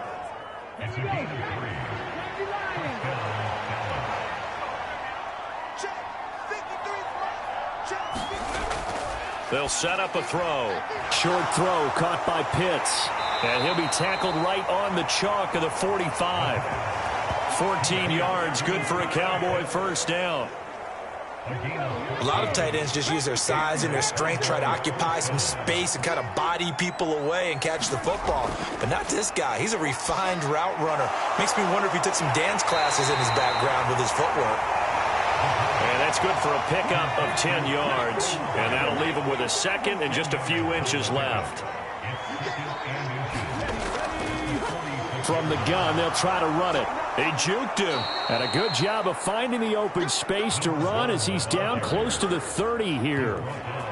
Give him 15 there, and the Cowboys have a first. This guy's well on his way now to a big game on the ground. It's another good run there. Puts him over the century mark in yardage, and we're still in the second quarter.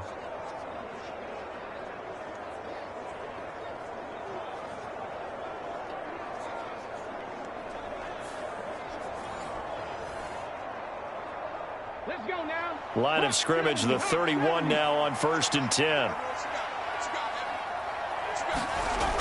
Now back to throw. Left side to Lamb. And he's going to get a solid gain of 9 before being brought down. Second and right at a yard.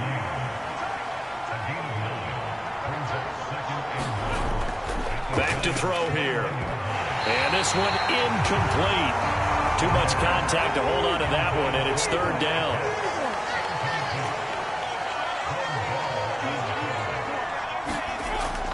They'll drop to throw. Open man Lamb. It's complete. And he'll be taken down at the 2-yard line. Defense was thinking run, and they're dealt a pass of just under 20 yards. A lot of deflated looks on that defense. It seems like they just cannot find a way to get a key stop on 3rd down. Here's another conversion, and now this offense, they're in a position to go up even further as they've got it 1st and goal.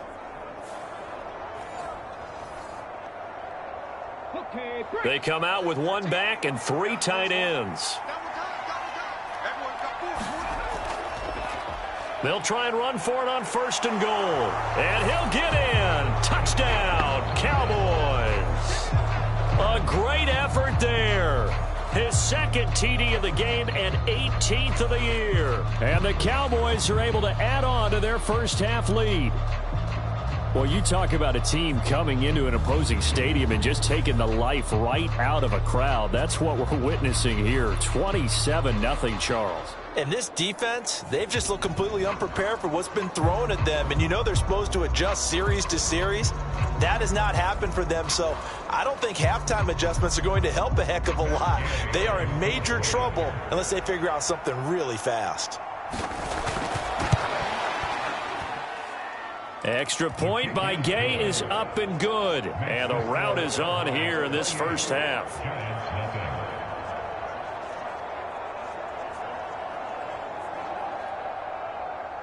Set now to kick this one away, and off it goes. And he'll just sit on this one as their drive will start at the 25. And New York set to take the field. And they are back down to the 500 mark after 2 straight losses. And, Charles, this is a team that, to be frank, their play has really dropped off the last couple of weeks. And, Brandon, I think there's a sense around the building that they can't let this losing streak get any worse than it is. Because if they were to lose here and fall below 500, then you're playing catch-up the rest of the way. They've got to take a stand and make it stop right now. They'll come up now 2nd and 4 from the 31. Looking to throw. Cox got his man there. It's Wallace complete. And tackled down after a gain of 3. Leaves him with 1 yard to go on 3rd down. That's a good job there by the corner. We do talk about this a lot, that a lot of corners see their job as simply covering receivers. Tackling isn't everyone's thing. But in this case, he came up quickly and made a nice, sure tackle. Work in the middle of the field, and he's got a man complete. And he will have a Giants first down as they're able to get the third down conversion. That's a much-needed accomplishment there on third down. They've been forced to punt far too many times already. They needed something to go their way, and they're able to get a new set of downs.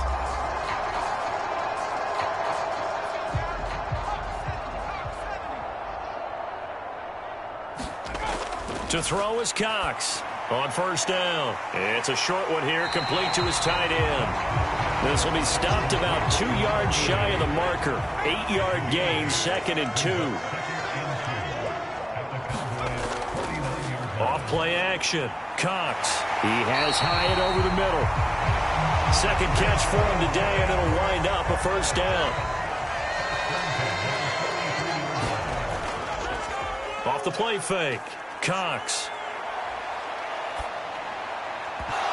Oh, he dropped it. And that's pretty indicative of the way this one's gone. Now a 2nd and 10. Now a handoff up the middle. It's Wallace. And his rough afternoon continues. He's going nowhere again. Calling no gain on the run there, and now they'll be looking at a third down. 2 minutes remaining in this first half of football. Here comes the 8th play of the drive, and they need a full 10 yards on third down.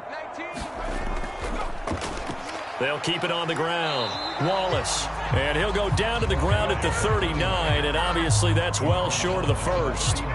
Call it a gain of 4, and it'll bring up 4th down. Some of the most unselfish players on any football team, defensive tackles, because we ask them to just eat up blocks and allow other people to make tackles. But when he can make a play himself, as we just saw there, that's a big day. So now on comes the field goal unit, and wow, this is no ordinary try here. This will be from 56 yards out. And that one's not going to get there. Not enough juice. An ambitious effort, but it's well short. And they will remain well behind.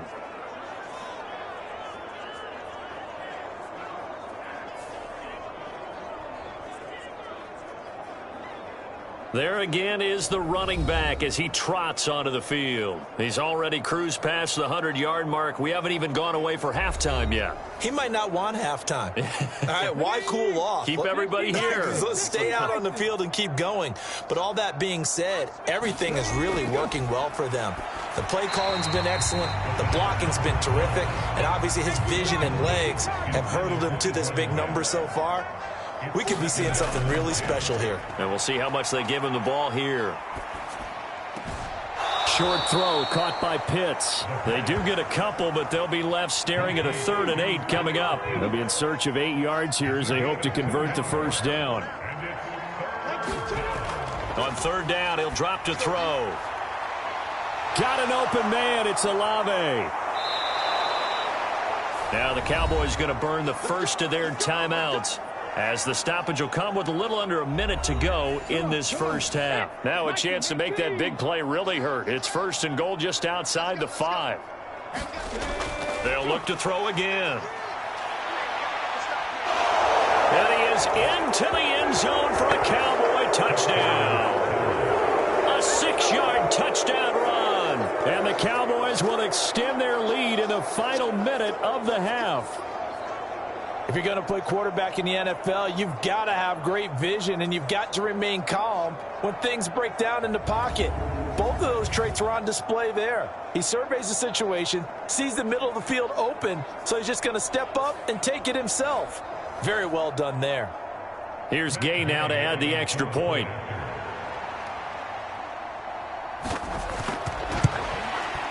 And he's been a busy man, 5 for 5 now as he knocks another one through to extend the lead. So that drive, 4 plays. And it's capped off by a touchdown run of 6 yards. The kick team out there for the Cowboys as they run up to send this one away. And they'll put up the stop sign there as his guys will get it at the 25. The Giants now going to take over late in this first half. Hey, Charles, you're down multiple scores, less than a minute left here, but with that deficit, they've got to try to at least work their way into field goal range to try to muster something out of this drive. And I'm going to go ahead and date myself one more time because I'm going to quote an old Smokey and the Bandit lyric. They've got a long way to go and a short time to get there, but they still have time to get it done. So I'm looking forward to watching them mount this drive and see if they can get some points out of it. Cox now to throw on second down. And that'll be off the mark, too far out in front, and it's incomplete. After the incompletion, here now, 3rd and 2. Back to throw. Cox. Oh, it's a screen pass. That's complete. And he goes out of bounds just shy of the 45.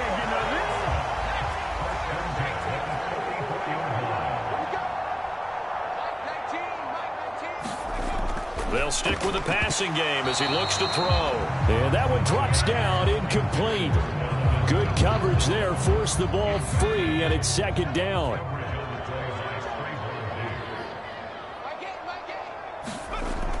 To throw again, Cox. And that throw behind his man, he missed him, incomplete.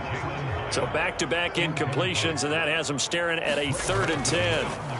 Up the middle they go. It's Wallace. And he gets this only to the 44-yard line. Not near enough to keep the drive alive. Just a 1-yard gain on the play, and that'll mean a call to the punt team as it's 4th down. As much as I praise teams for being true to who they are, in this situation, I wonder if maybe they outguessed themselves a little bit. 3rd down, seemed like an obvious passing situation. They chose to run it and didn't get anywhere close to the 1st down. He's averaging just under 50 yards a punt as he gets this away.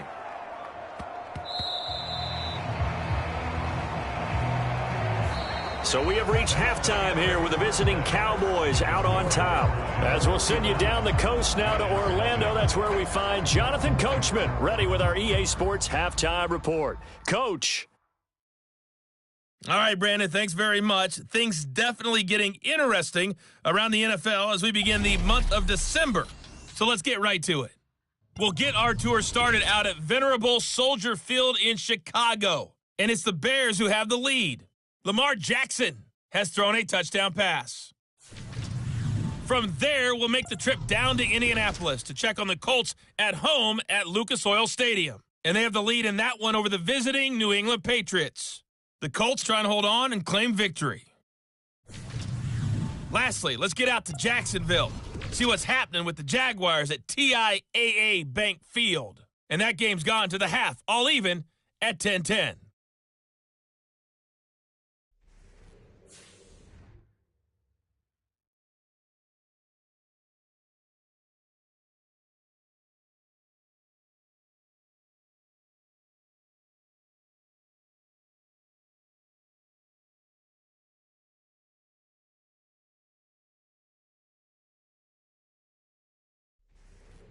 Okay, Coach, thanks as always to you and the gang in Orlando as we welcome everyone back in for quarter number 3.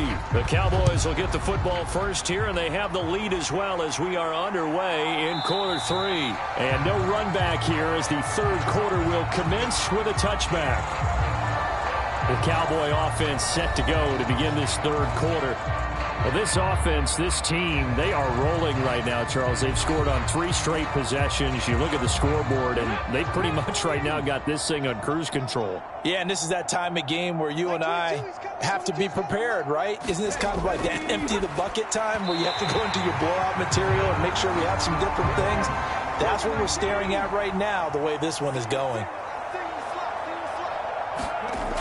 He'll try again with the arm here on 2nd down.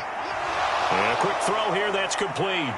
And he's going to be dropped following a pickup of 7 past the 30 to the 32.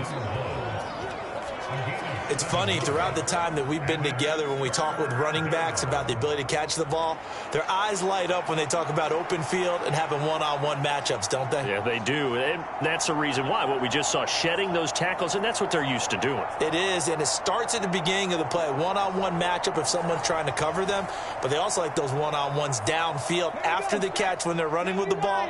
They think they're going to win those, too. I'm going back to you. 53's the mark. 50 Petty, go! On 3rd and short, they'll try and pick it up through the air. Pass taken in by his big tight end. Give him the 3rd down conversion, 5 yards on the play. This is a nice job of just taking what the defense is going to give you on 3rd down. You're not looking for a big play downfield. You just want to find something that can get you past the marker. They found it and were able to keep the drive moving.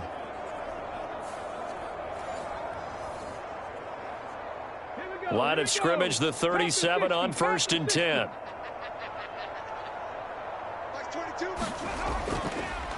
And they'll run on the inside handoff. And he'll be taken down, but not before he gets into enemy territory.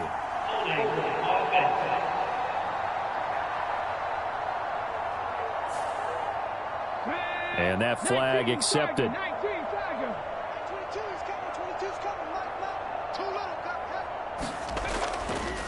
Now a play fake here on 1st down. He'll fire deep downfield for Lamb. A fight for it, and this is caught. It's caught indeed. Touchdown, Cowboys. CeeDee Lamb with his 2nd touchdown of the afternoon. And the Cowboys have taken a 6-touchdown lead. In order to lead in a game, you're going to get plenty of contributors, but that's his 2nd touchdown catch of this game. He's one of the key guys in this one. And you better believe he'll be looking for the hat trick here as this one continues to go.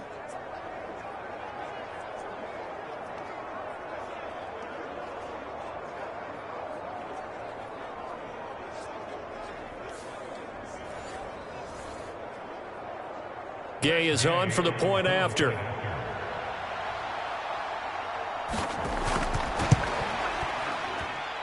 And the lead grows even larger here in the 3rd quarter. A drive there of just 4 plays. And it's finished off by the touchdown from CeeDee Lamb.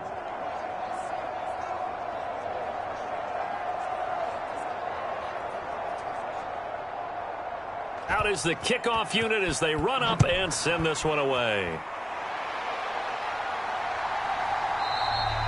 And they'll put up the stop sign there as his guys will get it at the 25. Now we take a glance at the offense as they work their way back out for their first possession of the 2nd half.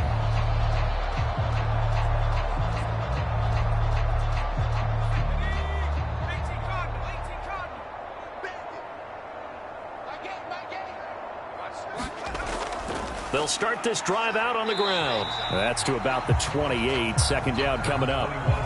Look, all any running back wants is a little bit of room, a little bit of space in order to maneuver. But he also understands how difficult it is for his offensive line up front. So if they give him any space, he realizes his job to make more out of it than what they give him. Picks up 3 on that carry. He'll be hit down at the 33, 5 yards on the play. These guys have punted 4 times already, and they're staring at a 5th, barring a conversion here on 3rd down. They'll keep it on the ground. Wallace, and he's got the 1st before he's brought down at the 39-yard line. 45 yards on the ground for him now as he's done that on 15 carries. And Brandon, you know that expression? He just does what he does. It sounds trite, doesn't it? But in this case, it's perfectly apt. This is one of the better runners in the NFL. And all he does is just find avenues, find ways to pick up key 1st downs and big runs. So from the 39 now, they'll come up on a 1st and 10. Now they'll switch it up here and look to throw. That is incomplete. Well, the passing windows are just not there, and that's just another example of how great this defense has been all game long. And that's exactly what a top 10 defense can do. They can really change the game tempo and frustrate you as you try to execute offensively.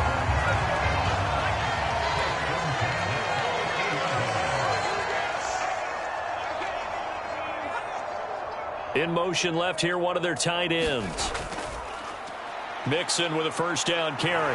Able to avoid him at the 40. And they nearly sprung him that time as he takes this all the way down to the 37. Another nice gain, 13 yards that time, and another 1st down. Veteran running back like him, we've seen a lot of those chunk carries in his career. And that's why you don't just look at his birth certificate and decide when a guy is done, right? Because you know as well as I do, in this league, as soon as you hit 30, they're looking to let you go if you're a running back. Sometimes there's a little tread left on the tires. Still in search of their first touchdown of the game, but they're on the move. 1st and 10. Now a handoff up the middle. It's Wallace. From the 31, here's a 2nd and 4.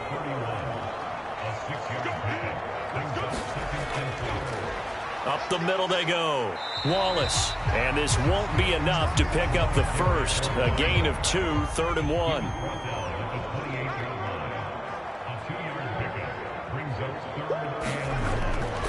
Looking to throw. Cox. That is caught. And he's going to have another first down here as the tackle's made at the Cowboys' 17-yard line. It's an 11-yard pickup. Thought they'd run it on 3rd and 1. Not the case. Well, look what we have here. A sustained drive, and that was certainly AWOL in the first half. They really struggled to try and move the football. But right now, they certainly seem to have the formula working. Let's see if they can keep it up. So from the 17 now, here's a 1st and 10.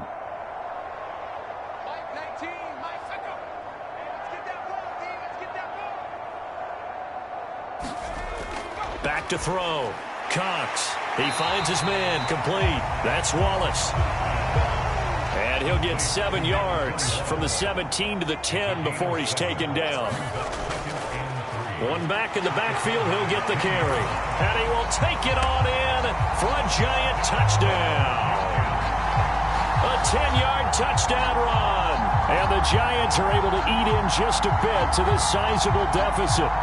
The touchdown was scored by the runner, but the offensive line, they feel like it's theirs. They blocked that one up perfectly, allowed him easy access to the end zone. Anders Carlson now for the point after.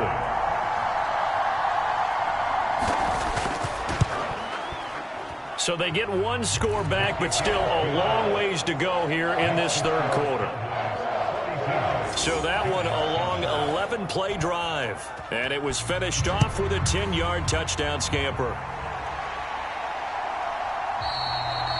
And he'll elect not to return this one, so they'll bring it out to the 25 on the touchback. From a star in college to a star in the NFL, CeeDee Lamb at wide receiver as he brings out this offense. Seems like the measuring stick for a receiver for a great game is 100 yards. Well, he's well past that now. And as we analyze how he's getting them, that's where it really becomes fun because, let's face it, they keep sending coverage at him, keep trying to put the pressure on, yet he finds ways downfield and finds openings. That's a really crafty receiver. And they'll get him down after a pickup of 8, 2nd and 2. They'd love to just strike back with a touchdown right here, and if it's a long play, so be it. But the main goal, get a couple of first downs, run some plays, run some clock, allow their defense to get a chance to catch their breath, settle down, and relax a little bit after they just gave up a score.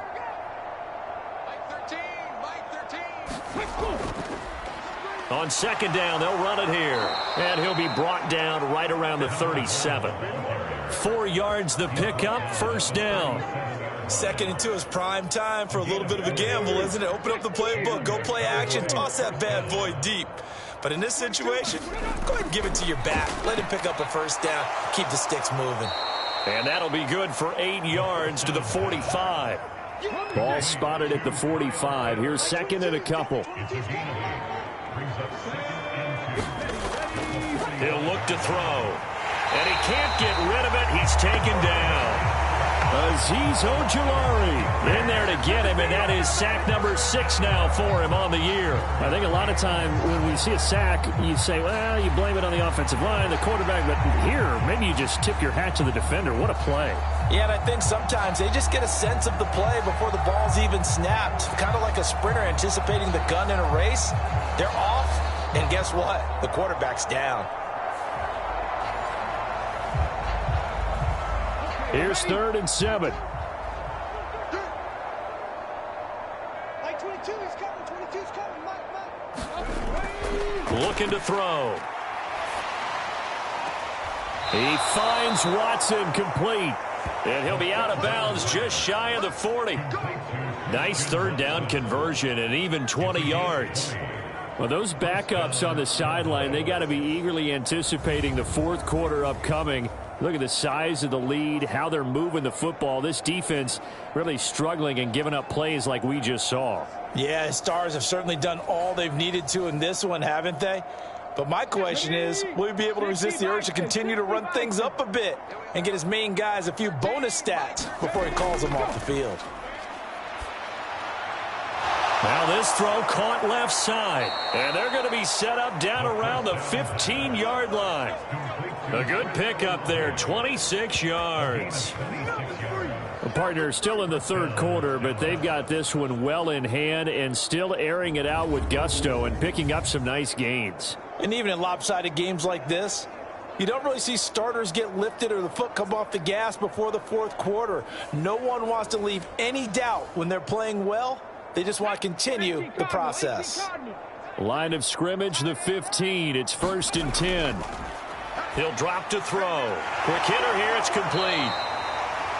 And just 3 yards on the catch there. He couldn't get away.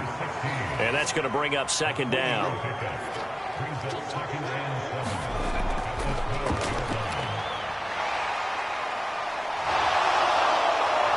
And he'll take it into the end zone for a Cowboy touchdown. A 12-yard touchdown run. And the Cowboys just continue to roll. Boy, another score. This lead gets even bigger. And, Charles, we haven't even hit the fourth quarter yet. Well, forget the deficit, right? They're really not going to cut into that a heck of a lot. But how can they get out of here with some dignity? Can they get a stop or two? Can they make a play on offense themselves? Anything to start to feel better about what's happened to them here in this one. Extra point by Gay is up and good. And the lead grows even larger here in the third quarter.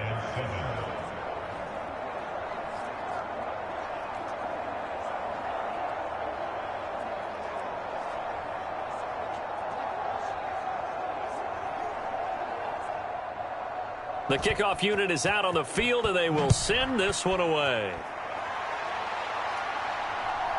From a yard or two deep, here comes a return. And he'll be dropped at the 21-yard line. So bringing it out of the end zone proves not a good decision. Loses him about 4 yards. Now out come the Giants. Well, we're still in the third quarter, so there's some time to kind of clean this up and make it look more respectable now. A win, that's probably gone out the window, Charles. But I don't know. Do you look at this as a time to just improve and maybe start to look towards the future? I think you have to find something to play for, something to grasp onto until the clock runs out. But, Brandon, we've been around this game a long time. This is an outlier. You don't get many blowouts like this no matter how the game looks on paper going in. This one has turned out to be everyone's worst nightmare realized. And he's going to lose yards. They take him down at the 26. It'll be a loss of a couple on the play, so now 3rd down coming up. I like the strategy. Extra tight ends, extra beef. They want to run the football, but that means they probably want to run it inside. If you get strung out on the perimeter, you're in peril. Yeah, we saw the result, negative yardage.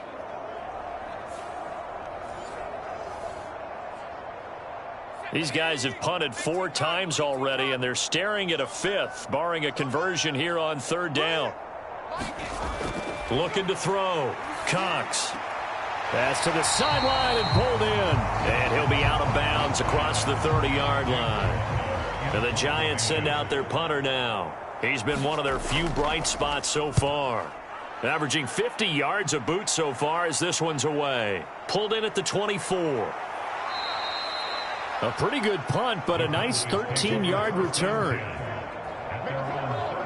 Out comes CeeDee Lamb and the rest of the Dallas offense. And we get a peek at the kind of game he's having. It's been a good game. 8 catches now, Charles. Everyone likes to spread the ball around. They want a lot of people to catch it and touch it, get a lot of guys involved. But sometimes when you have the hot hand or a person who is just really taking care of business in their part of the field, you have to keep going back to them. And this will be good for a pickup of 9 to the 46. Just need a yard here. 2nd and 1. On play action, they'll throw. Out to the flat. That's complete to his running back.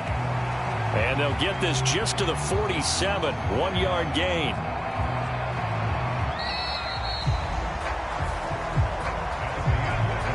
And as they come to the line, they will not be able to get off another play as time has run out on this third quarter. We'll return with more after this. You're watching the NFL on EA Sports. The offense on third down tonight, they haven't been stopped yet. A perfect 7 for 7. They're looking at third and a few inches. And he will have the first down as he's brought down up near midfield. I always appreciate runners who understand situations. That was just third and inches. No reason to dance around in the backfield and try and break off a bigger play. Just go pick up the first down, and that's exactly what he did.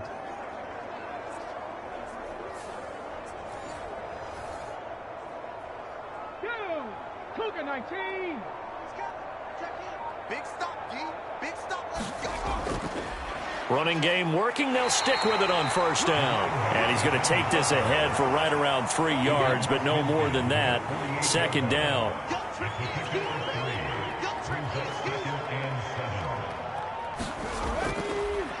One back in the backfield. He'll get the carry. Give him 4 on the carry, and it'll make this a third and about 2.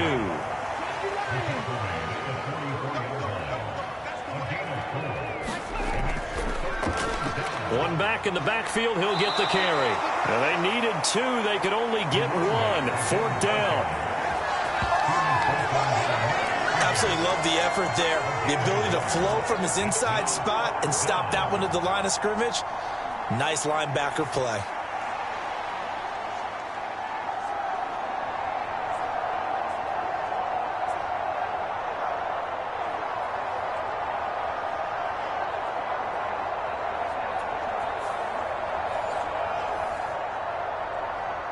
Here's Ryan Stonehouse now, as he should be able to pin him back deep here with his first punt.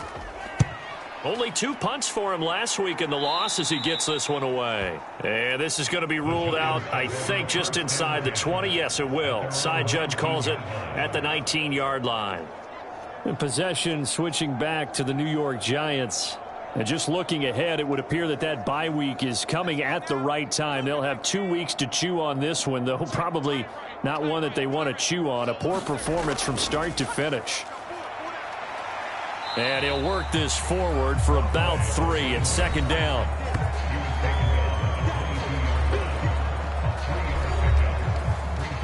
From the 22 now, here's second down at 7. Back to throw. Cox. And he's going to be intercepted a third time. Picked off by Greg Newsome. And they're going to be set up in the red zone right around the 17-yard line. Another great play defensively. They've been sharp on both sides of the ball, Charles, but that interception means that this defense very well keep them down to single digits on the scoreboard in this game. And that's certainly something to smile about, isn't it, partner, if you're on defense? Because your goal every game is to pitch a shutout, but you and I both know that's pretty unrealistic. But to hold a team below double figures in a game, in an NFL game, that's certainly something to take pride in. They'll come out throwing here on first down. He's going to find his running back. It's complete. And a nice job to break free of one tackle, but it slowed his momentum somewhat, and he's taken down right after. So 5 yards here, 5 on the play, and it'll be second down. One back in the backfield, he'll get the carry. He'll get this down inside the 10 for a pickup of about 3.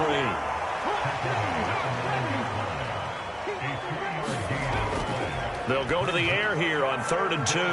Touchdown, Cowboys! Chris Olave, a 9-yard touchdown grab. And the Cowboys look like they're going to get back in the win column as they extend their lead here this fourth quarter. When coaches come into a game preaching total team effort, CD, I think this is the type of ball game that they're dreaming of. It was pretty apparent early on that they were clicking in all 3 phases. It's been fun to watch. Yeah, sometimes in the NFL you end up with matchups like we've been watching here. And when you go back through the early drives, you can just see that one squad was on a different level in this game. Safe to say, we haven't been disappointed in watching their execution throughout this contest. The kickoff team on the field now as they will send this one away. And they'll put up the stop sign there as his guys will get it at the 25. And New York set to take the field. And they unfortunately are staring at a mini losing streak developing, trailing here in the fourth quarter. This would be their third straight defeat.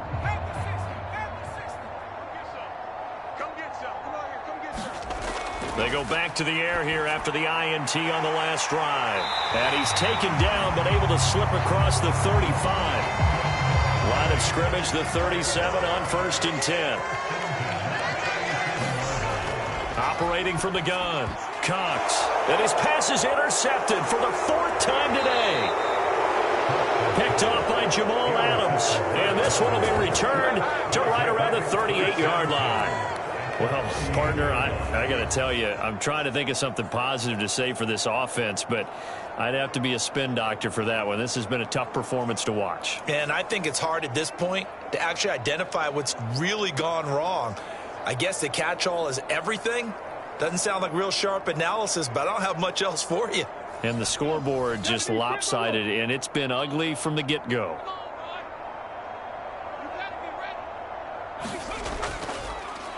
On 1st down, they'll go to the ground attack.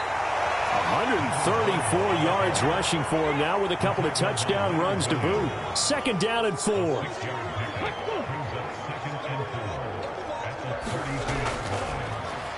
Here's a handoff out of the gun. And he'll be a little shy of the 25 here at the 26-yard line.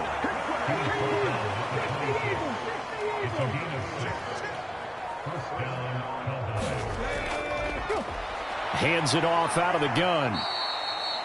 3 yards on the pickup there, and it'll be 2nd down. Just not a whole lot of room to operate there on that carry. No, not at all. They did a really nice job staying in their proper places and not allowing any lanes to open up. From the gun, he'll hand this off. And he's going to get this pretty close to the 1st down marker at the Giants 17. 3rd down and 1.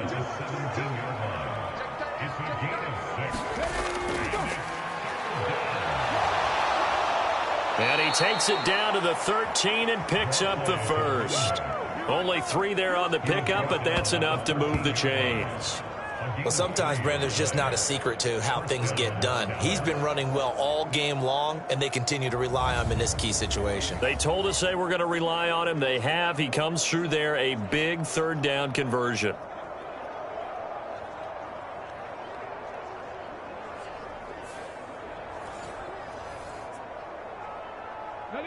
All runs on this drive so far. It's 1st and 10.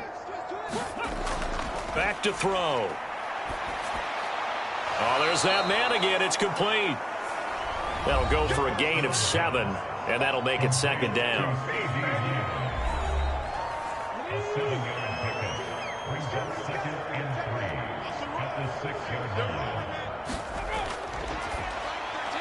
And it's caught. Touchdown. Kyle Pitts from 6 yards away. And the Cowboys add 6 more to their point total, and they're on cruise control right now here in the 4th. And you wonder now if he might be able to remove the helmet, put on the baseball cap, and watch the rest of this one from the sideline. His 5th touchdown pass of the game. Say that again. Did you say 5th touchdown pass of the game? Yes, sir. But that's a heck of a performance, isn't it? Because they've had no answer for him at all game long. Receivers have been open constantly, and he hasn't missed a single one of them.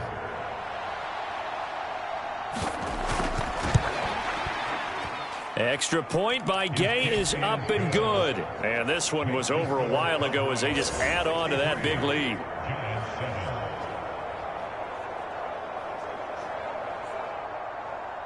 Set now to kick this one away, and off it goes. This taken in at the goal line. And he'll be tackled just shy of the 25.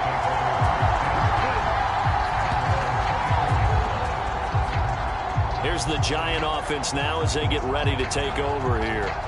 Well, we said it at halftime that they would need a nearly perfect second half to erase that deficit that they were facing, CD. But unfortunately, the second half has pretty much been a carbon copy of the first.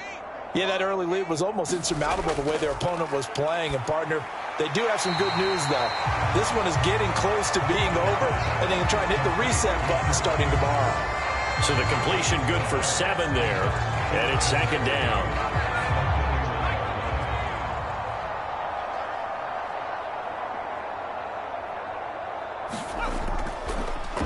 Now a handoff up the middle.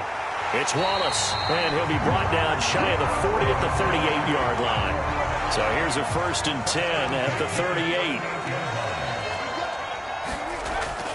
Looking to throw. Oh, a strip. The ball comes out. It's picked up by the Cowboys. And he'll take this back down inside the 20. And I don't know that that fumble is going to matter a whole lot. You look at the deficit here in the 4th. It doesn't matter. The coach on the sideline still scratching his head. Yeah, not only scratching his head, but probably writing a note or two about we're going to address this come practice next week because maybe that's the reason we're down this far. Doesn't matter at this point, but being sloppy throughout the game, not going to help them improve. So here's a 1st and 10 now down inside the 20. They'll try and start this drive in the air. Olave holds it in. This will be a 5-yard pickup as they move it from the 20 to the 15. Just 2 minutes remaining here in the 4th quarter of what has been a one-sided affair. So the Cowboys in possession of the football here as we get you reset. They've got a 2nd down now as they look to salt this one away. They'll try and run some clock here as they keep it on the ground. And he's dropped just before the line to gain. 4-yard pickup leaves him with 3rd and 1.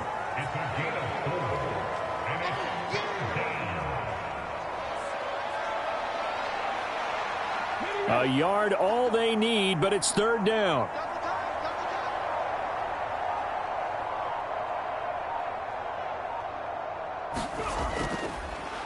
And they'll give him another shot here on the ground. And he's got the 1st down as he gets it to the 8.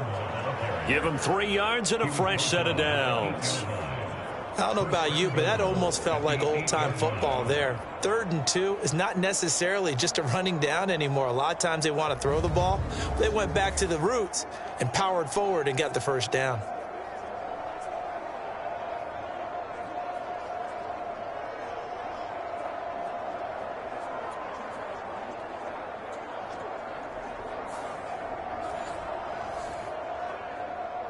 Well, they probably don't need to run a play here, but you wonder if they're going to be able to resist on 1st and goal.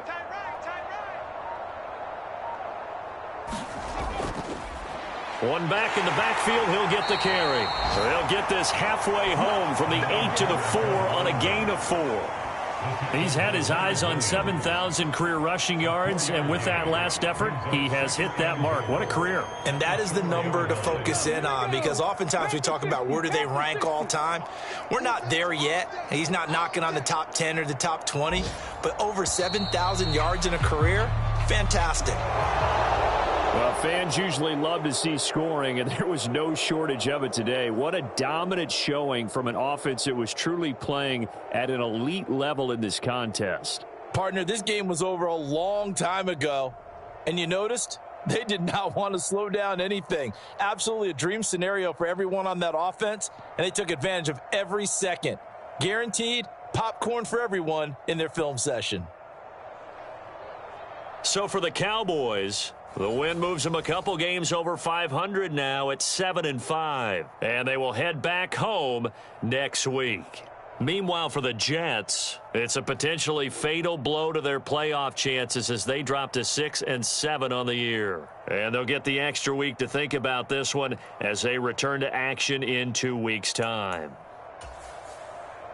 That'll do it for us. I'm Brandon Gaudin alongside Charles Davis. Thanks to our entire crew as well. We'll talk to you next time. So long, everybody.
today. From NRG Stadium in Houston, Texas. It's Week 13 of the NFL on EA Sports.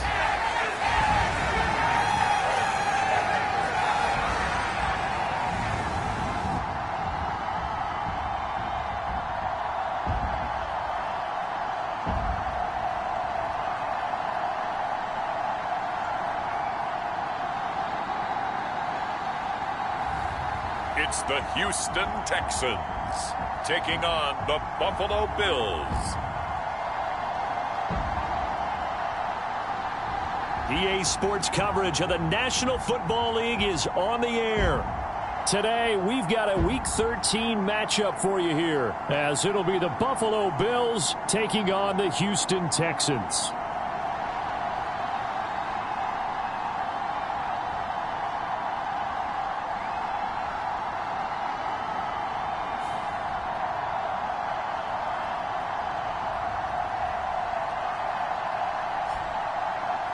Hi again, everyone. With Charles Davis, I'm Brandon Gaudin. And, Charles, we look at this Texan ball club entering play here. They were winners last time out, so they'll be looking, Charles, to make it 2 in a row. And what I enjoyed when I watched their game tape and their victory last week is they put it together in every phase. Good offense, good defense, and some key plays on special teams. Let's see if they can get that second win in a row. Meanwhile, for the visiting Bills, they're hitting their stride of late. Winners of 3 of their last 4. And the offense last week, they had things humming. If you're a defensive player,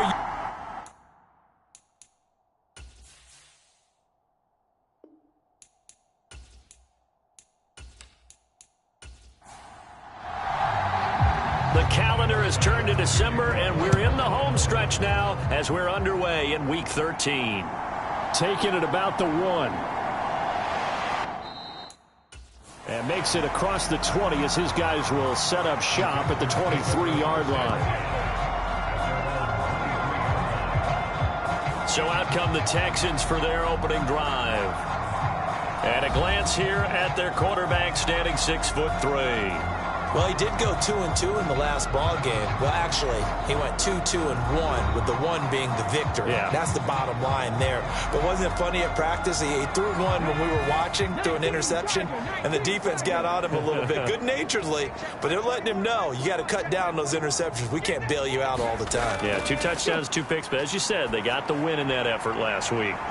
Now a throw right side taken in here to start this drive. Heck of a start. A 30-yard pickup on their first play from scrimmage. When they've needed a play this year, he's certainly been the guy to deliver it. As this season has gone on, he's been awfully consistent and sometimes spectacular.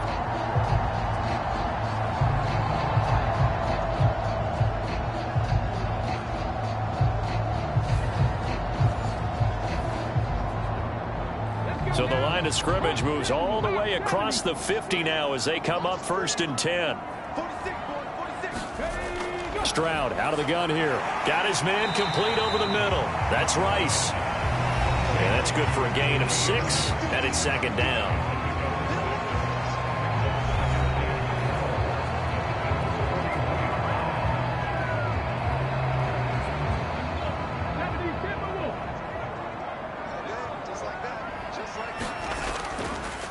They'll run it for the first time with Dameon Pierce. And this winds up a pickup of 2, maybe 2.5 to about the 39.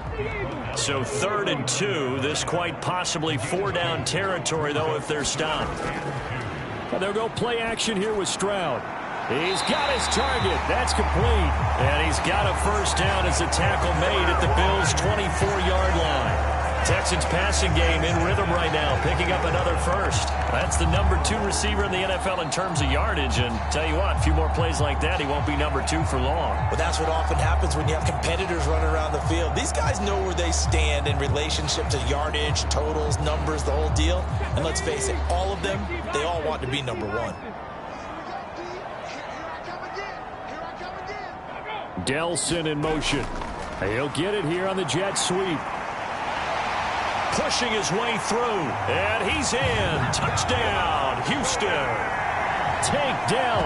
His second rushing touchdown on the year. And the Texans get the upper hand as they're on the board first here this afternoon. You know, as a head coach, you can't hide everything from your team. They know that people think that they're not supposed to be on the field with them. So they designed a heck of a game plan, didn't they? Nice fast start, get out after them, and maybe let everyone know that they're here to compete. And get this home crowd behind them early as well. Yeah, that's a huge part of it, isn't it? Because if you get the home crowd involved, sometimes you can ride that wave, and that gives you a little added pep. Chad Ryland now to add the PAT.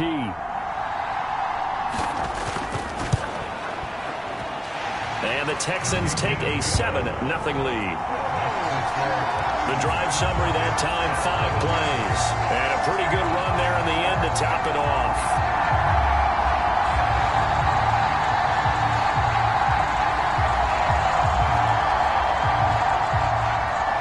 Back out is the kicker, Ryland, and he'll send this one away. And from back there, a wise move. He'll just sit on this one, and it'll come out to the 25. So here come the Bills on offense for the first time. And a peek at the man under center. He has 5 full years in the league under his belt, now in year number 6. And the guys on the other side of the ball know they'll have to be on their toes. And it's obviously not just the passing, but the running element that makes him dangerous. He ran for over 100 yards in that game last week, so keeping him contained will be a big emphasis for this defense. Here's Cook as they begin on the ground. And he'll get this up just shy of the 30. There are the numbers for Cook from a week ago.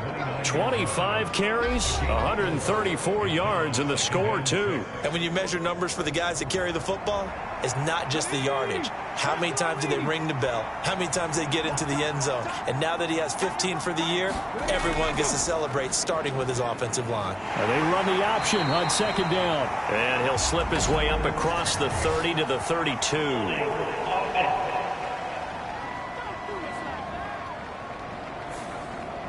Now they face a 2nd and long following the holding penalty.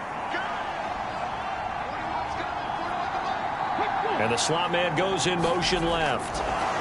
They'll get it forward to him on the touch pass. He is taken down at the 21 after a short gain of 2. You look at the defense for these Texans. They come into this one way down at number 23 against the run of the NFL. And stopping the run, that's been an issue for them all season long. Aren't you glad that you're not coaching the defense right now? I'm very glad. They said that they've seen it in doses, but very, very small doses. Yeah, you've got to be consistent. It's down in and down out. Being able to play it, understand what you have to get done, and finally stop some people, put them on the ground.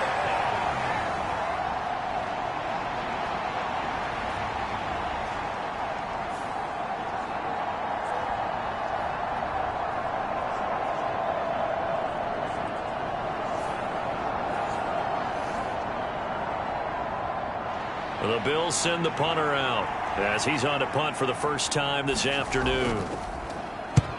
He was only asked to punt once in the victory last week as he sends this one away. 37 yards on the punt with no return. And the Texans will take over with a 1st and 10. So now we get set to see Houston for their second drive of the ball game.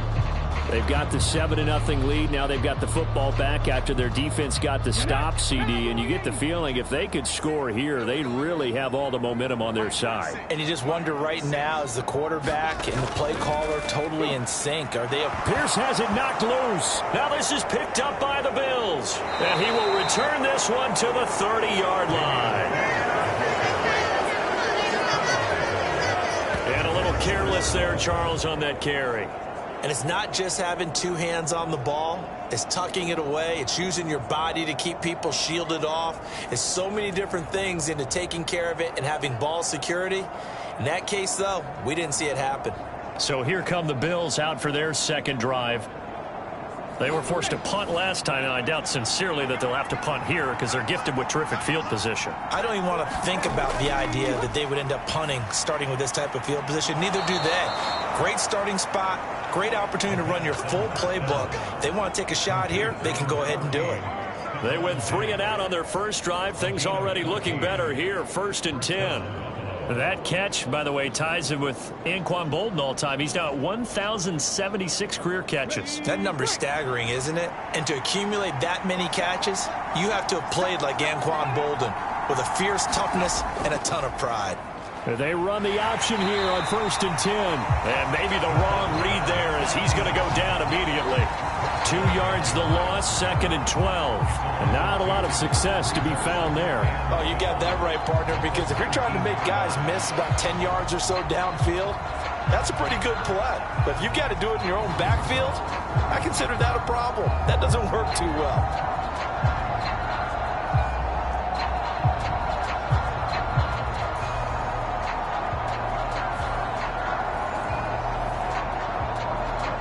So the first down run lost a couple. Now they come up 2nd and 12.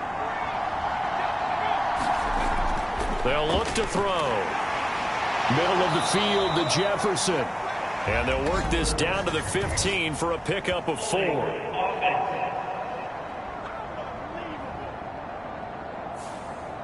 They'll come up now on a 2nd and long after the hold.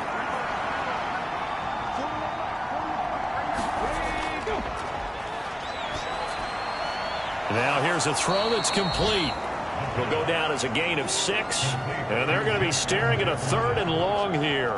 Well, this defense for the Texans, they played extremely well last week in the win over Atlanta. It was a little bit enlightening talking with the defense coordinator about their performance last week, because the feeling was that it was a good, solid performance. They did what they needed to do to get the job done and get the win, but definitely a few lapses that they're looking to correct. Yeah, this pass broken up. Excellent coverage there on 3rd down, as that was not an easy one to hold on to. The kick by Bass is good. And they are on the board, but still trailing. It's 7-3.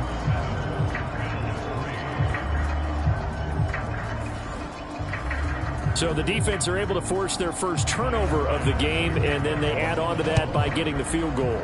And you don't just want to take the ball away from your opponent, partner. You want to make them hurt as well. And if you don't score yourself on defense, turn it over to your offense and have them put points on the board.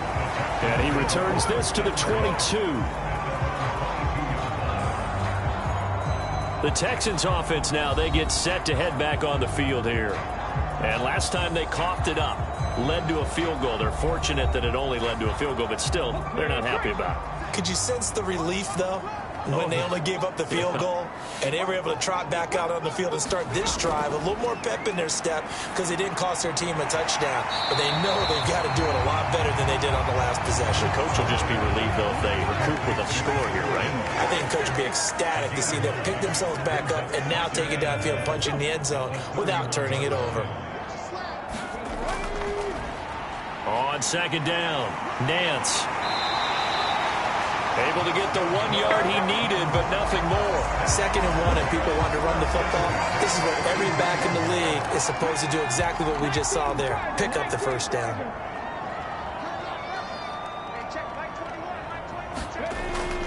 Stroud sets up the play action. And he'll get this into the hands of Hill, complete. And they're going to have this across midfield and inside the 45. That one goes for 24 yards. Oh, I like that play call there. After a run for good yards, you get a defense thinking they'll go back to the well. So that's a great time to call play action and give your receivers a little extra edge. And they complete the pass there for another first down. So 1st and 10 now in Buffalo territory at the 43. 1st and 10, it's Pierce. And he'll take this ahead for about 4. 2nd down coming up.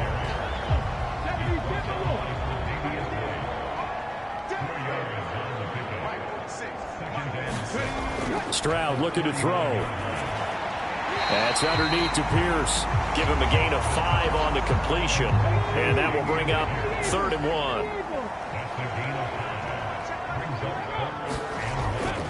Pierce will try to pick it up. And he's able to get it to the 33. Good enough for a first down.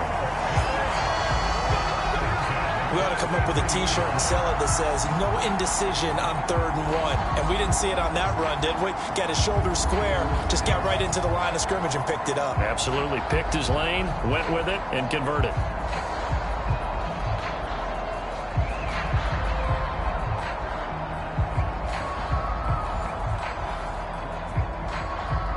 So they'll come up 1st and 10 now from the 33. Another carry for Pierce.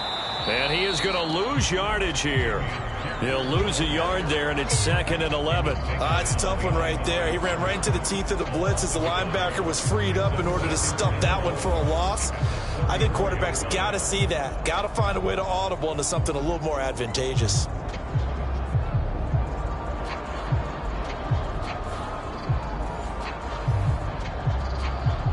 Maybe just a slight detour on what's been a strong drive. Here's 2nd and 11. Play action. Stroud now. To the left side and intercepted. And a big turnover there as his guys will get the football back. How about that being his 13th interception of the season, tied for number 2 all time. And when someone's having a season that fantastic, wouldn't you think you'd have a scouting report that says, don't throw in his area? I don't think he's cared about the scouting reports all year. Yeah, he's found a way to find the football. He's become a true ball magnet.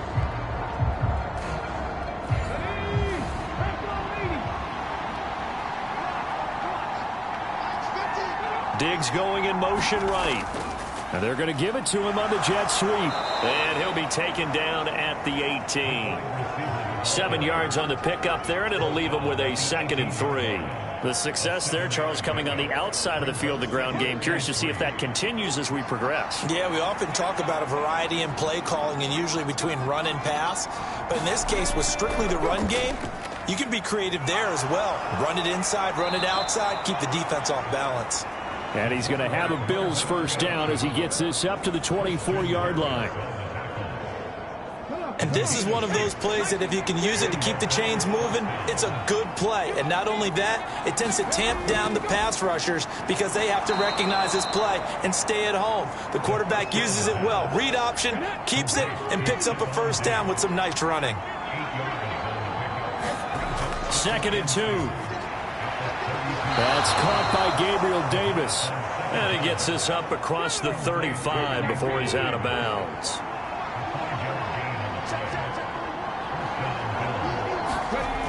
On 1st down, he'll drop to throw. And this will be caught by Mooney. And this will be stopped at the 44. That one good for 7 yards. After one, 7-3 the score on EA Sports. The Bills with the football as we start quarter number 2.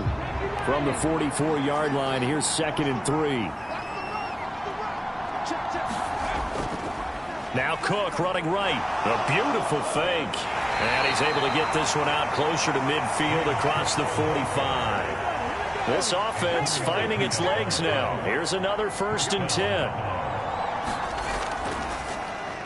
Here's the option. Now the result here, a pickup of 8. Leaves him with 2 to go on 2nd down.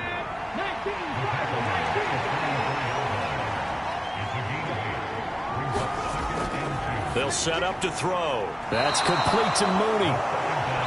That good for 6 as they keep this drive right on rolling. Line of scrimmage, the 37 on 1st and 10. They'll give to Cook on the read option. He'll be hit down at the 33, 5 yards on the play. Now 2nd and 5. Off the play fake, he'll look to throw. Pressure applied, and he's going to be taken down. They sack him back at the 33-yard line. Impressive individual effort there. No one was going to stop him around the edge. Yeah, no doubt about it. And that's why if you play in a 4-3 base and you're a defensive end, that's why you get the big bucks. They count on you to do everything. Defend the run and, of course, get to the quarterback.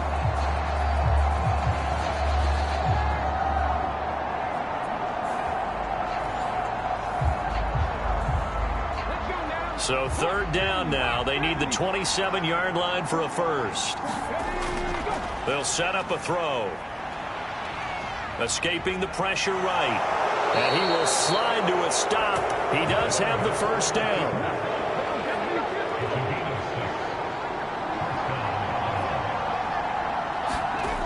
He'll look to throw. And that nearly a turnover, but it's incomplete. Oh, fortunate to retain possession there, and it's second down. And they'll try to run the option here. Only a yard there on the keeper, and that's going to leave him with a third down. Pretty good little two-play sequence there. You force the incompletion, then a very short pickup. Yeah, now maybe you bring in an extra defensive back or two because you want to try and defend on third down. They like to play those nickel or sub packages, don't they? The Bills on third down, just 1 for 3 thus far. This is 3rd and 9. Now back to throw. A short throw pulled in by Kincaid. And they're going to stop him short of the first down as he's tackled at about the 21. So give him 5 yards there on the pitch and catch. And that's going to bring up a 4th down. Well, the strategy was evident there. Get it to your tight end and make it a one-on-one play with a cornerback. Who's usually going to win that one? The tight end, but not there. Not in this situation. How about the corner defeating that logic and making a really nice tackle? So on 4th down, out is Tyler Bass in the Buffalo field goal unit. He hit his first, this one from 38. The kick by Bass is good. And they'll get it back within a point at 7-6.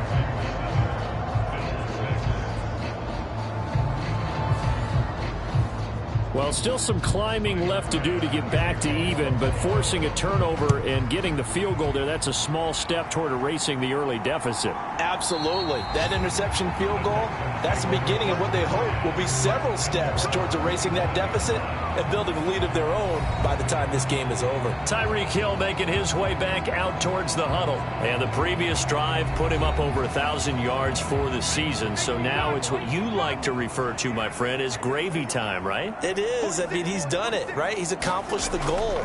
So the good players, they relax a little, they bask in it. They think this is, okay, we've done what we set out to do.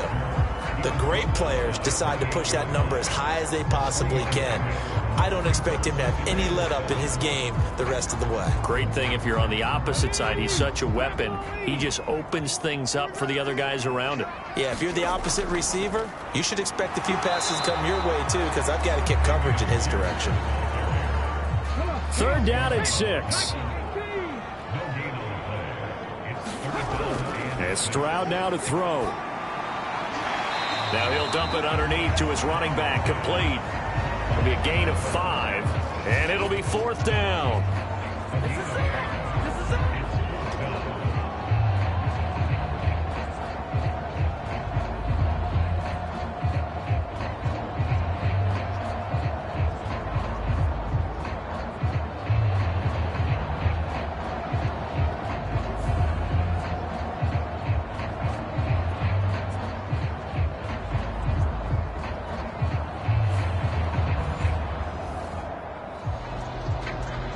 The Texans send the punter out as he's on here to punt it away.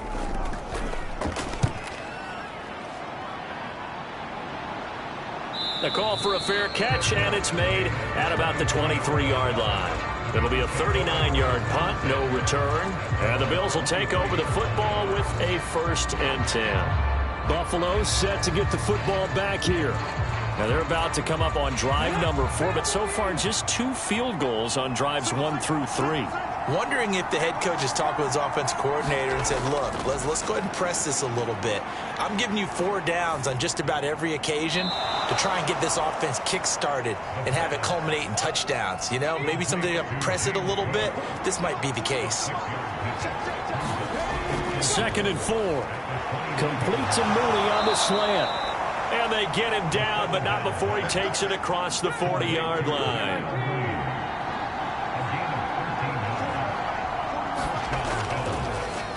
And they'll let the quarterback keep it here on 1st and 10. And just shutting him off there. And he's going to get this all the way down inside the 35. That time they pick up a 24 yards on the keeper. 1st down. Pretty nice play here. They go read option, read the defensive end, and when he claps down inside, how about the quarterback pulling it, keeping it, and not only getting to the 2nd level, but picking up some really nice yardage. Very, very well read.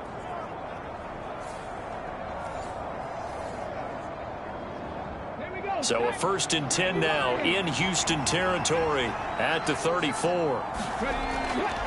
Back to throw here. Looking for his man on the out route, and he's got Diggs. Another good gain. That's now 35 yards combined on those last 2 plays.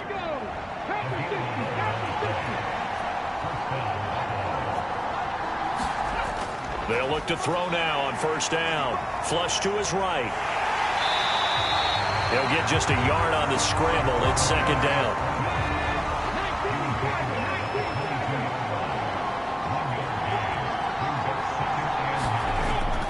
They'll look to throw here.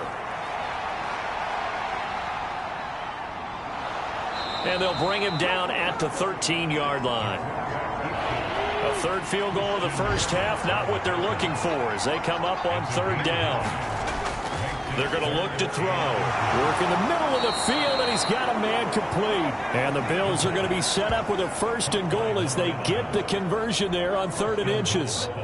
And that could be one of those turning point plays in a ball game. A field goal gets you the lead here, but they want to make a statement and get 6 points. And they're certainly going to get that opportunity as they get the conversion and set up 1st and goal. It looks like a jumbo set with 3 tight ends here for 1st and goal. Cook. And this will result in him losing yardage back to the 3. That's going to go as a loss of 2, and it'll be 2nd down. They have 3 tight ends in that formation. That's almost a universal sign that they're planning to run the football. But how about the defense there? They met force with force and caused a stack up behind the line of scrimmage and threw him for a loss.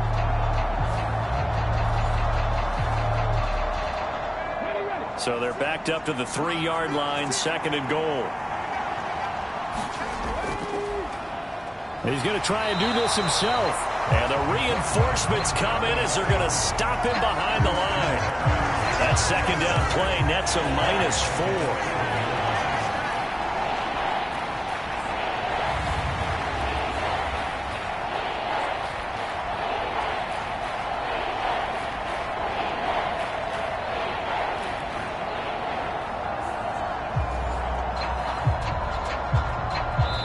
And we've hit the 2-minute mark in this first half of action.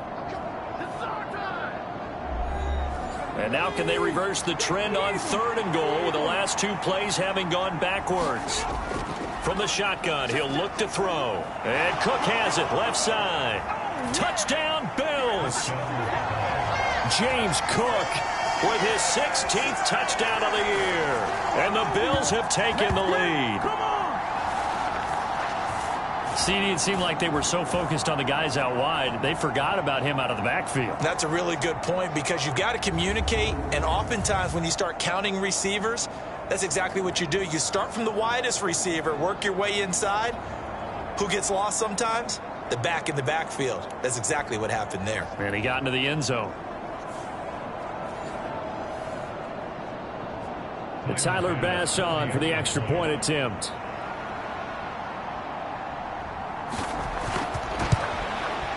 And he puts this one through as the lead moves to 13-7. A 10-play drive that time. And it was James Cook finishing things off with a touchdown catch. After the touchdown, Bass to kick it away.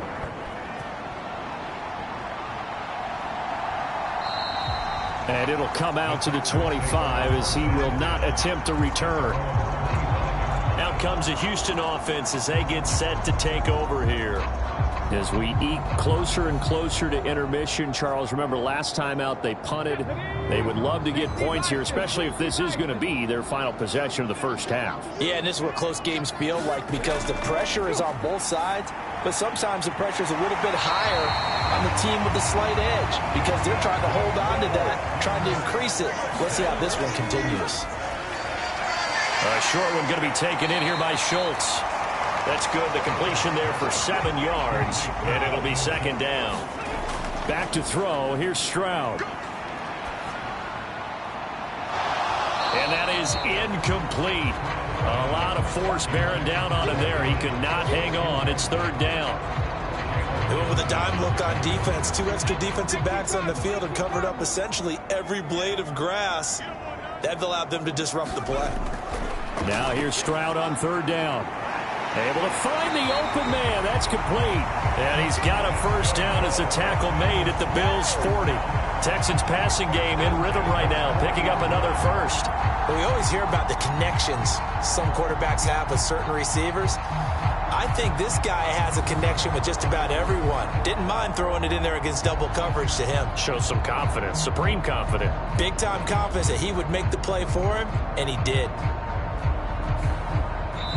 Now the Texans will burn the first of their timeouts as they'll stop it with just over a minute to go before halftime.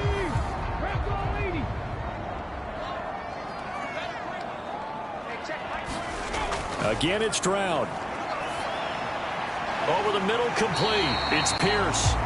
Now the Texans will use one of their 2 remaining timeouts as the stoppage will come with a little under a minute to go in this first half. Second and a couple.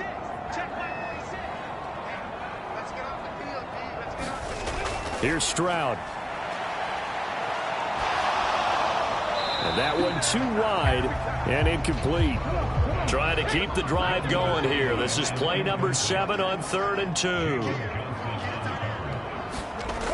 A shotgun snap to Stroud. He had a man open, but he missed him, and it's incomplete.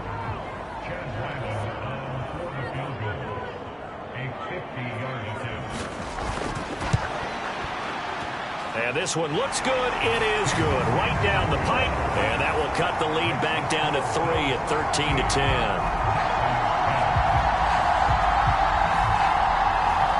Well, in a close game like this, obviously you want the touchdown, but certainly they will take the 3. And they'll be okay with that, but let's throw a little credit to the defense as well. And I'm just glad this doesn't come down to a debate, right? Which side won, partner? Because the defense, hey, we didn't give up a touchdown. The offense, hey, we put 3 on the board. Either way you look at it, I think both sides gained something out of that drive. The Bills going to take over now late in this first half. And we'll see how this is played. Offensively, they've got the lead. Not a whole lot of time left. What do you think, Charles? Well, it's tempting to try and add to your lead, but a mistake there, that can change things in a big way. I say go ahead, take the knee, get on out for the half. Oh, he's got a man wide open, complete. Now the Bills are going to use the first of their timeouts as the clock will stop with 33 seconds to go in the first half. So the big play changes the complexion of things. Here's 1st and 10 just outside the 30. They'll drop to throw.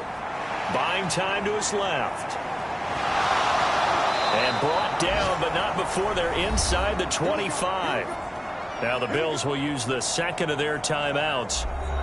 So that means they're down to 1 remaining here as we head toward halftime. They'll look to throw here on 1st down. Throw right side, caught by Davis. They showed off a nice juke of the defender before the next wave could bring him down. Now a timeout. 7 seconds left in the first half. So on 2nd down, the field goal unit is on here as they try to get 3 before half. From the right hash, just a 34-yard attempt. The kick by Bass is good. And that extends their advantage to 6 at 16-10.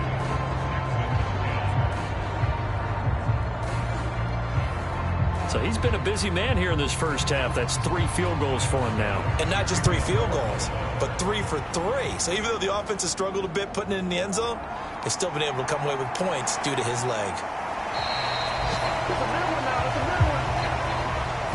So we have reached halftime in what's a 6-point game at the break.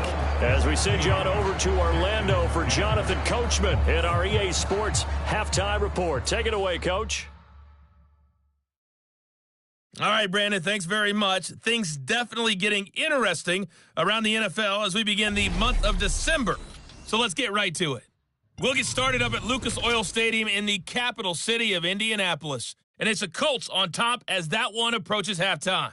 The Colts seem to be on their way to what would be a good victory. From there, we make the short trip up I-65 to check in on the Bears at home, Soldier Field in Chicago. And they have the lead in that one over the visiting L.A. Rams. Lamar Jackson has thrown a touchdown pass. Lastly, let's get out to Jacksonville, see what's happening with the Jaguars at TIAA Bank Field. And that game's gone to the half, all even at 10:10.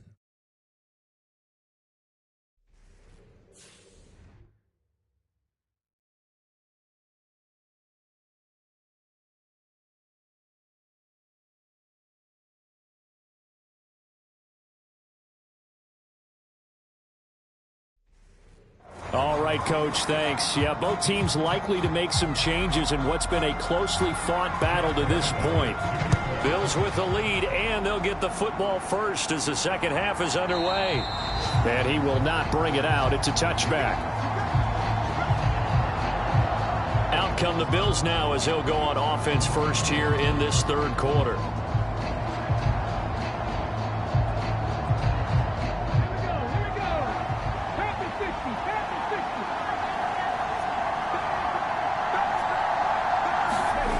They'll come out throwing here to start the drive. And he's going to be dropped following a pickup of 7 past the 30 to the 32. They really love to get him into one-on-one opportunities, and this is one way. Work him out of the slot and create a mismatch. Who's going to cover him? Corner, safety, linebacker? He's got a way to beat all of those positions. They'll operate from the 32-yard line here, 2nd and 3. Looking to throw. That's to the right sideline, and it falls incomplete. So the incomplete pass on the last play, and that leads us to a 3rd and 3. He'll drop to throw. Oh, he had him. He was open, but he couldn't get it to him. It's incomplete. And so many times we look at the opening drive of the third quarter as a tone setter, and many coaches do emphasize it. And that's a strong performance there defensively to force incompletion and, more importantly, force a quick punting situation. So they're forced to punt on 4th as this one's away. It'll be a net of 39, 41-yard punt, 2 on the return. And the Texans will take over. Now we take a glance at the offense as they work their way back out for their first possession of the second half. And both of these defenses have been stifling these last few drives offensively, just not able to get anything going. So what needs to change? I think a lot of the guys will go back and review, so to speak, because everyone has someone assigned to how did each play work. Okay, what did we use that kind of worked for us during this game? Try and get back to some of those plays, as well as the possibility of showing something you haven't shown already in this game and trying to change things up. We'll see if they take the advice of Mr. Davis. And that'll be incomplete. Took a pretty good shot as he tried to pull that one in. Couldn't hang on, 3rd down. Stroud. Pass taken in by his big tight end. And he is going to have a Texans first down as he's able to get 8 yards there on 3rd and 5. Partner, you know most routes are timed out or measured precisely. But when you know where the first down marker is, you tailor your route to that, don't you? That was 3rd and 5, and they picked up enough for the first down. So from the 39 now, they'll come up on a 1st and 10.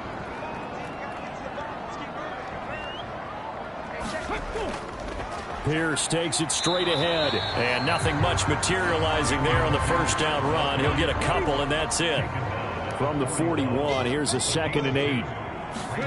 Stroud to throw it.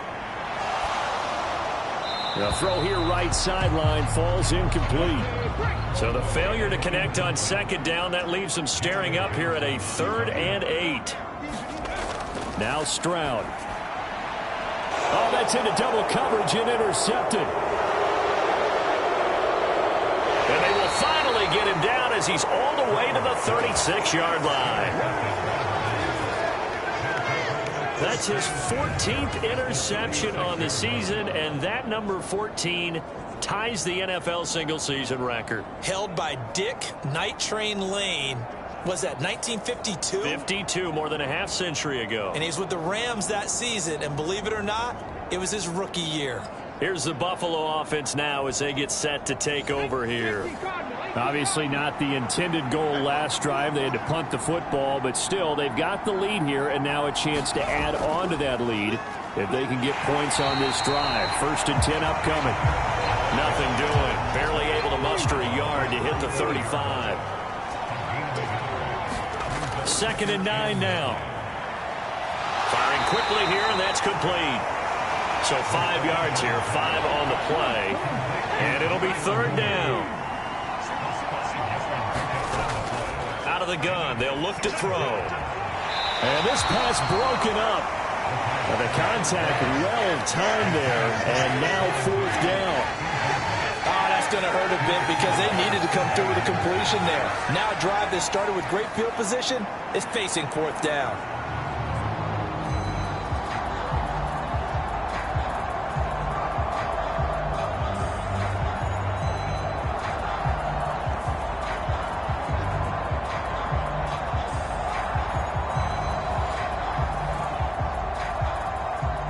Tyler Bass out for the Bills field goal.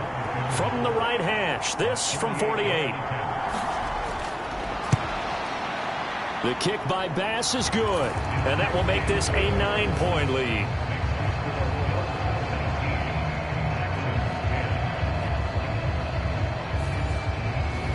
If you think about it, that's a pretty important second-half field goal, Charles. That now stretches this to 2 possessions and really kind of ratchets up the pressure on that opposing sideline. It certainly does, because that interception and adding a field goal to it, that puts them in firm control of this game right now. They're about one more big stop from putting this thing absolutely out of reach. And now out comes Houston. So now, Charles, this drive maybe a touch more important, trying to erase the memory of that interception they had the last time out. Yeah, and everyone goes through this, because even the best in the game, you're going to have games where it just doesn't go right for you and interceptions result. So, frankly, to me, it's all about how you respond, not just the types of plays that you call, but how you carry yourself, how you show your team that you're still with it, and how you continue to lead. An excellent way to start the drive there, 18 yards. And that's one of the better plays we've seen this offense put together so far. They haven't been able to get on track much at all. But listen, they're only down a couple of scores with the rest of this quarter and the entire fourth remaining. So, stranger things have happened. Took just one play to move all the way to the 44 as they try again on first down. Throwing now is Stroud. It's a short one here, complete to the tight end. They'll wind up getting 7 on the play, and that will bring up second down. From the midfield stripe, they'll look to throw. They intercept Stroud again, the third time in this game.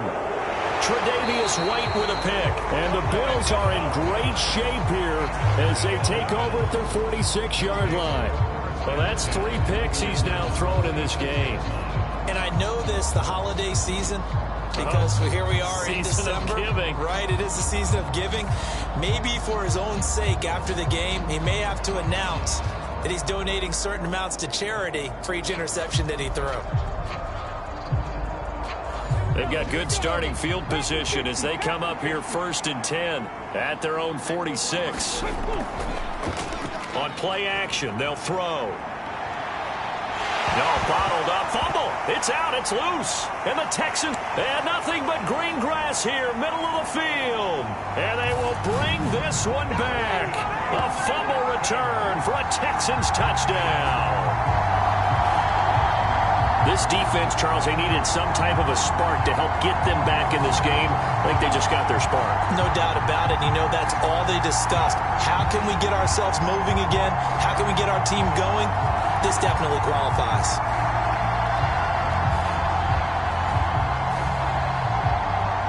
Now Ryland for the PAT.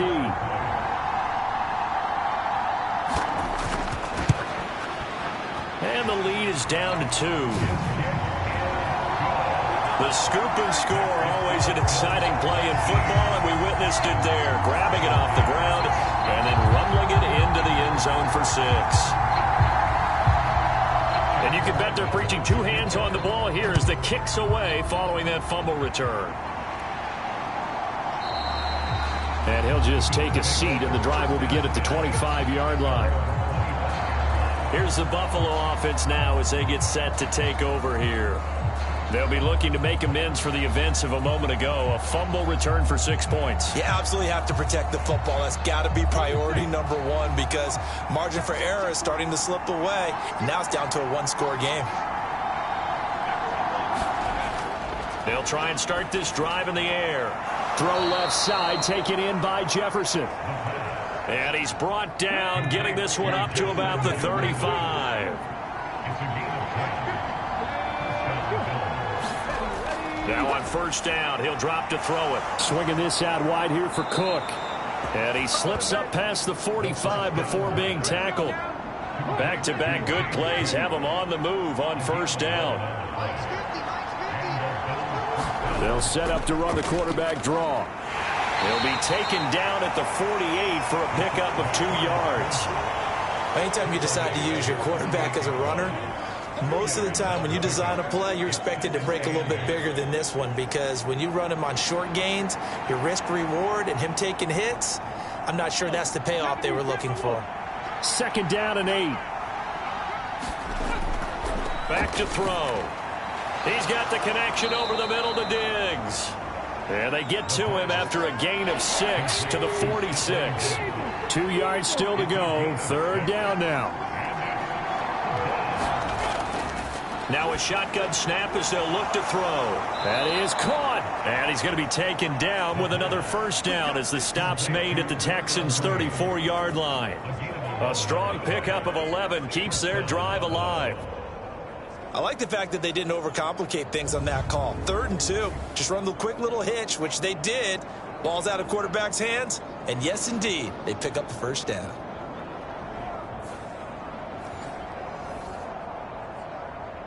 From the 34 now, here's 1st and 10.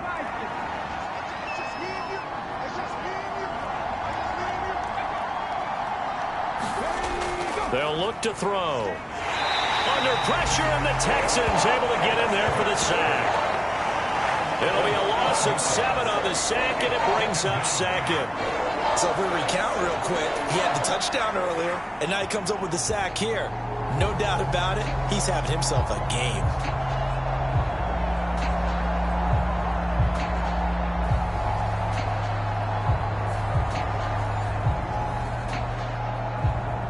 Now following the sack, they'll look to make amends on a 2nd down and 17.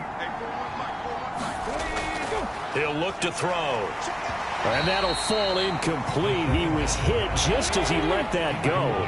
And now it's 3rd down.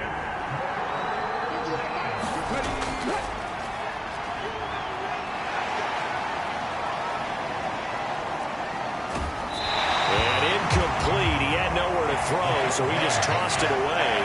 But that brings up 4th. Sometimes the game is pretty simple. Put a few extra defensive backs on the field, give them nowhere to throw the football, force the incompletion, and get off the field on 3rd down. So coming on now is the field goal unit. They're going to try for 3, and he'll need all the leg he's got here. The kick by Bass is good. And high fives for that one as that drive ends in 3.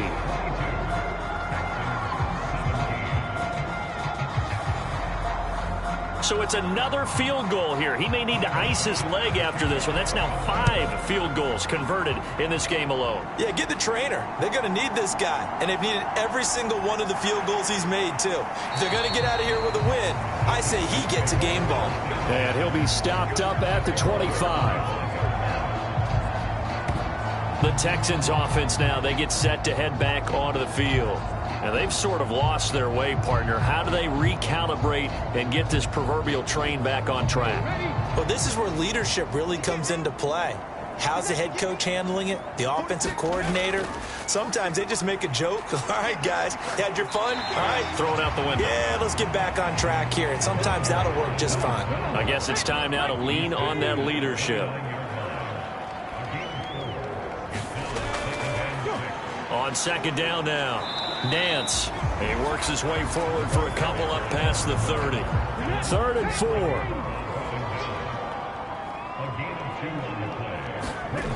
Stroud looking to throw. He's got his target. That's complete. And he has a big gain inside the 40 before being dropped. A big 30-yard play on 3rd. Well, partner, I'm not sure how this drive's going to end, but how about the way they flip field position there? A nice attacking play that picked up a heck of a chunk of yardage.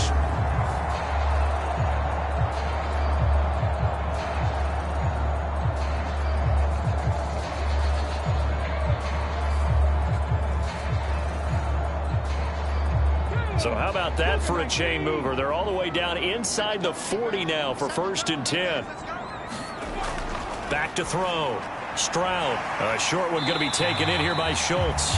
Call it a gain of 6 on the play, and it'll be 2nd down. Such a tough position to defend near the line, even when you add a second defender, but the big man shrugged off the extra body and made the play call a success.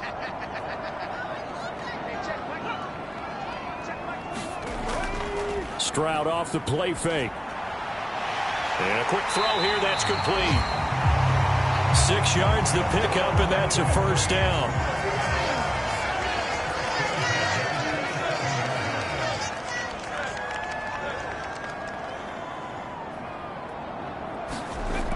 Again, he'll drop to throw. And the screen unsuccessfully dropped it. 3rd quarter of a tight football game as we come up on a 2nd and 10. Play action. Stroud now. A hit as he throws there, incomplete. This offense was on the move. Now 2 straight incompletions have them looking at 3rd and 10. They'll stick with the passing game as he looks to throw. And he's going to go down here, a sack. They push him back to the 34.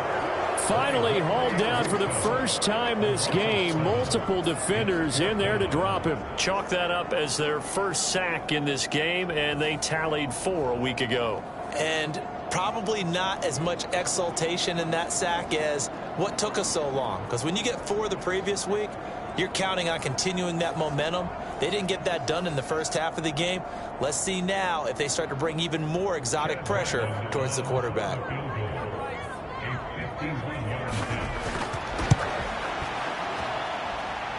And this is good. He got just enough to clear the crossbar as he drops it in from long distance. And that will cut the lead down to just 2.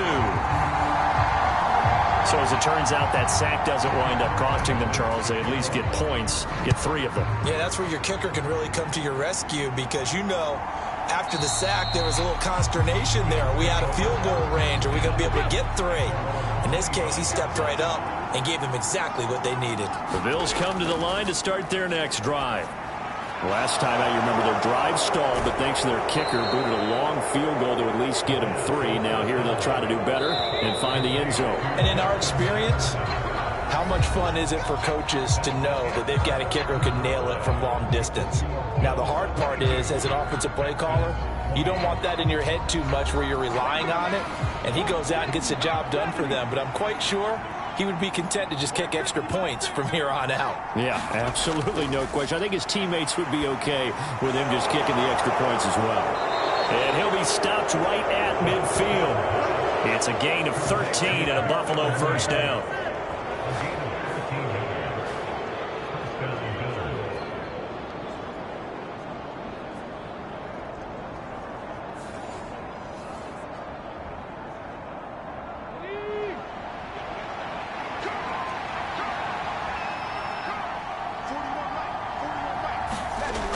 They'll set up to throw. And he's going to be out of bounds, but not before he takes it inside the 40.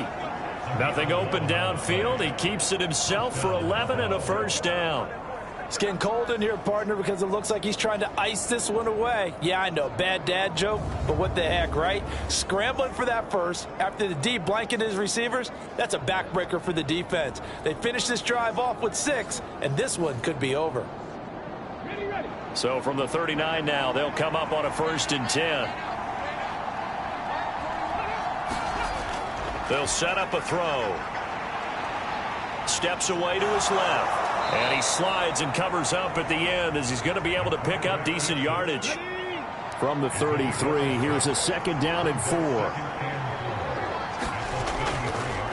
Off the play fake, he'll look to throw. And this will be caught by Mooney. And he's going to be taken down with another 1st down as the stop's made at the Texans' 18. 15 yards that time and a Buffalo 1st.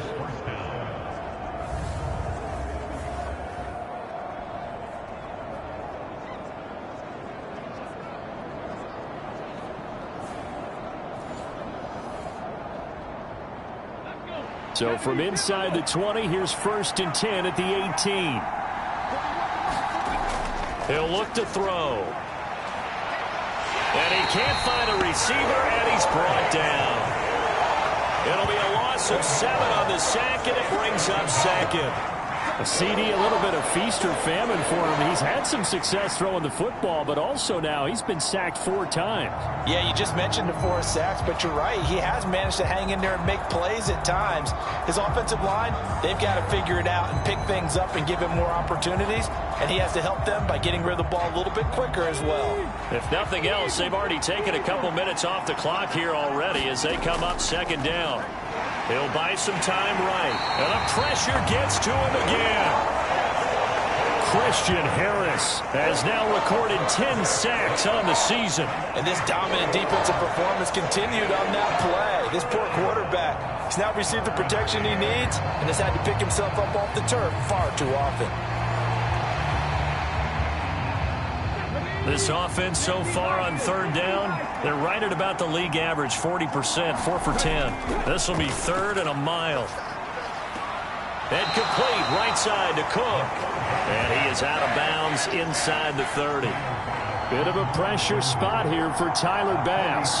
This to at least make it a 5-point cushion. The kick by Bass is good. And that will push the lead up to 5.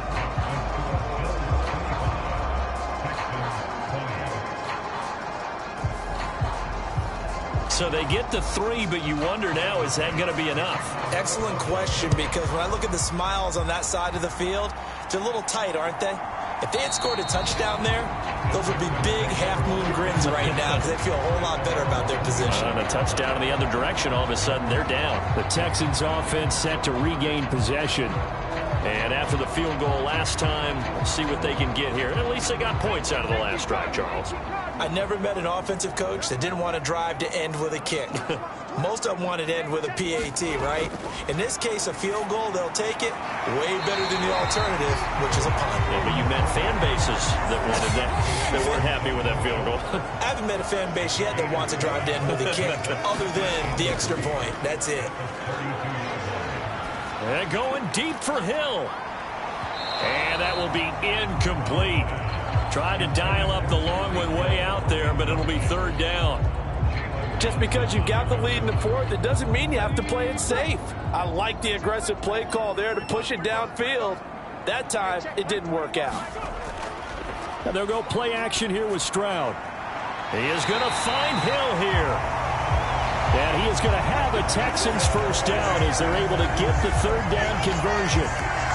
Tell you what, he's been able to put the ball in some tight spots all game long. That throw, no different. Yeah, a lot of people would call it a gutsy type of a throw. I think he looks at it as, I can do it, so it's not that big of a deal to me, and I'm going to keep firing. Ready? Trap ball 80.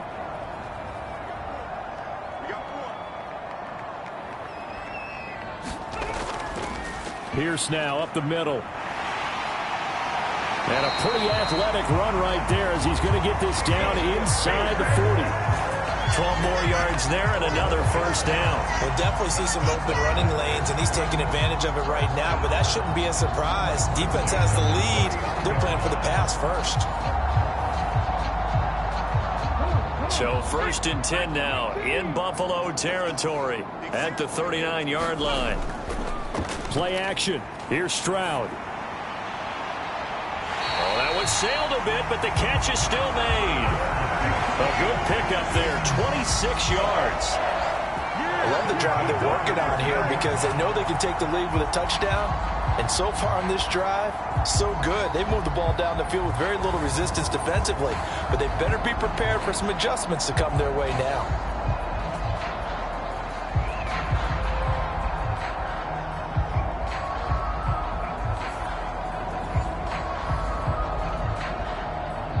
From the 13 now, they work on 1st and 10. And Stroud now to throw. The quick slant caught. And this will leave him a yard short. Nice pickup of 9 yards on 1st down. From the 3, 2nd and a yard. Back to the ground with Pierce. And he gets into the end zone. Touchdown, Houston. Damian Pierce, a 3-yard touchdown run. And the Texans have moved out in front here in the fourth quarter. This has definitely been a back-and-forth affair, and now they have the lead here in the fourth quarter. Yeah, and they gave up the field goal on that last drive, as we remember, but it felt like their offense told them, don't worry about it. We got your backs. We'll come back with a touchdown of our own, and they did.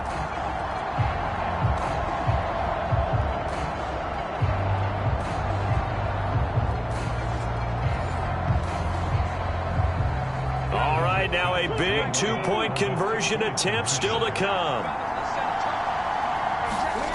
Stroud's going to try to throw for the conversion. And no, incomplete. They can't convert. So they tried to bump the lead up to a field goal. Instead, it stays at 1 here in the fourth. I think we can figure out why they went for 2 there, right? Up 1. You want to make it a field goal difference if at all possible. They didn't get it. Now they've got to play some defense down the stretch. Yeah, not much margin for error now for your D. They just have to get it into range.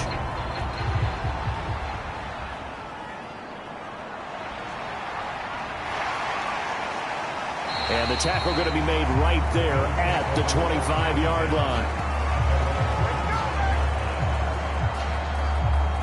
Buffalo offense back out ready to go. And they will be looking to answer the touchdown their defense just surrendered. Still a good chunk of time remaining here in the fourth quarter and a chance to regain the lead in a tight one.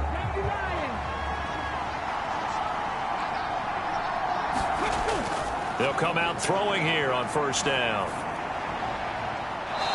It's a short one here, complete to his tight end. They'll break the huddle, come up on 2nd and 8 at the 27-yard line. A play-action fake. They'll look to throw. And he's going to go down. The Texans come at him and able to bring him to the ground. They'll wind up losing 10 on the sack, and it'll lead to a 3rd and long. I don't know what else can be said about this pass rush. They have been sensational. CD, that is now 6 sacks for them. And how many times do we talk to offensive coordinators and they say a sack as a result of everyone on offense not doing their job? Well, let's be honest about this one. This is the offensive line unable to counter the pass rush. They've been teeing off all game long.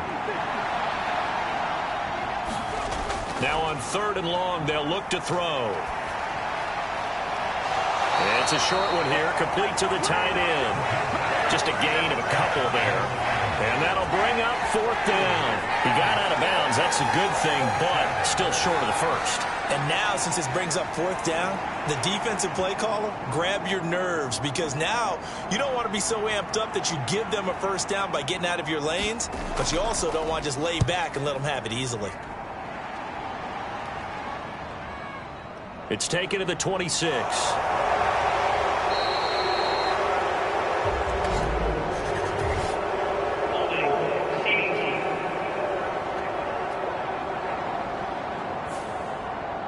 The holding penalty negates a good return as they'll start just past the 20. Up the middle they go. Nance, and he can only manage to get a couple.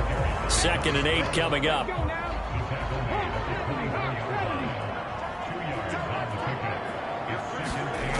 Back to throw. Here's Stroud. That's complete to Dell. And he'll be upended at the 28-yard line. Just a 3-yard gain there. This a big play for both sides. What will we see here? 3rd and 4. Able to find the open man. That's complete.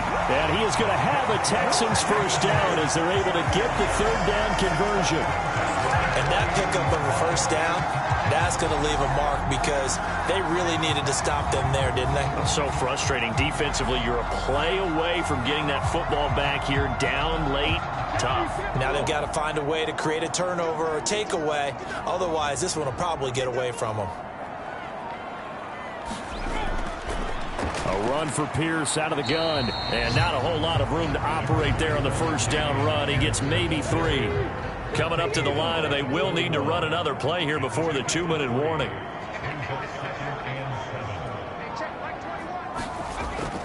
On the bootleg, Stroud swings this one out wide for Pierce.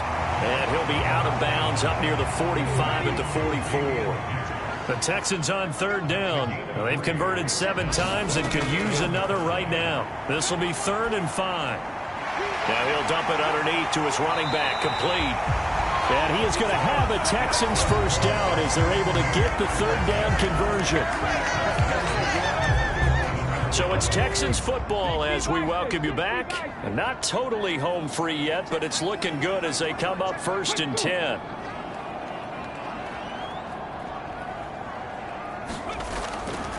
Now a handoff for Pierce. And a 5-yard gain gets him to the 42. And now we'll see a timeout used on defense as they stop it right out of the break with 1:57 to go in the ballgame. Here's a 2nd and 5. He's going to get it again. Just looking to get forward and protect the ball. Now the Bills will use the 2nd of their timeouts. That'll leave them with just 1 remaining in this 4th quarter of play. Play number 9 set to come here on the drive on 3rd and 2.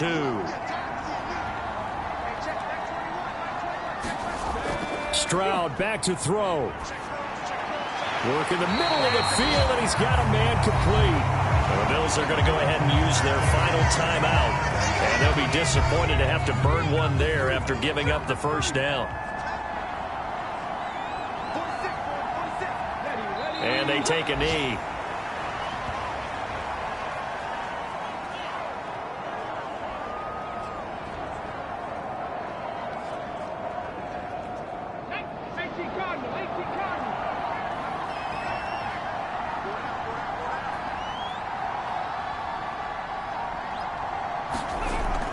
On 2nd down, here's Pierce. I like the call there because that was one to take time off the clock and get them closer to getting out of here with a W. In the mind of the play caller, all you want to hear is tick, tick, tick.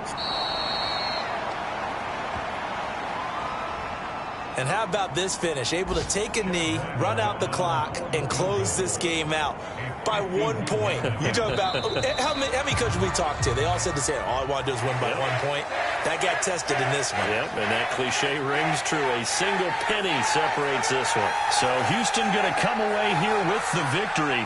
And a little bit of a surprise, they lose the turnover battle, but wind up winning the ballgame. And this is very unusual because you know all teams stress winning the turnover battle as a key indicator to winning ball games. So when you get something that goes against the grain like the one we saw here, it's quite the oddity. Now, let's face it, they'll be very happy that they pulled this off, but they do know that in the future, they've got to work on taking care of the football because this won't happen very often. So for Houston, the win gets them back to 500 at 6-6 on the year. And they will hit the road next week for a date with the Jacksonville Jaguars. Meanwhile, for Buffalo, you wonder what this will do to their playoff prospects as they fall to 8-5. And they'll get the extra week to think about this one as they return to action in 2 weeks' time. And for Charles Davis and our entire crew here at EA Sports, I'm Brandon Gaudin saying so long, everybody.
today.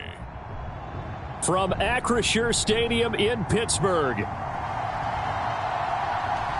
It's Week 13 of the NFL on EA Sports.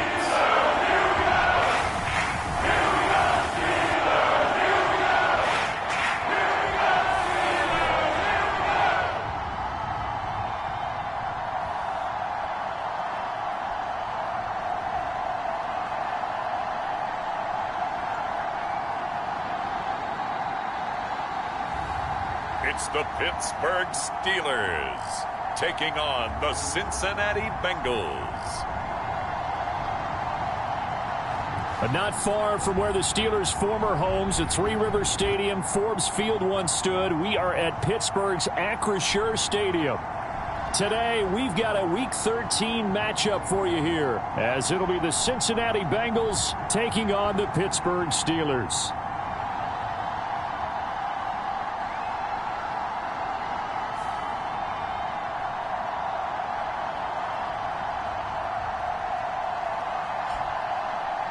With Charles Davis, I'm Brandon Gaudin. Charles, we look at this Steeler ball club entering play. They come off a disappointment last time out that put an end to their modest 3-game win streak. Meanwhile, for the Bengals here, they come into this one off a bit of a clunker last time out, a loss that ended their 5-game winning streak.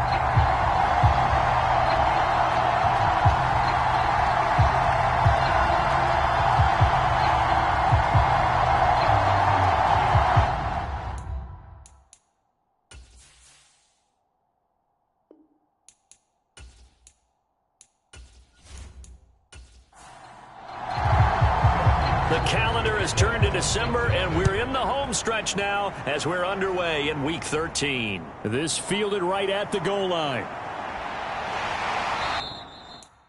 And it's a pretty good return here as he'll get this up to the 29.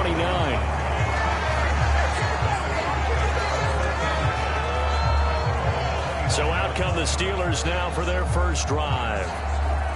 And they'll be led out by their 6-year quarterback.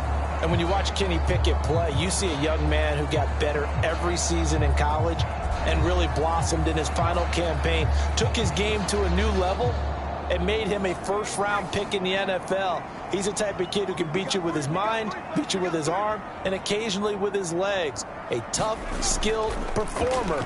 Kenny Pickett, he's got some moxie to him. And he'll power ahead, but only for about 3 yards. Second down coming up. They stay on the ground. Again, it's Harris. And he'll get about 3 up close to the 35.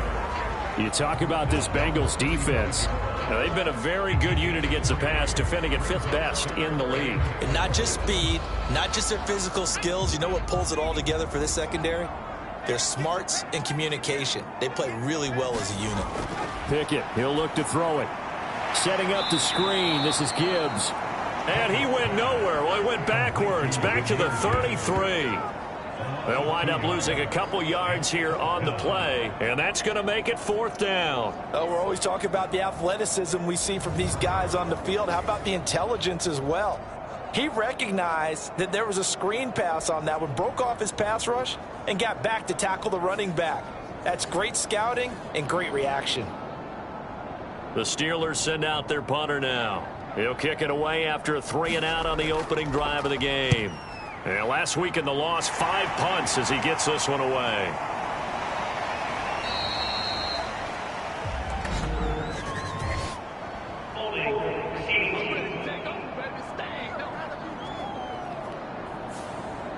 So the special teams penalty cost some yardage there as they come out on 1st and 10.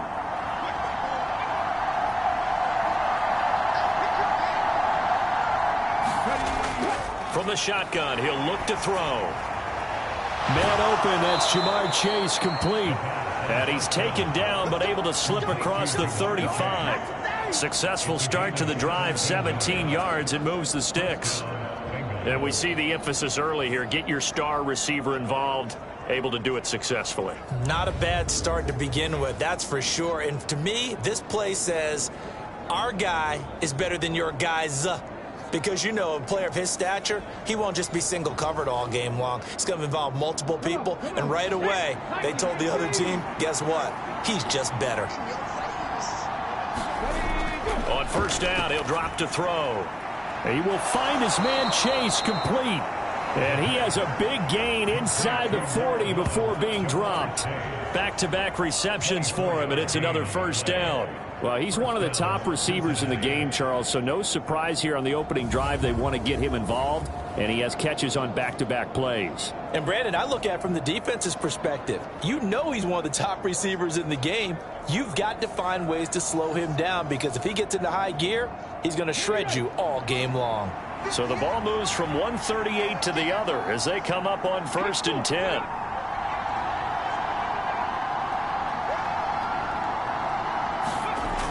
He'll drop to throw. And the timing a bit off that time as that one falls to the ground. Here's 2nd and 10.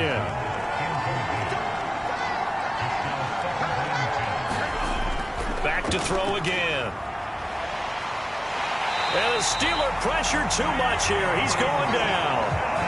Keanu Britton, a milestone sack for him as it moves him past Hall of Famer Lawrence Taylor, who finished his career with 132.5. And, Charles, part of the reason they lost last week, they didn't have a single sack. Well, they changed that quickly. But did they ever? And it was something they talked about with us extensively. They needed to get pressure.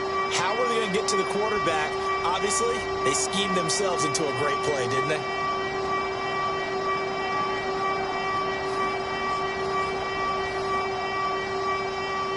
The Steelers now in the nickel here on 3rd down.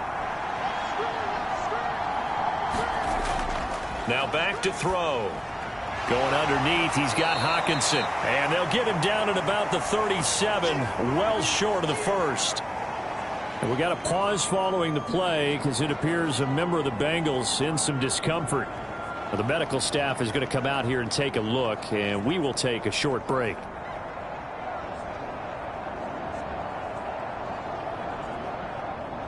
So now they're going to send out the field goal unit to, as they say, fire away from long distance. This from 54 yards away. And this is off the left upright. And it comes back. It's no good. And this will remain a scoreless game.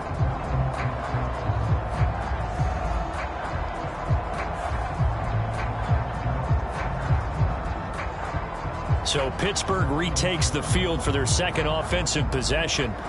And I would say they went 3 and out last time, but actually they didn't even get to 3 and out. Still a strange decision to us here in the booth. Yeah, let's hope they don't go 1 and out, but maybe, possibly, let's try and think with them here. Try and play field position maybe, turn the ball over, put it in the hands of their defense. Who knows? You're a nice man.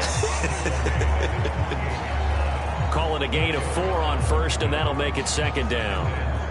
End result of that one, a nice 4-yard gain, so you can use that to set up your play-action game, or you can come right back and continue to run the football because as an offensive play caller, you're on schedule and feeling pretty good about your next couple of calls. And he'll go down, but not before getting this inside the 30. 23 yards the pickup there. And as a quarterback, you always want to exploit gaps in the defense, and he finds one here. Crossing route, working from right to left across the field. And once you get defenders going in the wrong direction, it is awfully hard for them to pivot back, and you end up getting the first down. So they'll come up in Bengals territory now with a 1st and 10 as they're down to the 29-yard line. Harris running straight ahead, and he'll power ahead, but only for about 3 yards. 2nd down coming up.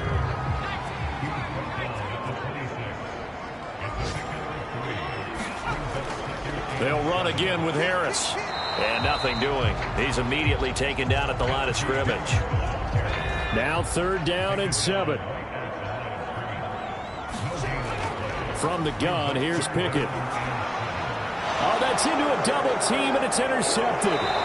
Picked by Logan Wilson. And the Bengals are going to have it here as they'll start at their own 24-yard line.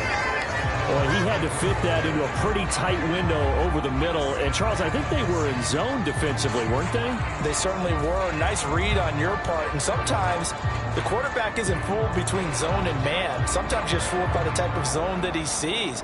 Because oftentimes, those linebackers will vacate and run downfield with receivers. In this case, he played a pure zone and was in the wrong spot for the QB. And now the drive starts with a completion out to the right. This will be stopped about 2 yards shy of the marker. 8-yard gain, 2nd and 2. The first carry now. This is Williams. And he goes out right around the 39. So from the 39 now, they'll come up on a 1st and 10. Now we give up the middle to Williams. 5 yards is the tally on 1st down. That brings up 2nd and 5. Looking to throw. Over the middle, that's caught by Chase. Now he's loose down the middle of the field. And all the way in for a Cincinnati score. Jamar Chase. His 5th touchdown now on the year. And the Bengals take the early turnover and convert it into an opening touchdown. As a former DB, you might not like to see that, but from a wide receiver's perspective, those are the plays they dream of. Correct on both counts, all right? Because once he took off, I mean, let's face it, that should have been done in Big Sky Country. Aren't any speed limits out there? And off he went. Glad I wasn't the one trying to chase him. Extra point by McPherson, up and good. And it's now a 7-0 game. Just a 4-play drive that time. And it was Jamar Chase who finished it off with a touchdown reception.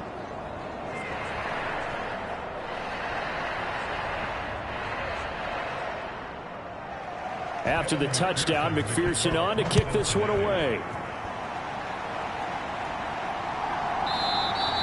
Johnson won't return this, and the football will come out to the 25. And Pittsburgh getting set to take the field. Not an ideal way to end their previous drive. They threw the interception, Charles, after they had built up some momentum. They were moving the football, but something to at least build on for this offense as they run back out here. Yeah, you're right about that. Up until that last play, everything was working pretty well for this offense, gaining chunks of yardage, getting first downs, really making a push for the end zone, and looked like they had a nice rhythm going. Now you got to have a short memory here. Don't focus on the interception. Focus on what came before it and get back to it. Open man right side, Myers. He'll be dropped after a gain of about 6 across the 30 to the 31.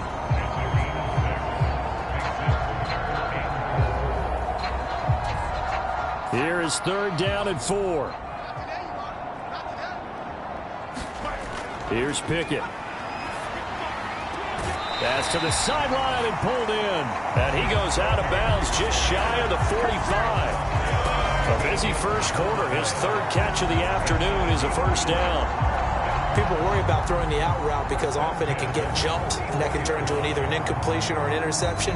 But not on that one. Everything came together, and he catches it and goes over the sideline.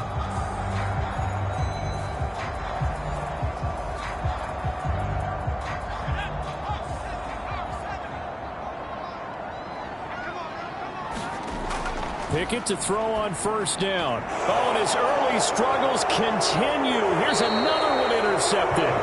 Picked off by Quay Walker. And the return will be stopped at the 34-yard line. Well, and I saw the pressure coming at him. That just looked problematic. Hit him as he threw it, and the interception ensued. Let me pay homage to the man who stood in this spot before. He always talked about how much pressure is in the face of a guy, and can he step into a throw? And when you can't do that, oftentimes interceptions result. From the 34 now, here's 1st and 10.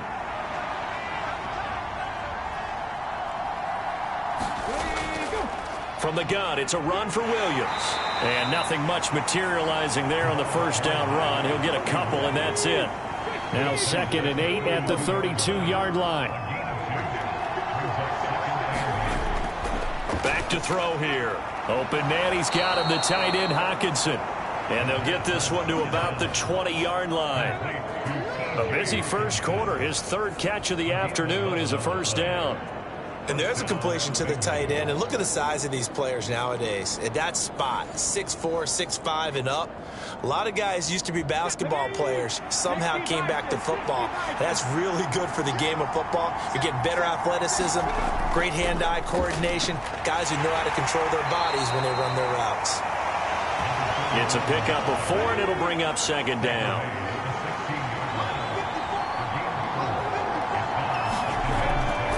Drop to throw. Catch is made by Hawkinson, the tight end. And the Bengals are going to have a 1st and goal as the tackle made at the 10-yard line. They'll try and run. This is Williams. Only about a yard there as he takes it from the 9 to the 8. Here's 2nd and goal, operating from the 8-yard line.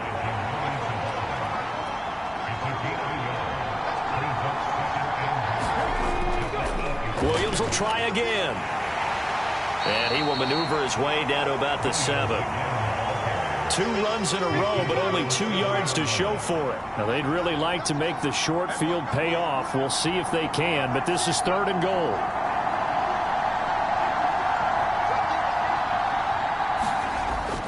Back to throw.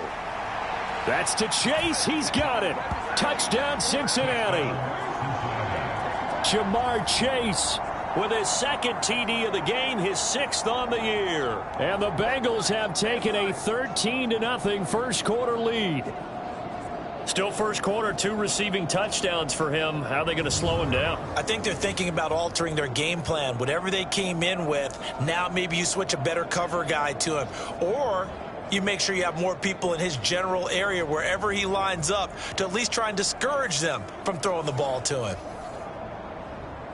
McPherson now for the extra point.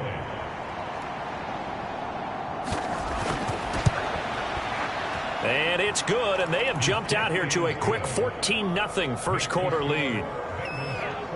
So this drive spans 7 plays. And it was Jamar Chase who finished it off with a touchdown reception.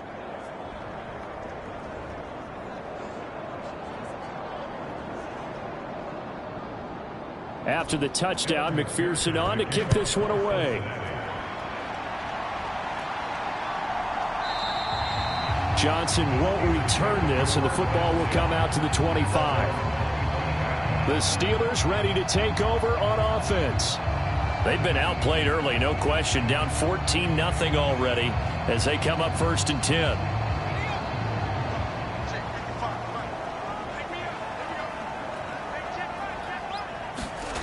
Trying to shake off the interception. He'll look to throw. Got an open man. It's Josh Palmer. And he's taken down, but able to slip across the 35. The drive starting with a 1st down, 11 yards on that pickup. You can almost hear the sigh of relief coming from their sideline and from their point on the field, because this has been a tough start for them thus far. A much-needed 1st down there. They needed something good to happen. Plays like that will continue to help them dig out of this hole. And they bring him to the ground just shy of midfield. 14-0 the score. This is the NFL on EA Sports. Second quarter action from Pittsburgh. It is the Steelers in control of the football as they've got it with a 1st and 10. Pickett back to throw. Got a man. It's complete to Jelani Woods. This 2nd and 4.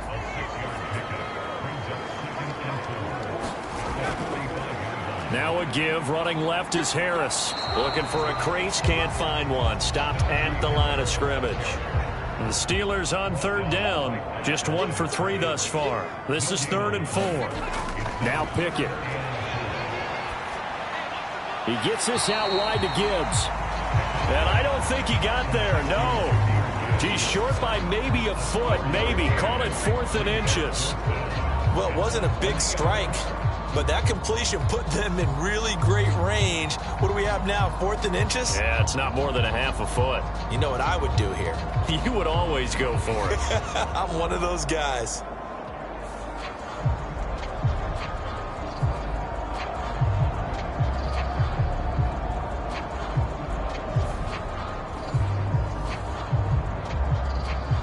Feeling like they're not quite in field goal range yet. They're going to go for it on 4th.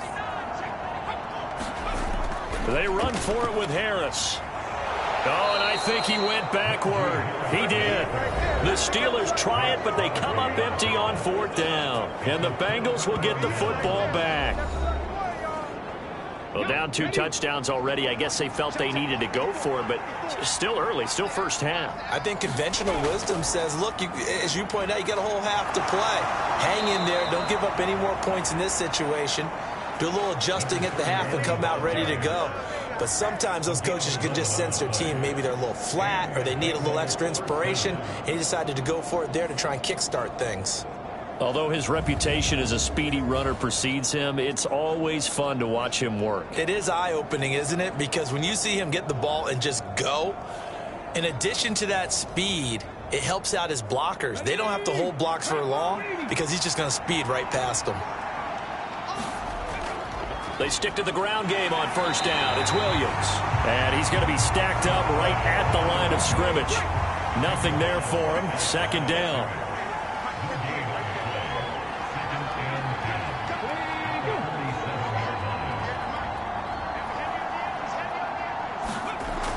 They're going to look to throw. That one taken in by T. Higgins. This is 3rd and 1. Very likely 4-down territory, even if they don't get it, though. They'll try and run for it. Here's Williams. And he's able to get it to the 31, and that's enough for the first. A strong 8 yards will keep this drive rolling. Just about every coach we talk to says the crowd shouldn't affect us. That shouldn't be an issue. And in the next breath, they talk about taking the crowd and taking them out of the game by picking up first downs and keeping them at bay. I think we just saw an example of that there, didn't we? Important to do, especially early in the game like they have.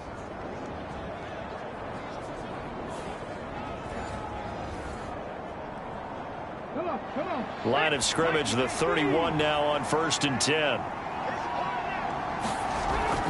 They'll look to throw. Got a man open. It's Chase. So just 3 yards on the completion there. And that'll bring up 2nd down. Well, these two teams met in Cincinnati earlier in the year with the Bengals coming out on top. So if they can win here in Pittsburgh, they'd be able to claim the season sweep. Now a 10th carry. Here's Williams. And he'll be brought down inside the 20 at the 19. 47 yards rushing for him now on what was his 10th carry of the ball game. Partner, there are strong running plays, and then there are plays where you simply outclass the defense, and we saw the latter there. They ran straight up the heart of that front for an excellent gain and first down. Simply put, you've got to put up more of a fight defending the middle. Otherwise, this is going to be a long game.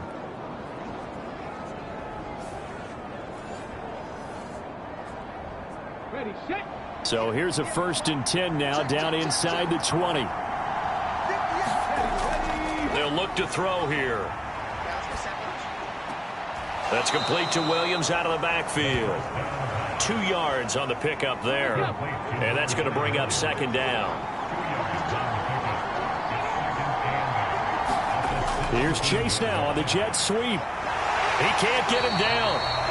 A minimal gain there on the 8th play of the drive. Let's just make this one succinct. Nice job there. All 11 guys on defense diagnosing the jet sweep and putting it down.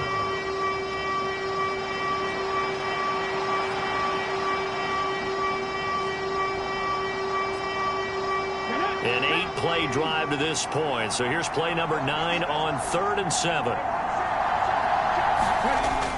They'll set up to throw. He'll drop this down to Williams. And he'll be brought down shy of the first down marker at the 11. So the completion good for 6 yards. And that's going to bring up a 4th down. He's already proven to be a factor in the running game on this drive. Now he gets involved in the passing game. I think what we're seeing here is the modern version of workhorse in the NFL. Being able to run it and catch it with equal proficiency. So on 4th down, on is Evan McPherson and the Bengal field goal unit. McPherson's kick is good. And that will extend their lead even further.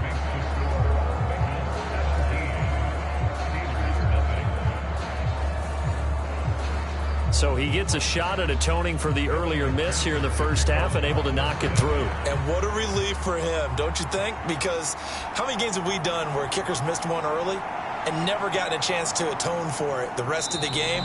That's a lot to carry around.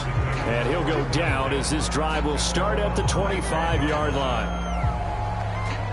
And the Steelers set to take the field. And we don't want to call this desperation time, especially in the second quarter, but you're down. You don't want to. Well, no, but let me finish. Okay, my bad. You're down 3 scores already. You've done nothing offensively, nothing on the scoreboard. That's not a good combination. I think you just called it desperation time. I think you did. But let's face it, you mentioned this to me in a break earlier in the game. The energy level hasn't been there right from the start. We've noticed that. They've got to find a way to get on their toes and start punching instead of retreating, to use a boxing analogy. So much goes into a successful play, doesn't it? How about that play action there, freezing the defense just enough to bring the tight end free downfield for the completion. They'll send a receiver in motion to the left. And he'll get it here on the touch pass. Oh, and this one, it may need to go back to the drawing board. He's going to be swallowed up right away. Line of scrimmage, the 37 on 1st and 10. Looking to throw, Pickett. And Woods has it complete. And this will be stopped at the 44. That one good for 7 yards. Now 2nd and 3. Pickett. That's complete to Palmer. Second catch for him today, and it'll wind up a first down.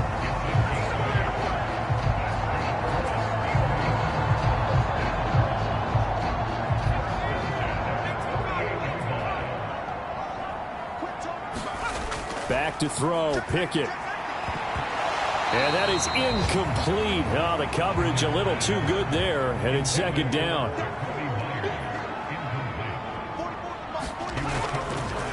On the give, this is Harris. And the stop here will come at the 38-yard line. Could be 4-down territory even if they don't get this, but they need just a few inches here on 3rd.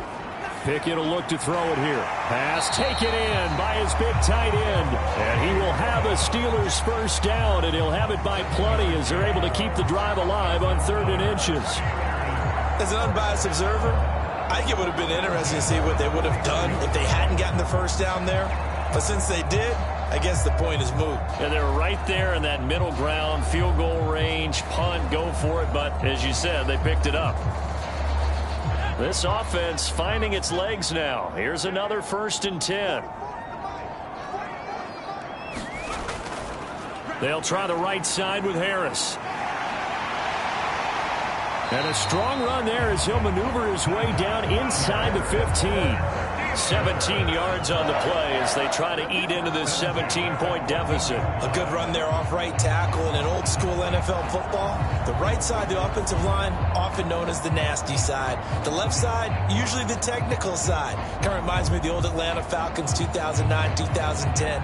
That's how they constructed their offensive line. Here's a 1st and 10 at the 14-yard line. Out of the gun, they'll give to Gibbs.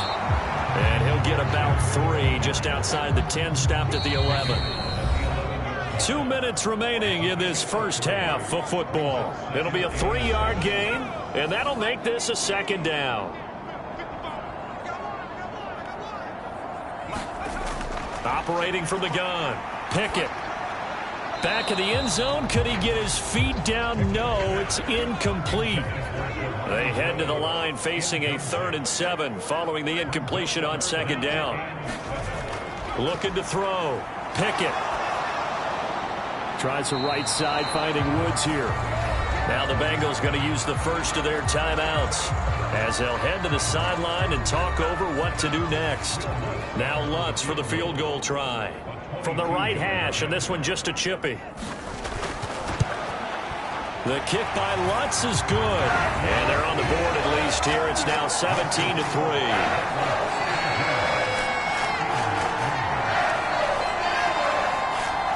So a conservative decision there, but it does put him on the board. And I know the players hate it and the coaches hate it, but sometimes you just got to take the points when they're there.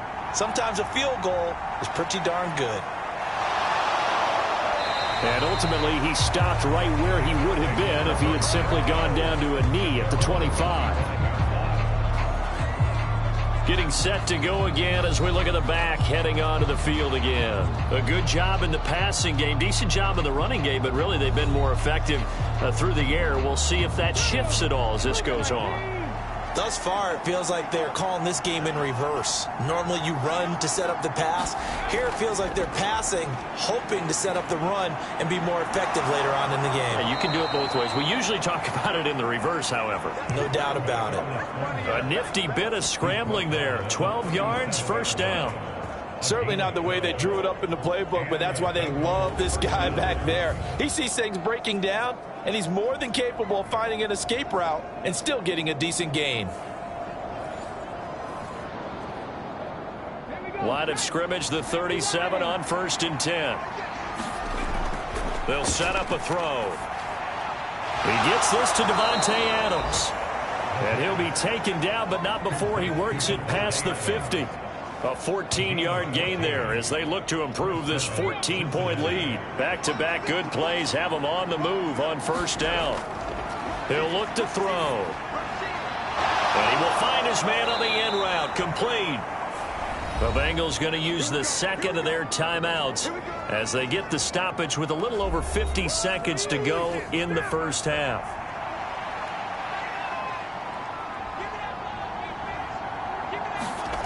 They'll look to throw now on 1st down. Into heavy traffic, and it's intercepted. And the Steelers will take over here at their own 12-yard line. If you combine last week and this week, he's got a hat trick going because he had 2 interceptions a week ago. He's seeing the ball so well and understanding where receivers are and positioning. I mean, just watching him work with such great technique and paying it off by actually catching the ball when he has a chance, he's helping his team in a huge way. Najee Harris and the rest of this offense work their way back onto the field. At his current pace, sure looks well in line for a 1,000-yard season, but some of the older folks watching that remember the 12-game seasons in the NFL probably say, man, it was a lot harder to do that back then. Yeah, even the 14-game seasons. And, you know, when we talk to those veteran runners, some of those guys who wear gold jackets, right, and appear in Canton, they look at this and go, you know, it's kind of like going to school and taking 5 years to get your degree instead of just 4. A victory lap. Now, they also used to walk uphill to school both ways. In the snow. In the snow. Blizzards. Milk was 5 cents. Hey, but he's having a great year, not to take anything away from him.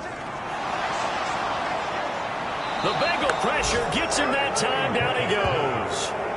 Max Crosby in there to bring him down, and that is sack number 17 now on the season. Well, if the goal is to get back into this game, the offense is certainly moving in the wrong direction. This is certainly a case where one team needs big splash plays right now, but unfortunately, it's the other team that's getting them.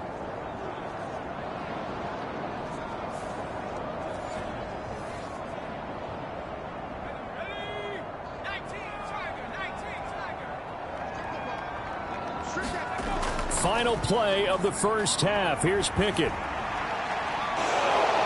And his throw here's incomplete. So we have come to halftime in what's already a 2-touchdown game. As we send you down to Orlando, where Jonathan Coachman has our EA Sports halftime report. Coach. All right, Brandon, thanks very much. Things definitely getting interesting around the NFL as we begin the month of December.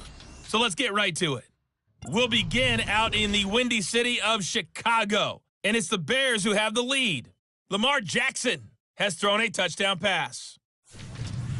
From there, we'll make the trip down to Indianapolis to check on the Colts at home at Lucas Oil Stadium. And they have the lead in that one over the visiting New England Patriots. The Colts looking to sew that one up, and they look to be in pretty good shape. Lastly, let's get out to Jacksonville.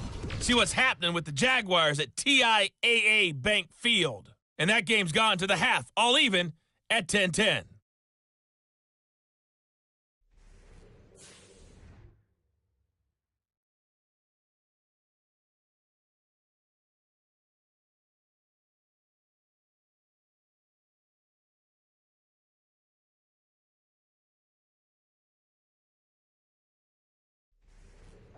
All right, Coach, thank you, and we welcome everyone back for quarter number 3. 17-3 the score as we resume action for the second half on EA Sports. And a decent return out to the 27-yard line.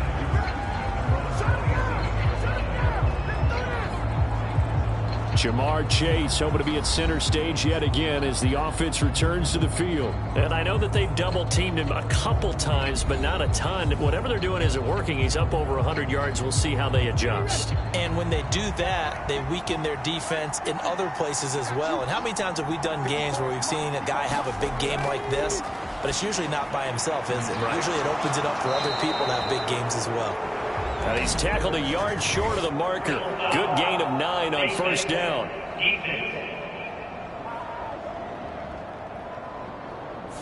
So give him the yardage on the completion and also tack on 15 more. If you get that hand up there, you've got to let go immediately or just not close the hand at all. He didn't, gave it a tug, and that was easy for the officials to see.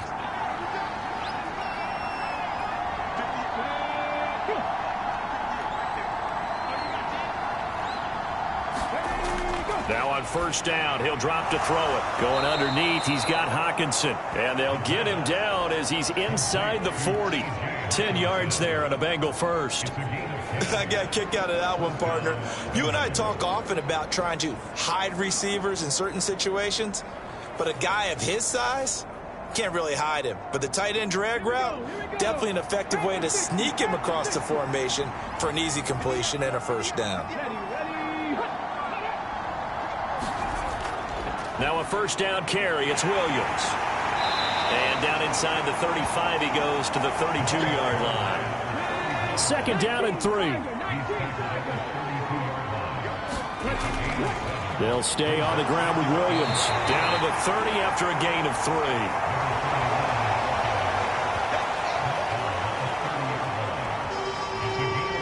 3. Here's third and a few inches. He'll look to throw. Work in the middle of the field, and he's got a man complete. And he is going to have a Bengals first down as they're able to convert by plenty there on 3rd and 1. And I think there defensively, they were so intent on stopping the run that they kind of got caught out of position. This is just a simple pitch and catch for a first down.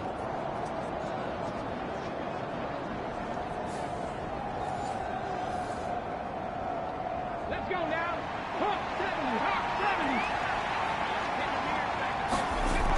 Back to throw now on first down. And that one complete once again to Higgins.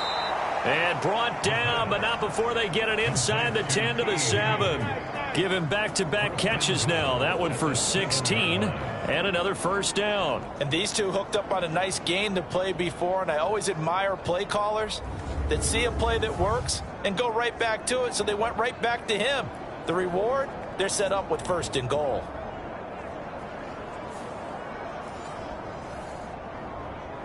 Ready, break.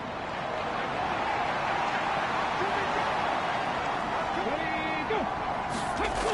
Now a shotgun snap as they'll look to throw. The improv on the scramble there gets him 6, and it'll be 2nd down.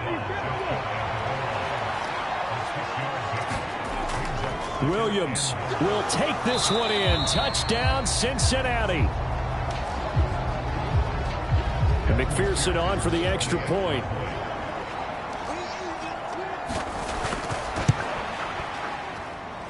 And the lead now to 3 touchdowns at 21 points.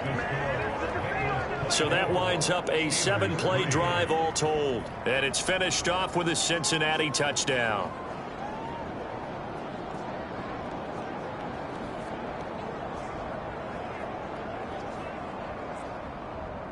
After the touchdown, McPherson on to kick this one away. Returning it, Johnson. Now here's Johnson. And able to get this across the 20, but not much further as he's dropped it to 23-yard line. Time for the Steelers offense now to get set for their first possession of half number 2.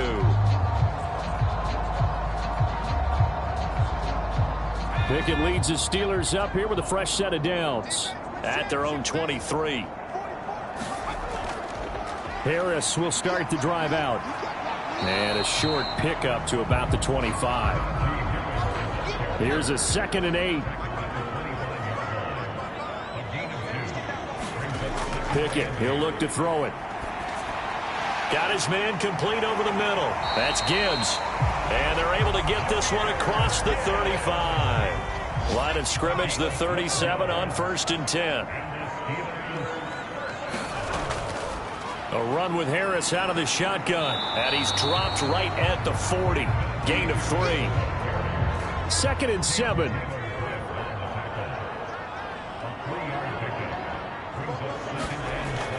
Back to throw. Pickett.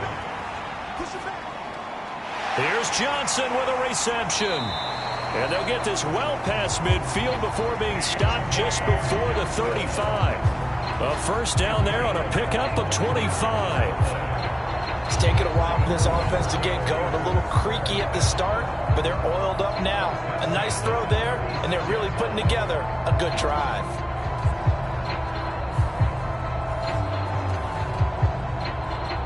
Still in search of their first touchdown of the game, but they're on the move. 1st and 10.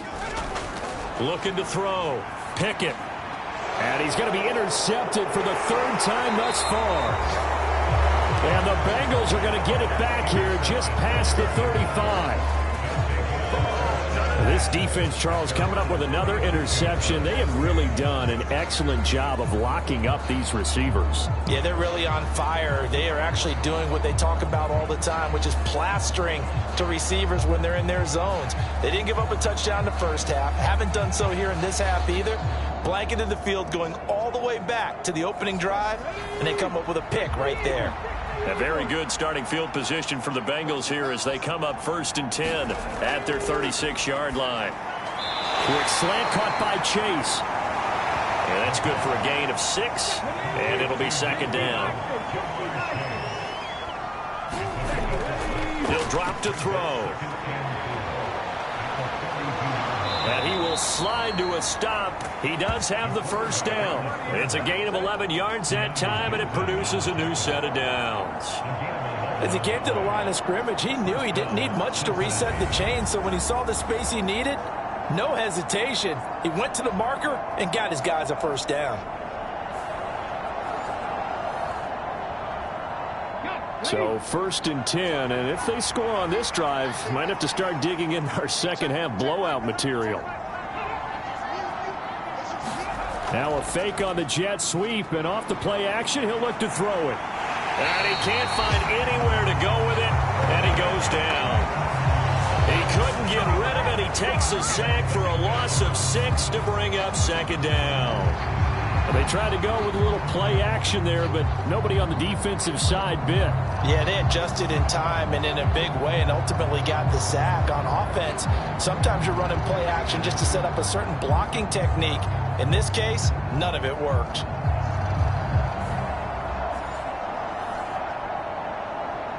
Protection certainly going to need to be a bit better here on 2nd and 16. Now back to throw. Short throw to Smith.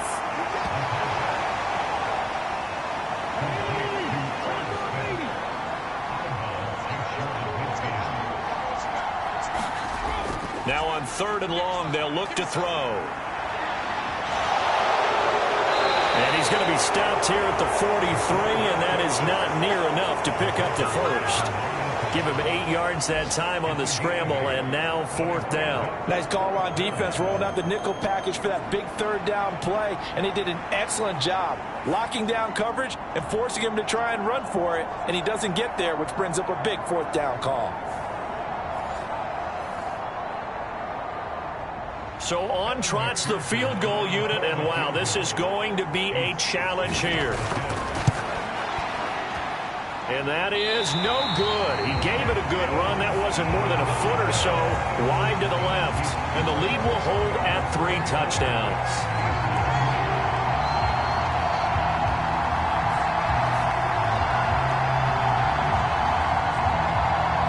Pittsburgh's offense now heading back out onto the field. I kind of feel like they've reached a do-or-die point in this game, Charles. If they're going to try to pull off an impressive comeback, it has to start right here, right now. Yeah, now they've got a final chance to get out of this situation, but they also understand They've got to move the ball and move it fast. In addition, they need to save as much time so they can get 2 more possessions. From the 41, this is 2nd and a yard. Pickett now from the gun here. Johnson odds poke free. Football's out. And the Bengals grab it. And he'll get this one out to the 50 to the midfield stripe. Well, if these guys wanted to get back in this game, they needed an almost perfect second half. And down 3 scores, a lost fumble here certainly doesn't fit into that plan. That reminds me of my plan in college to get an A on the papers I turned in, but that didn't work out too well either. Too many mistakes by both of us. I mean, that's just pure and simple. And that's why that's exactly where they are in this ball game. They're going to need a huge turnaround if they want to try and win this one. A throw left side to start the drive is complete. The completion, but they go in the wrong direction. A loss of yards, and now they're dealing with a 2nd and long. We'll put that one in the win column for the defense. Trying to contain tight ends in the passing game is so difficult nowadays, but they did in a big way there. Here we go on 2nd and 12. And now look at this. Big gain, but a fumble. And it's picked up by the Steelers. And they're going to set up shop at the 27-yard line. Well, number 1 on the list of things not to do when you're up 3 scores in the third, that right there, give the football away. I love when you speak like that. You know how doctors talk about taking the Hippocratic Oath, first do no harm? You just did the football-cratic one right there. Don't give the ball away when you have a lead that you can lock this game down with. Pickett leads the Steelers up here with a fresh set of downs at their own 27. And he'll be taken down by the Bengal pressure. Max Crosby able to get in there for his 2nd sack of the afternoon. Well, on that one, they go with a play fake, CD, but I don't think anybody really was fooled. All eyes were fixated on the quarterback, and they got him to the ground. And to run this play successfully, you've got to make sure that everyone is doing their part. You actually have to sell this play. You've got to sell the run action. Otherwise, why do you stop at the running back? You just run straight for the quarterback and put him on the ground. So that complicates things a bit here. 18 yards to go now on 2nd down. Here's Pickett. Under pressure, they got him again. They'll wind up losing 10 on the sack, and it'll lead to a 3rd and long. So, Brandon, we sat in with a lot of coaches, and when they talk about things they want to accomplish offensively, I'm not sure that sack and sack are on their play sheet.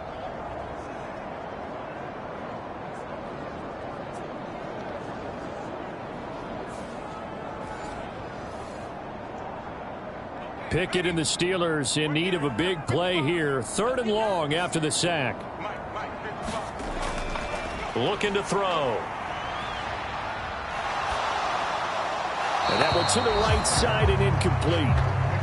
The Steelers send out their punter now, as his first punt will come from inside his own end zone. And he'll get this away into the icy winter air.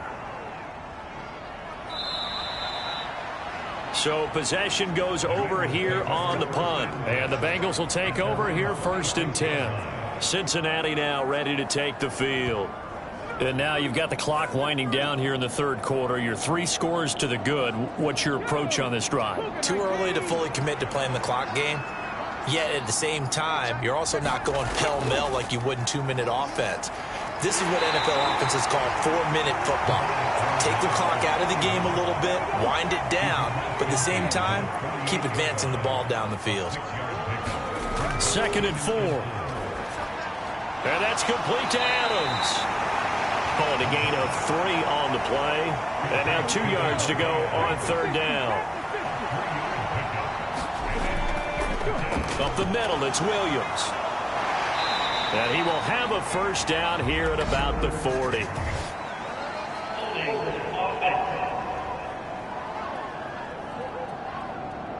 So that time they get the tight end on the hold. Normally he's a pretty good run blocker, but this time he just didn't get his arms extended and let go quickly enough. The flag came out as a result. Here's a play fake as they set up to throw. Here's back-to-back catches for Devontae Adams. And they're able to stop him short. On 3rd and 6, they'll only pick up 4. And they're not going to get to the line to run another play. So we will switch ends as the third quarter has come to a close. We'll return with more after this break. You're watching the NFL on EA Sports.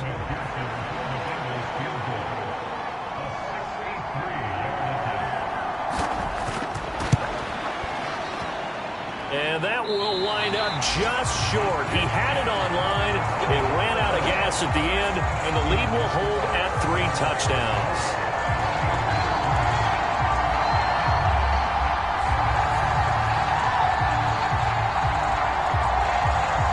The Steelers offense now, they head back onto the field. Where we stand right now in the fourth quarter, this one pretty much out of reach. And, Charles, I know they're going to be disappointed about several things with this ball game, but the self-inflicted wounds, they've had several turnovers. You would have to think that's going to be something they're going to discuss heavily in the film session in the coming days. You're absolutely right about that, partner, because they're going to have to sit in that film room and watch every error that they made and figure out how to not do it in the future. And mentally, I think a lot of the guys are already starting to think about, okay, how do we put this behind us and get better for the next time out?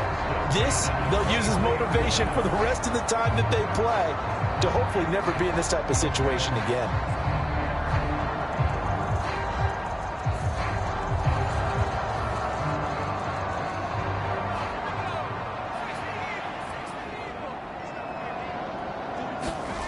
First and 10, here's Pickett. Over the middle, he's got Myers. And he's going to get a solid gain of 9 before being brought down. 2nd and right at a yard. From the gun, Gibbs will get it. And he'll go down here at the 12-yard line. 2 yards on the pickup, and that's all they needed to move the sticks. Back to throw. Pickett. Oh, he dropped it. And that's pretty indicative of the way this one's gone. And that's another play that's painted the picture of this game overall. It's been a blowout. It's been continually fueled by big turnovers and stops for one side and an inability to advance the ball from the other. And this offense on 3rd down today, lacking much success, just 2 for 7 to this point. This is 3rd and 10. Looking to throw. Pickett. Now a battle for the football. It's caught. It's a touchdown. Deontay Johnson high in the air to bring it in. And the Steelers are finally into the end zone here in this fourth quarter. So a little bit of a letdown there defensively. I mean, look, you're still 2 scores to the good, CD, but things may be a little more uncomfortable than they had hoped. Yeah, if you kept them out of the end zone there, this game's over. You've locked the door on them. Instead, it's still open a little bit, and they've got a puncher's chance. Will Lutz on for the point after.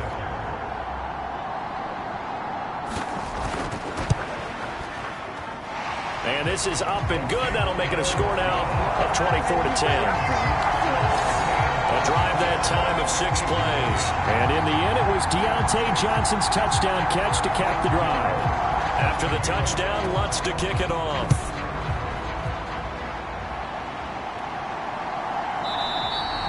The return man down to a knee, and this will come out to the 25-yard line. Now the Cincinnati offense ready to see what they can do here.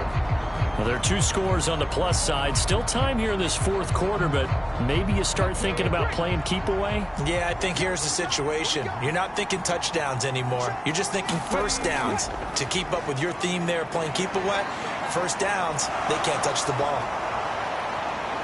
And he'll be taken down, but not before they work it across midfield.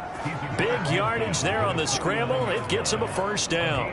Well, that turned out better than most of the passes he could have thrown on that snap. The coverage downfield was excellent, but the containment close to home left him a backdoor escape, and they paid dearly for not locking up. Operating out of Steeler territory now. Here's 1st and 10 at the 49-yard line. Now a handoff. Here's Williams. And he's going to take this ahead for right around 3 yards, but no more than that. 2nd down.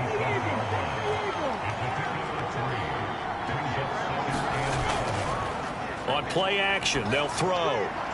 And that's going to be caught. T. Higgins. And they're going to have themselves another first down as the tackle's made at the Steelers' 31-yard line. It's a pickup of 16 there, and it'll lead to a new set of downs.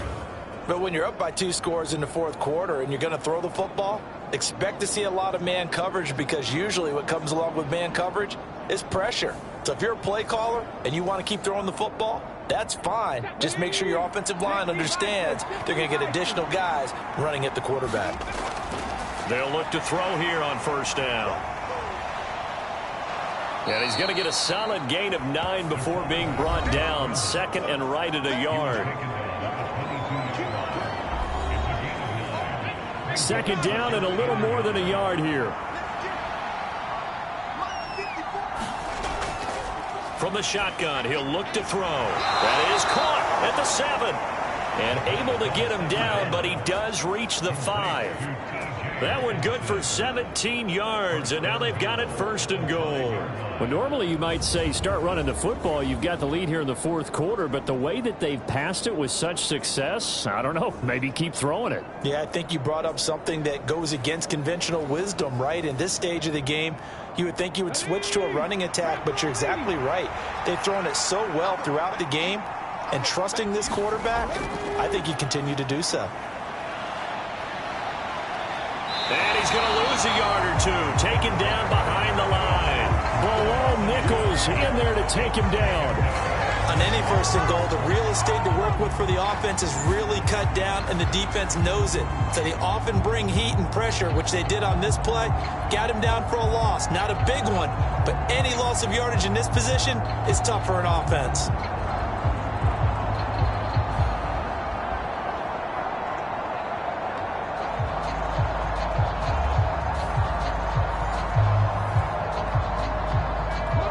Second and goal from the 6 this time. Out of the gun, they'll look to throw. All in all, no gain on the play, and it'll bring up third. A lot of tired bodies on that field, but this is a big play, third and goal. Now they'll throw here, out of the gun. Dancing to his, and he's going to have to eat this one as down he goes. Call it a loss of 8 there, and it's going to lead to a fourth down. Fourth and goal. Well, it's been a little bit of feast or famine because he's thrown for decent yardage, and obviously they've got the lead, Charles, but now he's been sacked 4 times.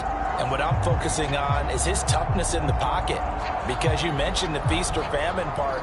He's played well in between being dumped on his back, but every time he's had a chance to throw the football, he's been impressive. Evan McPherson out for the Bengal field goal. This to make it a 3-score game late. McPherson's kick is good, and that will extend their lead even further.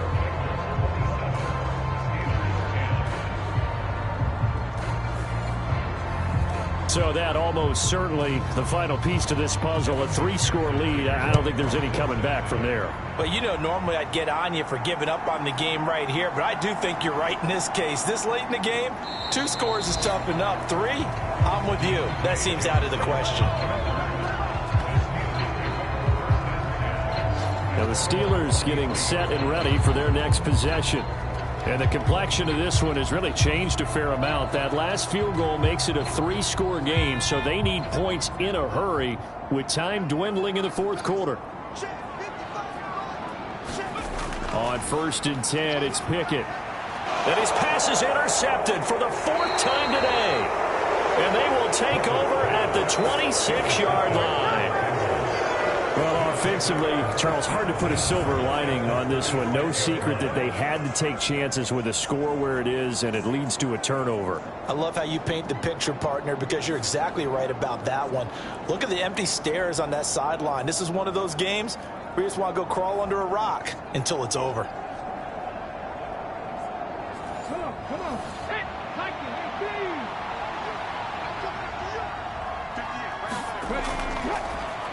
Here's Knight on the handoff. And he'll get what he can up the middle, 3 yards. So that'll bring up second down.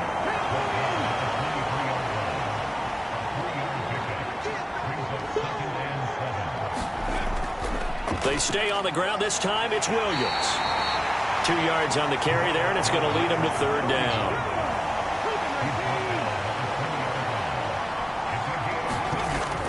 to throw. And he can't get rid of it. He's taken down. And the defense coming through on third down. A loss of 7 to bring up fourth. Well, this has to count as a great team effort today, but this man, he's been at the center of all of it. Really special day for any defense to have this many sacks in a game, even more so for this player. One of the best individual efforts of the season.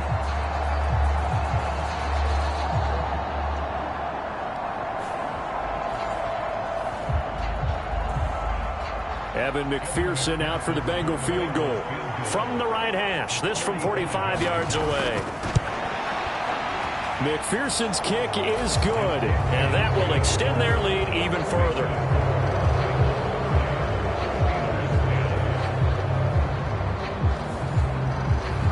So they got the turnover, started with great field position, but in the end, the defense able to hold firm, and they only get 3 out of it. And I like what you said right there. That defense able to hold firm, backed up into the shadow of their own end zone. The goalpost right behind them. They had to make sure they didn't give up the 6. And, boy, they came through in a big way. To them, even though they gave up 3, that's a win for their side. The Steelers offense now, they head back onto the field. Pickett leads the Steelers up here with a fresh set of downs at their own 28-yard line. Trying to shake off the interception from the last drive. He'll look to throw. And he gets this up to the 34 out of bounds there. And good yardage there on first down, because sometimes all you need to do on the screen is get one key block. That might set your man free, and that was pretty good pursuit to the football defensively, or it could have gone for more. Get ready, get ready, get ready. 44 check. Now Pickett. Fighting, and he coughed it up, and the Bengals grab it. And with that kind of a deficit, you can't afford to make any kind of mistakes. But it's been pretty symptomatic of what we've seen all game with them, isn't it? Down this big in the fourth quarter. Yeah, you'd say an afternoon to forget, absolutely. The Bengals set to take over. And they have to be feeling pretty good. Comfortable fourth quarter lead as they take over following the fumble recovery. And now before the ball changes hands, they're going to take a look at this just to make sure that they have it right. Now the question, was the knee in fact down before this ball comes loose? And is the video convincing enough to overturn it? A lot of factors here. Remember, you also need clear possession of the football afterwards. This is a tough one to overturn.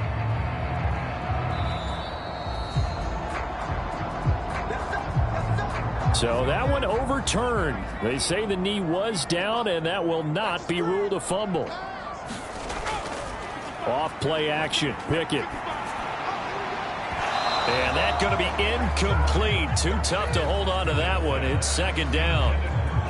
Another throw there off the mark, and obviously he's battled all of the interceptions. Things just haven't been true to form for him. I don't know. What do you think's going on out there, CD? That's a great question, and my suspicion is he's been coached really well to not show that he's having a problem. You know, they always tell you no matter what, you keep throwing the football with confidence. Well, we're not seeing a confident thrower right now. He's off balance, the passing game's off balance, and the defense is taking advantage. Well, those are the types of plays they probably wish they had made more of in the first 3 quarters. And this deficit going to be tough to overcome here in the fourth. But a nice first down and a pickup on that throw. Yeah, and this is where as coaches, you're looking for effort and execution. Even though the scoreboard is going against you, you want to find out who's going to fight, who's going to scrap, who's going to keep their heads up and continue to play.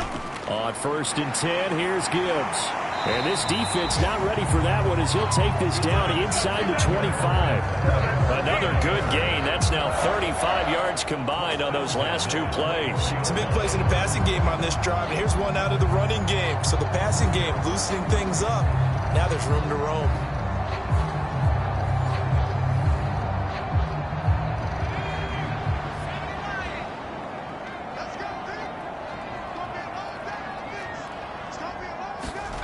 Pickett now on 1st down. Over the middle, complete. That's Myers. Give him a gain of 5 on the completion, and that'll make it 2nd down. Just 2 minutes remaining here in the fourth quarter of what has been a one-sided affair. So the Steelers with the football as we get you reset. Now 2nd and 5. They're looking at second down now as they search for a consolation score. And, oh, my goodness, here's a 5th interception. And the Bengals are going to take over here at their own 22-yard line. Well, there's two sides to this coin. I mean, on one side, 5 interceptions now thrown for him. That's tough. But, man, this defense, they have been ball hawking and impressive. But, Charles, let's flip it back over. If you're coaching a quarterback that's struggling this much at this stage of the game, do you maybe try to get him out? I would think about it, and I think about it awfully hard, but also you might want to look into his eyes, see what he has. He might be one of those players that you don't want to affect his confidence by actually pulling him out of the game. So you have to know your player. You have to know this. Williams loses the football, and it's picked up by the Steelers. So they've got the football, and they'll start right on the edge of the red zone at the 20-yard line. And they had just picked it off to get the football. They fumble it right back. I looked over to both sidelines. A lot of scrambling to find the helmets. Yeah, you can almost, I mean, you know both sides. And now, as with every potential turnover, they're going to take a second look at this just to make sure. Now the question, was the knee in fact down before this ball comes loose? And is the video convincing enough to overturn it? A lot of factors here. Remember, you also need clear possession of the football afterwards. This is a tough one to overturn. So the officials and the folks in New York got a second look at this one, and the call is going to be overturned.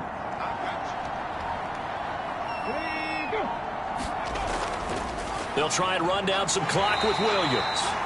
And he'll get this up over the 25 to the 26. They'll come up facing 3rd and 5.